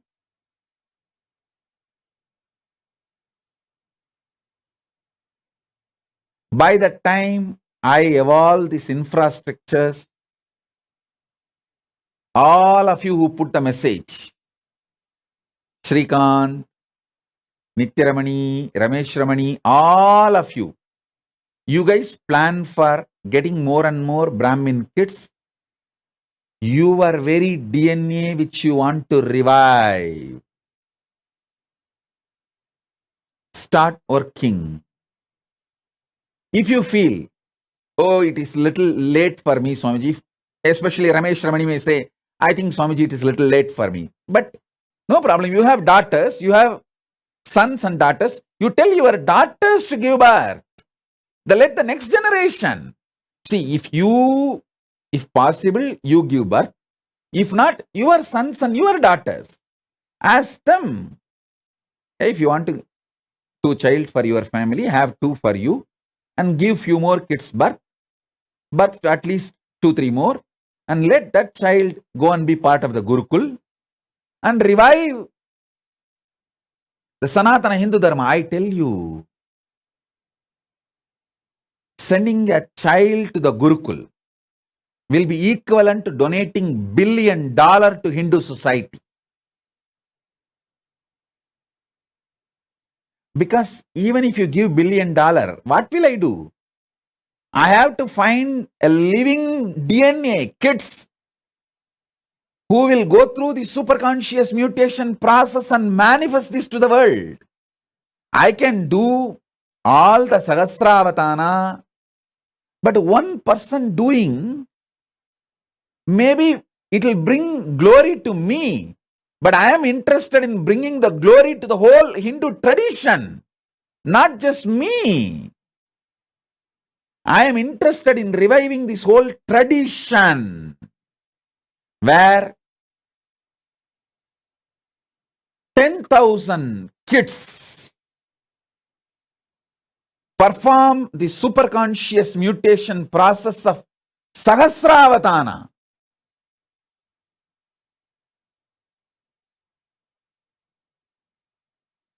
I want all the Brahmins to know, especially if you are from a family where alcohol and non-veg is not a lifestyle, where still you keep the Brahminical traditions alive, you are carrying something extraordinary in your DNA which can revive Hinduism. So I request the Brahmins,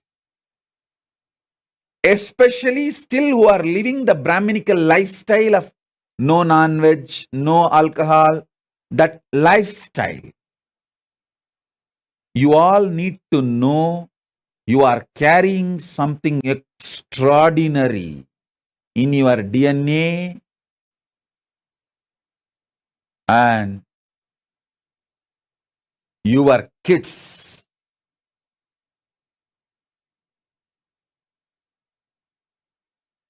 not only can be the greatest gift for reviving Hinduism, they can be greatest gift for the whole humanity. Sonali Gupta is asking, what was the Kashmir Avatani tradition?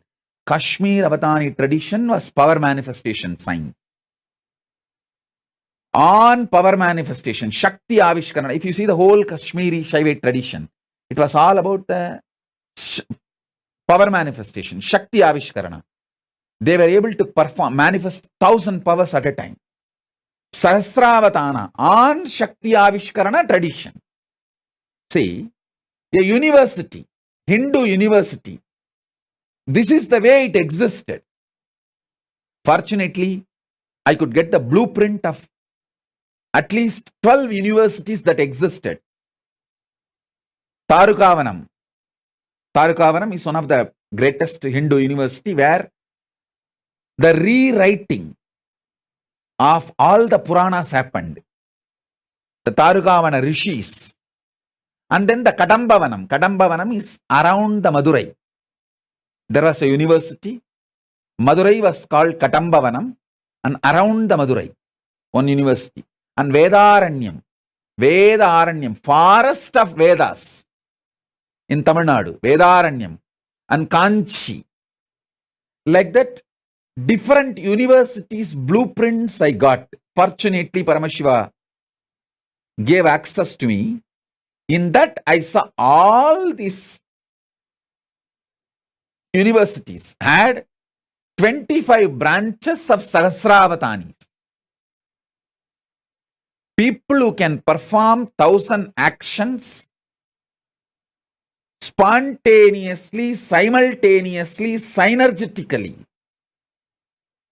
Because of the superconscious mutation, either centered on organs, or centered on Shastras, scriptures, or centered on Shakti Avishkarana, power manifestation, or centered on Astra Shastra Vidyas.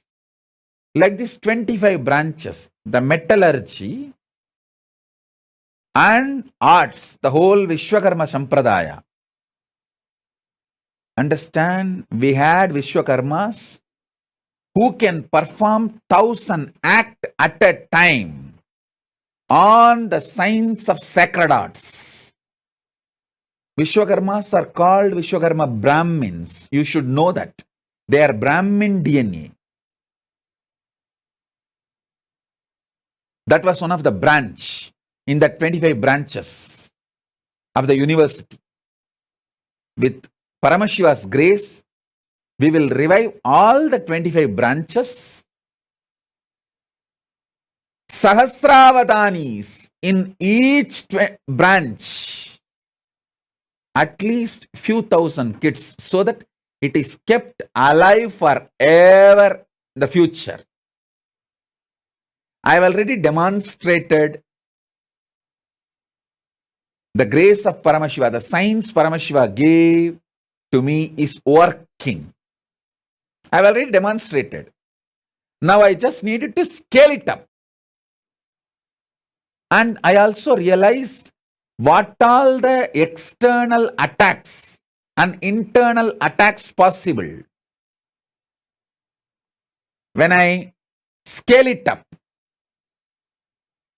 based on that, I am creating an infrastructure where once we start doing it, we will not need to waste our time in defending ourselves from the external attacks and internal attacks. We have a complete foolproof system where there is no attacks. We are absolutely safe. With the grace of Paramashiva, he has already given us that kind of a legal, political structure. Now we are just making infrastructure. And this is what is the real revival of enlightened civilization. Conscious civilization.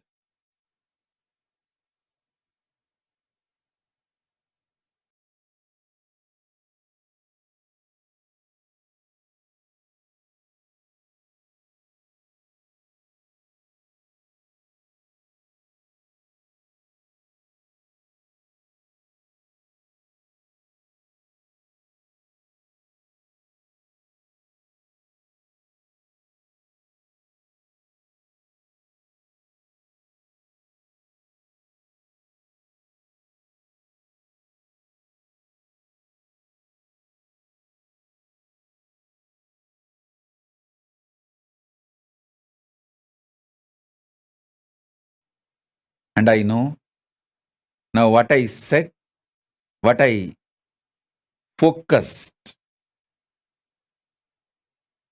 and what I delivered is too much even to grasp.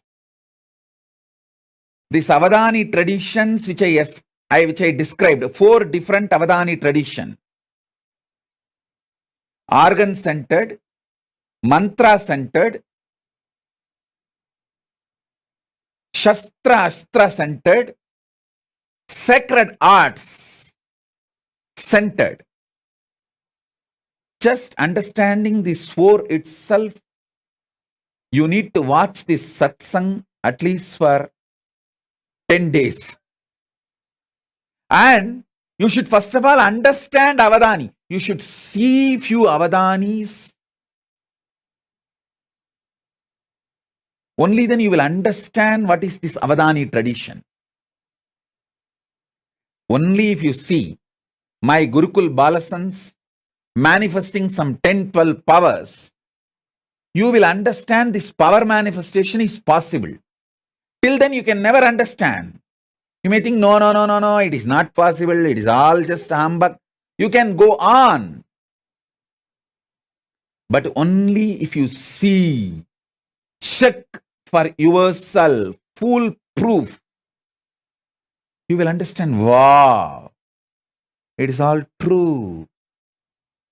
Same way, only if you see few Avadanis, you will understand.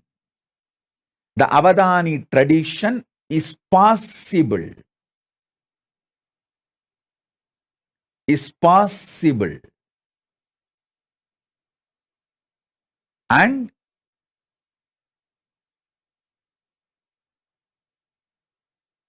understand all these various Avadani traditions.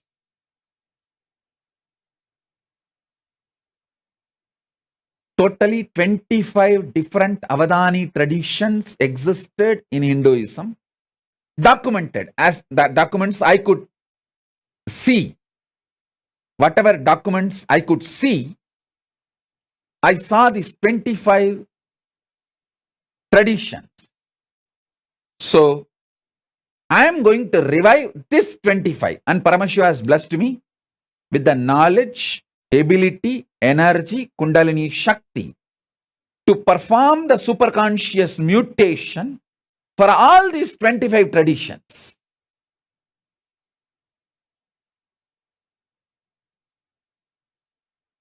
In these 25 traditions, each one represents one face of Paramashiva. One face of Paramashiva represents one Avadani tradition.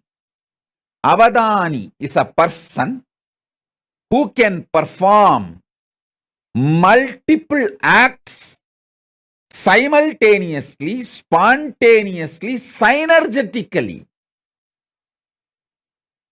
Because of the superconscious mutation happened in him.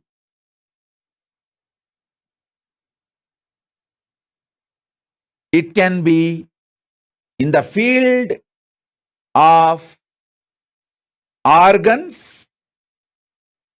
It can be in the field of Shastra scriptures. It can be in the field of power manifestation, Shakti Avishkarana. It can be in the field of Stapatya Veda, sacred arts. Stapatya Veda. It can be in the field of food and medicine, Ayurveda, Ayush Veda. Food and medicine both are considered as the same branch in Hindu tradition. Food and medicine was not separate. It was one and the same in Hindu tradition. And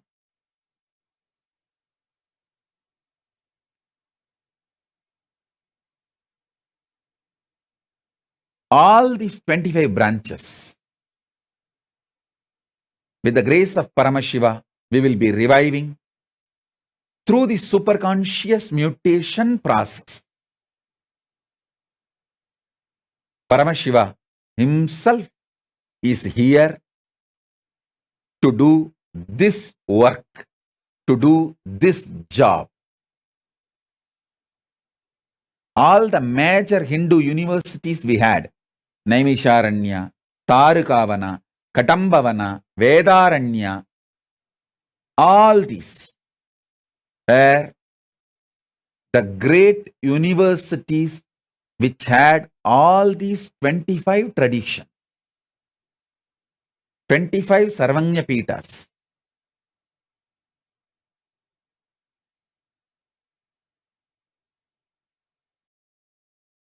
Understand? Temples monasteries, gurukuls, libraries, all of them are containers. Content is this superconscious mutation process.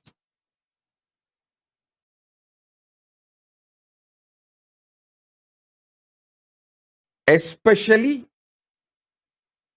if you are from a Brahmin community who's still living the Brahminical traditional lifestyle of no non-veg and no alcohol. Actually, if you don't do Gayatri, if you don't do Sandhya Vandanam, if you don't do Agnihotra Mandala also is okay. I'm not saying don't do. Even if you have not performed all of that is also okay, because that can be just revived. But the non-veg and alcohol and drugs directly affects the very DNA structure. The capacity of the DNA is lost if you allow non-veg and alcohol and drugs.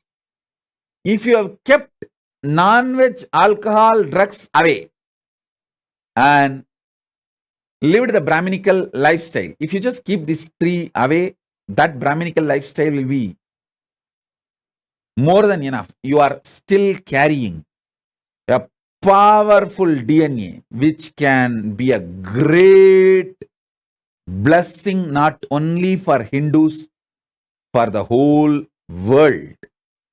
Because if you give one child, for example, Paramesha, Shri Advait and Mahadvait gave Paramesha and Tattva to Gurukul, especially Paramesha. The way he started manifesting powers when he was a kid, it is not that now he is only one sannyasi or one kid, one balasant manifesting powers. He is going to revive, inspire a lineage.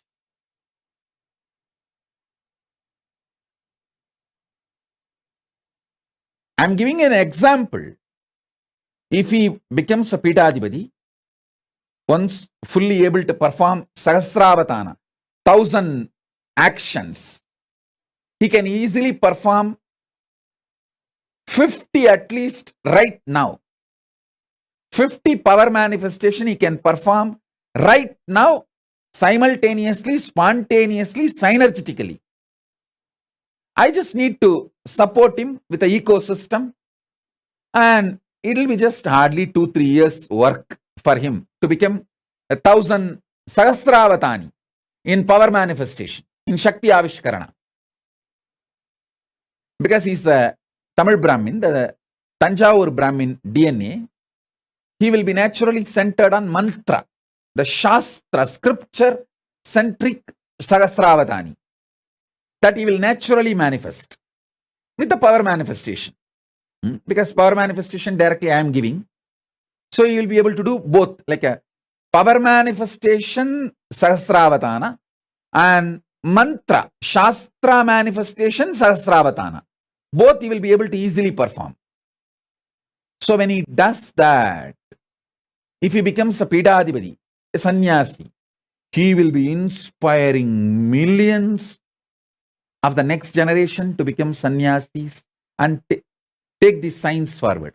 If he decides to become Grihastha, when he grows up and if he decides he wants to get married, at least his whole family and the lineage, that Karuvali Parambarai, will start carrying the same awakened superconscious mutation DNA. Anyway, he will be blessing for the world. If he takes up Grihastha, he will be making few kids manifesting. If he becomes sannyasi, he will be making few thousand kids manifesting this Sahasravatana. That's all. Understand? What I am talking is a clear Paramashiva's blueprint. He will do it. He is doing it. He is doing it.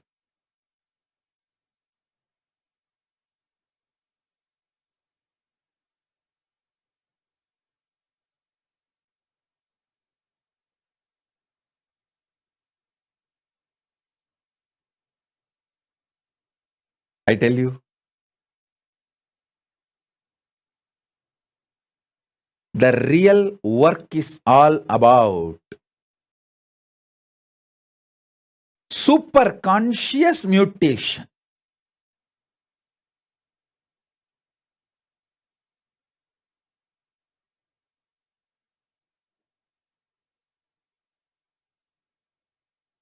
Actually, when Paramesha had a fracture in the hand, it is because of my fear for Madhvait and Rishiyadvait, I sent him to hospital. If there was no interference of Madhvait and Rishiyadvait, I would not have sent him to hospital. Because I know how to heal it simply, just by the superconscious mutation. But Madhvait is terrorized. What can I do? I have to be legally right as per the Indian law. So I said, all right, take him to hospital and do what need to be done. I only consciously supported him.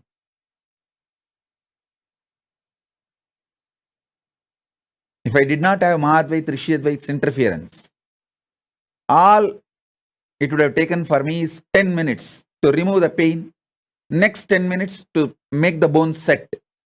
And after half an hour, I'll tell them, hey, now take the X-ray and show that it's all clear.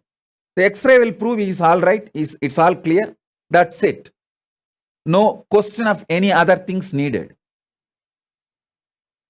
Because this Avadana tradition, when the superconscious mutation starts happening inside a child, he gets the power to manifest the body as he wants.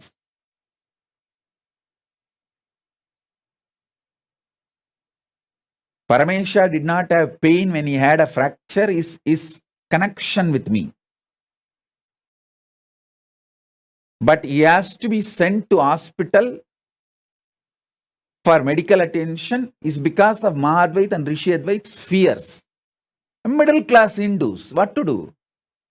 For last 5-6 generations, even they do not know that this kind of avadana is possible, and even they have not seen their parents or great-grandparents manifesting these powers. At least 3-4 generations it is gone. So they are all jittery, shaky middle-class Hindus. Always they want to have a plan B, that fallback. And it is not their mistake. That is the way now, because for so many generations you did not see all this is possible.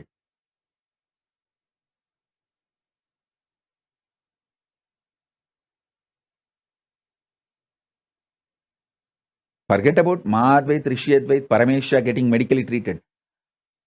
When I had the fracture, not only I did not have pain, but finally, no hospital was ready to do the surgery without anesthesia. I am telling, hey, I am an adult. I will write and give you that I don't want anesthesia. You perform the surgery directly.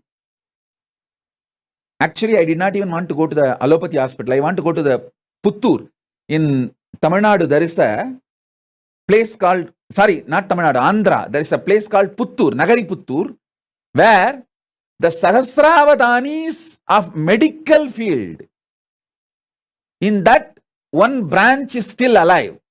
Any kind of fracture, they will cure it without any surgery in 10 days. From all over the world, people come there.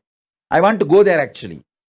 But these guys were constantly, these doctors, no, we cannot discharge you from the hospital and it has to be done within next few hours. All this big mess, and I thought, oh God, even I have to be legally obedient. Obey legally. Even I cannot go through the surgery without anesthesia. That was. But what to do? When you are in a country, you have to go through their legal system. Actually, the moment I had the fracture, I told my disciples, hey, drive to Nagari Puttur directly. Don't go to Bangalore. But somehow these fellows said, no, Swamiji, let's first take the X-ray and know where the fracture is exactly and take it to the Nagariputtur so that they will repair it. We will go to hospital only for diagnosis, but treatment we will go to Nagariputtur. But once you enter the hospital, they say, no, we can't discharge you. You are a VIP. And the hospital will get the bad name if we send you out. Then I said, all right, perform at least surgery without anesthesia. But the law is law. They said, no, it's a law of the land. They have to first of all report to police, and they have to report to government because a VIP having a hand fracture, and they are answerable to any of the repercussions or outcomes. Anyhow, but I tell you, only when I demonstrate the powers of the superconscious mutation, world will realize the greatest gift Hindus are having, which need to be shared with the whole world. This will be the greatest gift Hindus will be giving to the whole world. I'll continue with my initiations into superconscious mutation in the further sessions. Today I wanted to reveal the blueprint, Paramashiva's blueprint. In the further satsangs, I'll give detailed initiations. So, with this, I bless you all. Let's all radiate with integrity, authenticity, responsibility, enriching, causing, living Shuddhatvaita Saivam, Paramadvaitam, the state, space, powers, being, superconsciousness, and Kailasa of Paramashiva, Paramashivoham, Om Nithyananda Paramashivoham, the eternal bliss, Maha Kailasa of Paramashiva, Paramashivoham, Om Nithyananda Paramashivoham, the eternal bliss, Nithyananda. Thank you. Be blissful.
Let's start with the Sadguru Vandanam. Nithyanandam Paramasukadam Kevalam Jnanamurtim Dvandvatitam Gaganasadusham Tattvamasyaadilakshya Ekam Nityam Vimalamachalam Sarvadi Sakshi Bhutam Bhavatitam Trigunarahitam Sadgurum Tam Namami. Let's go through the disclaimers. Security measures. No photography, video, audio recording. Important cautions.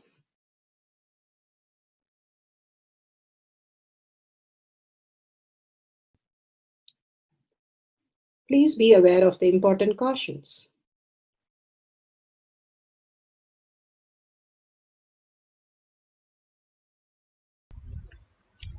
Science of our manifestation is authentic, time-tested, scientific and foolproof. The pramanas, the evidences, the Shastra Pramana, scriptural evidences, the authentic scriptures, Shrutis, the Vedagama stand as a foundation for Hinduism. Atma Pramana, authentic, time-tested, foolproof compilation of the experience of the rishis, sages and enlightened masters, which is in terms with the Shastra Pramana. Atma Pramana, with Apta Pramana, a guru is able to experience and live the truth as claimed by the Shastra Pramana.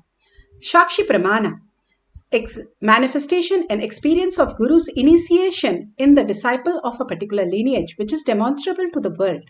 And Pratyaksha Pramana, having the truth validated by the scientific study. Bhagavan has given the evidences, the pramanas, to have the cognitive shift from what we understand as mind to the superconscious mutation of superconscious experience in each one of us as reality. Bhagavan has given the power of materialization, the scriptural reference from Shiva Samhita. Shiva Samhita 3.4, 3.5. This is from, not Shiva Samhita, Spandakarika, section 3, Vibhuti Spanda, Sutra 3.4, 3.5.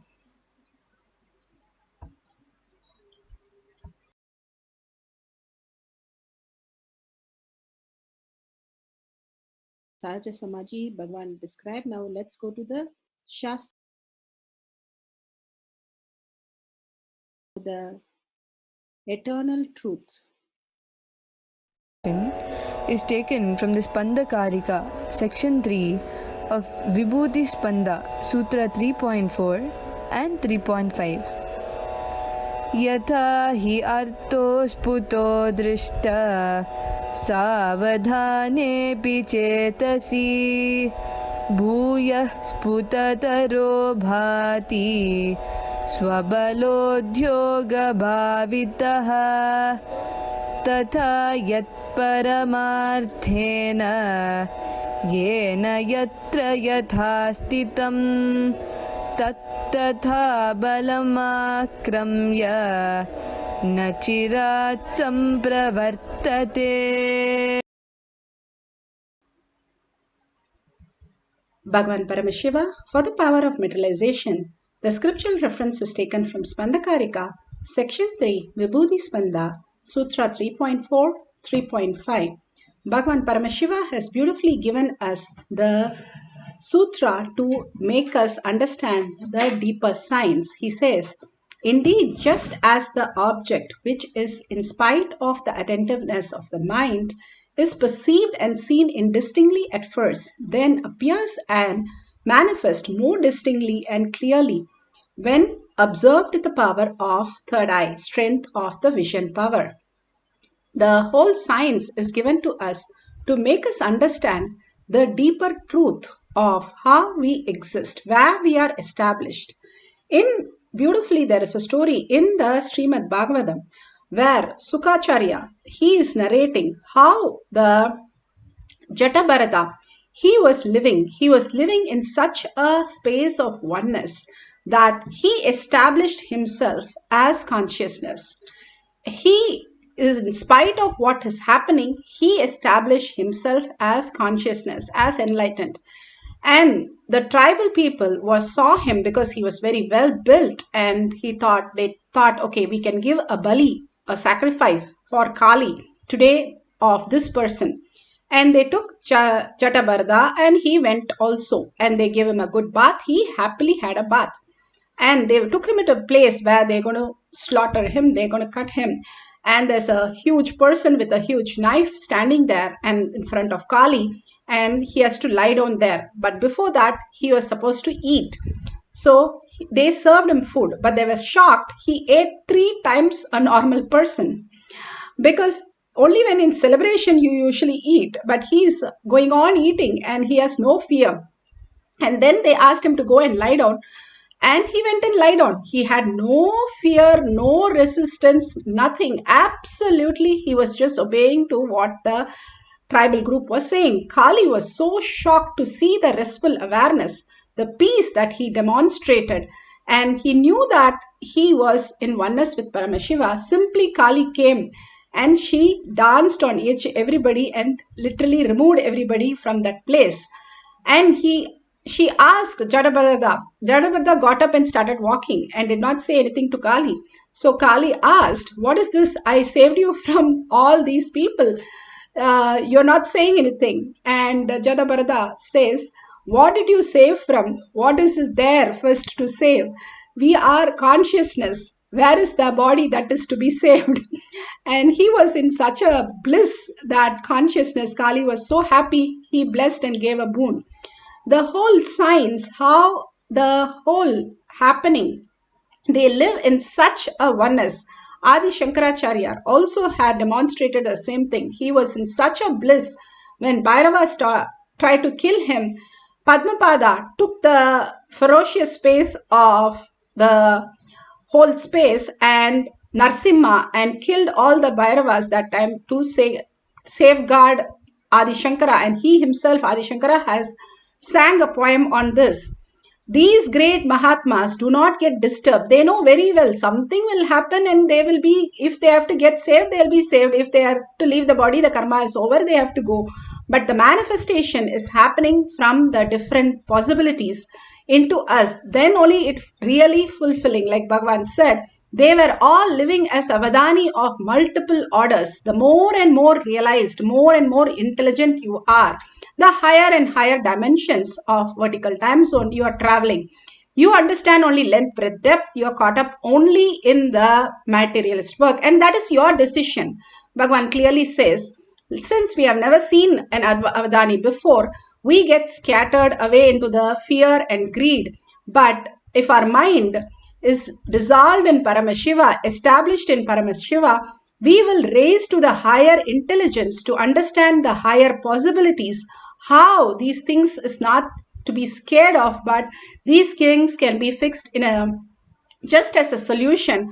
All that we need is surrender our identity to Paramashiva. He will manifest anything as our possibility. All that needs is only a deep surrender, and simply you can experience the greatest reality. Here, Bhagavan beautifully explains about the Sahaja Samadhi. Even gods need to do tapas to achieve this state. Even gods who achieved their states by the various practices need to do unique special tapas to achieve this state. Yam laptva chaparam labam manyatenadikam tataha yasmin sthito na dukkena gurunapi vichalyate. Having obtained which state one does not esteem any other acquisition as something more, and being established in which state one is not shaken by even the most grievous suffering, is Sahaja Samadhi. We call it Sahaja Sthiti, the state where, the space where thoughts are not required for the smooth functioning of your body and even mind. Mind can function without thoughts. Please understand, even though usually the mind is bunch of thoughts, it can function without thoughts. You may ask, how can mind, which is bunch of thoughts, can function without thoughts? Just by the presence of the superconsciousness, without any agitation or the after effects and side effects which will be usually created by thoughts, mind can function, mind can flow. Unless the mind functions, you won't even be able to stand, sit, walk. It functions without any thoughts. No thought, no movement. That is why I always tell people, I am not existing as you think of me. Same way, after I leave the body, I am not going to be absent as you think of the absence. Understand? An enlightened master, a person who is established in Sahaja Samadhi, he will not be present as you understand presence. He will not be absent as you understand absence. Krishna says very beautifully, whoever understands the way I function will be liberated. Understand? He says, if you understand how I am functioning, you will be liberated. How funny it is. You may think, how will I be liberated if I know how Krishna is functioning? You will understand your mind is also functioning in the same way, and just your ignorance creates complication. You will just unclutch that very moment. Wow, this is what? Then why was I connecting all the thoughts unnecessarily and creating constant suffering for me? I wasted my time creating constant suffering for myself. When you create constant suffering for you, even the good thing you want to do to others will become suffering for them, and you will cry, oh, even if I do good things, people take it bad. They are not taking it bad. You are doing it as bad. Even though you plan good. But when you stop torturing yourself, when you stop giving suffering to you, even if you do something what you think or you may feel as bad, will end up as good. When enlightened master uses his trishul, even then he only heals. When an ordinary man, even if he gives gift, he only destroys others. Beautifully, Bhagavan explained how we can experience the superconscious mutation, the Sahaja Samadhi, when we establish ourselves without thinking. When you are in the beautiful space of oneness, that is, your heart opens up, the brain coherence happens, then the thinking mind is not required. But you open the bliss chemicals in your brain, which becomes the reality.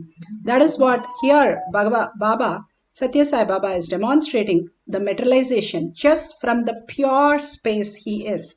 There is nothing that he is doing. It is happening to him. Whether he is materializing gold or he materializing vibhuti and kumkum, you can see how he is just from thin air, he is in the depth and he creates these materialistic objects and just offers is only because of the pure space he is. Bhagavan is explaining and making all of us create that beautiful space of oneness to materialize the vibhuti, kumkum, all these again and again to make us understand the higher dimensions are available. We don't have to continuously suffer in life. We have to raise by establishing ourselves in the higher manifestation, who we are, continually living in our length, breadth, depth as a materialistic world. We are only chasing ourselves into confusion and chaos. But beyond that, there exists a space of 14 dimensions which we can make it reality when we are ready to let go our identity a little bit, the knowledge, the skill, whatever we know, and bring into that oneness space what we are, establish a listening space for higher dimensions to happen. And that tapas is power manifestation. Every day doing the tapas, we understand the greater science. Like when you started walking, you started only when you were 1 year, but you did not jump. You took the time of 5 years to understand this deeper truth. Same way, you will understand the higher cognitions of how you exist, when you start manifesting more and more powers every single day as a tapas, how Bhagavan has given us this signs to the world. Here in Shakshi Pramana, manifesting gold flakes on her own palm. You can see her palm glittering as gold. It's not some wet. You can see how dry her hand is, but so bright, even in camera, it is able to see the gold flakes that are materialized in her hand. And all that needs is only our inner space to establish. It doesn't matter what you did yesterday, today, even 1 hour before. Now, are you ready to give up your thoughts only to listen to the space of Mahavakya that you are chanting? Again and again, when you are chanting, you raise yourself to the higher frequency, manifesting the powers. You can see one of the devotees in Pratyaksha Pramana, the scientific study. She went to a lab where Bhagavan materialized in her throat the object. So they say very clearly, the foreign body in her oral cavity, without any delay or reprocession, the recording of the spiral CT scan after materialization reveals the presence of the materialistic object. This is in Avatar Shastra, chapter 10 and page number 214. Clearly, it describes how the devotee had the materialization happen in her throat somewhere, from just somewhere, and manifested as reality. This has been scientifically studied. And so many gemstones, deities, all have been materialized just like that. Can you materialize from thin air? Everybody can, because you are the chosen one. Bhagavan says, do Anga Pradakshina of yourself. Go around yourself and thank yourself that you are here today listening to this great truth, and you are being the chosen one because Paramashiva wants to manifest through you all the abundance and auspiciousness. Be very clear. Sit as Brahmanya Bahuputratam. You are the favorite inheritance of the cosmos to manifest all the powers of Paramashiva. All you need to do is dissolve in the presence of Paramashiva. The higher, the gratitude, like Bhagavan says, removes all the karmas. When you're deep thankful for what Bhagavan is creating, making you understand the higher and higher cognition, and if you're thankful for that, he'll take you deeper and deeper. The more you're thankful, the more deeper you can travel, manifesting all the best in the outer world and experiencing the greater reality in the inner world. Materialization is not just making something appear in your hand, but it shifts your cognition and your reality in the outer world to the extraordinary abundance and manifestation of the best things in your life. So all we are going to do is sit straight with your head, neck and spine in a straight line. Connect to Paramashiva deeply in oneness. Chant the Mahavakya loudly and deeply, intensely, with the secret key called listening. When listening is there, there is no thoughts. So when you dissolve yourself in gratitude and love, no mind, you're in deep love, you know there is no mind even to sleep or eat. You are in so dissolved. Same way, bring that pure love for consciousness, Paramashiva, and dissolve in him. Simply you will be sucked into the Nirvikalpa Samadhi, Sahaja Samadhi, and you can experience the deeper reality. Let's all collectively chant the Mahavakya deeply, feeling the oneness with Paramashiva, manifesting the power of materialization of gold in our hand. Let's start chanting the Mahavakya.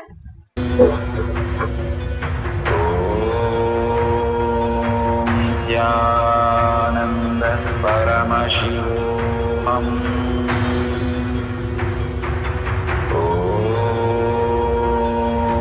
Nithyananda Paramashivoham.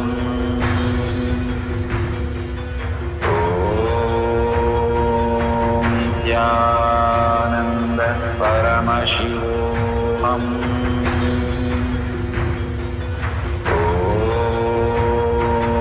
Nithyananda Paramashivoham.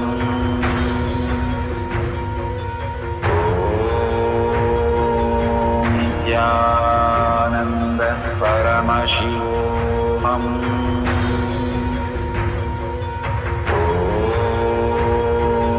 Nithyananda Paramashivoham.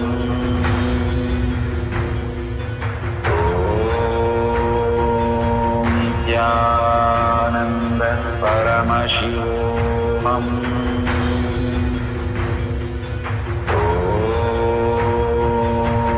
Nithyananda Paramashivoham.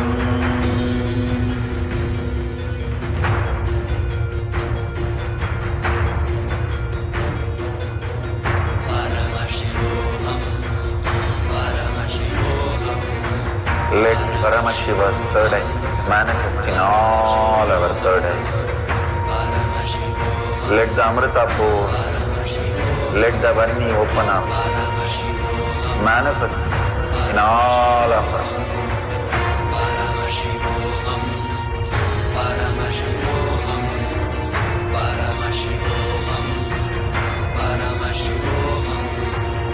Let Paramashiva overflow, manifest the powers in all our third eyes. Om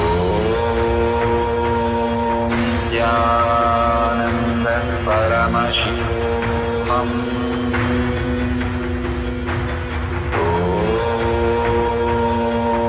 Nithyananda Paramashivoham.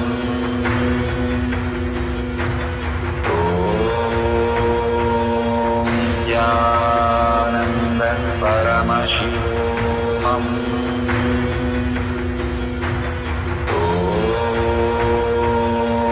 Nithyananda Paramashivoham. Om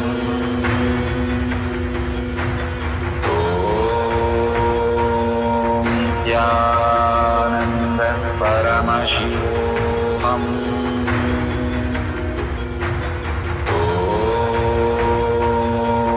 Nithyananda Paramashivoham. Om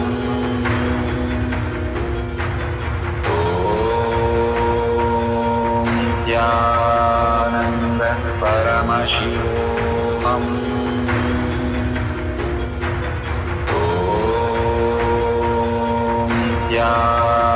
Nithyananda Paramashivoham.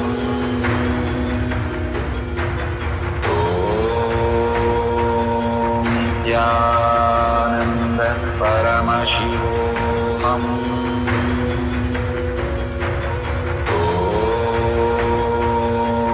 Nithyananda Paramashivoham. Om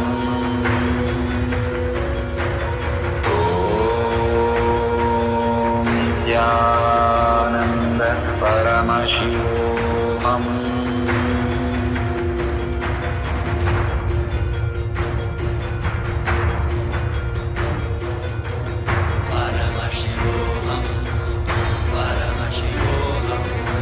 Let Paramashiva's third eye manifest in all our third eyes.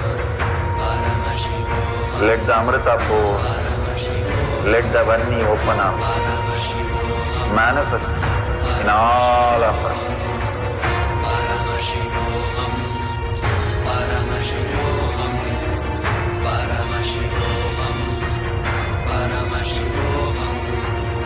Let Paramashiva overflow, manifest the powers in all our third eyes.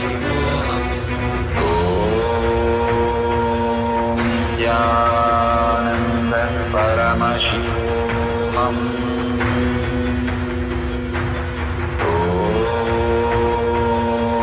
Nithyananda Paramashivoham.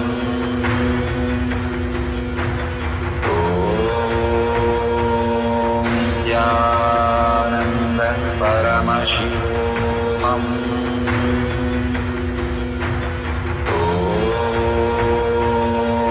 Nithyananda Paramashivoham. Om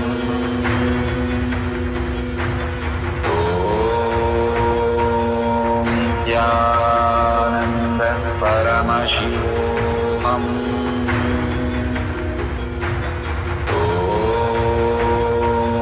Nithyananda Paramashivoham. Om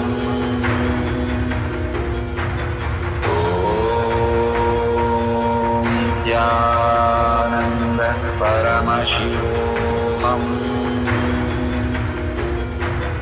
Om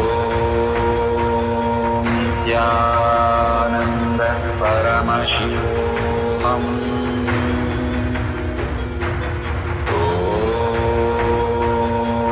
Nithyananda Paramashivoham.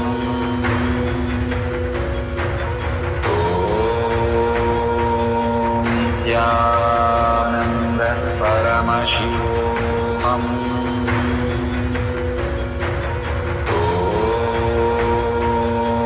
Nithyananda Paramashivoham.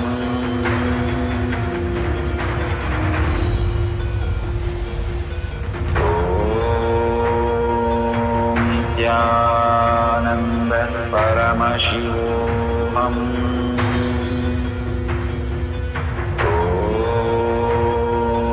Nithyananda Paramashivoham.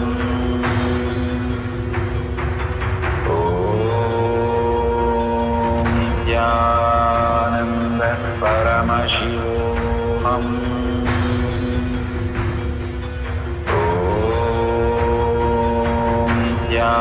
Nithyananda Paramashivoham.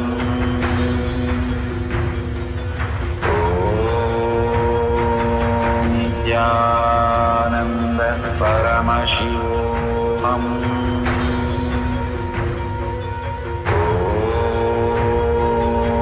Nithyananda Paramashivoham.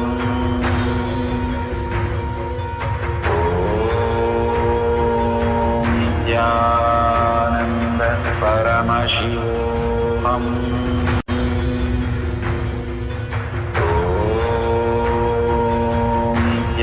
Nithyananda Paramashivoham.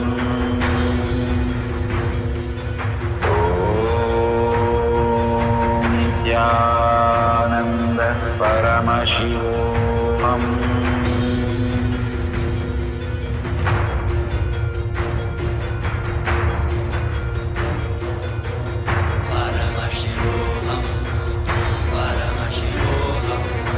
Let Paramashiva's third eye manifest in all our third eyes. Let the Amrita pour, let the Varni open up, manifest in all of us.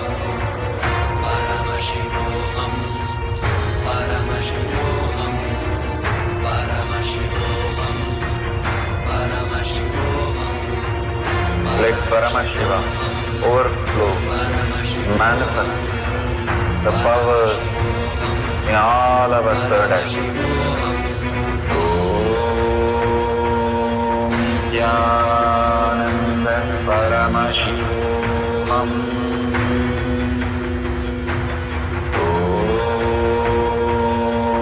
Nithyananda Paramashivoham.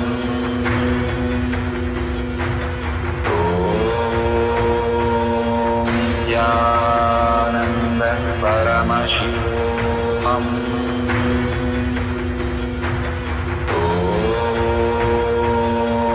Nithyananda Paramashivoham.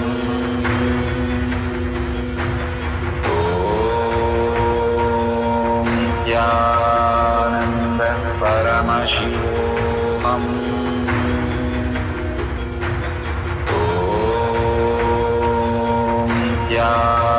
Nithyananda Paramashivoham.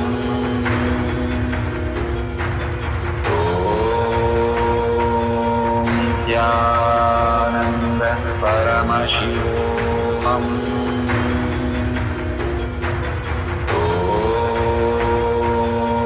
Nithyananda Paramashivoham.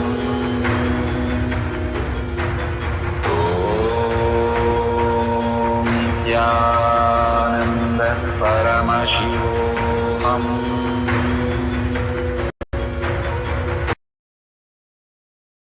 Slowly, very slowly, open your eyes.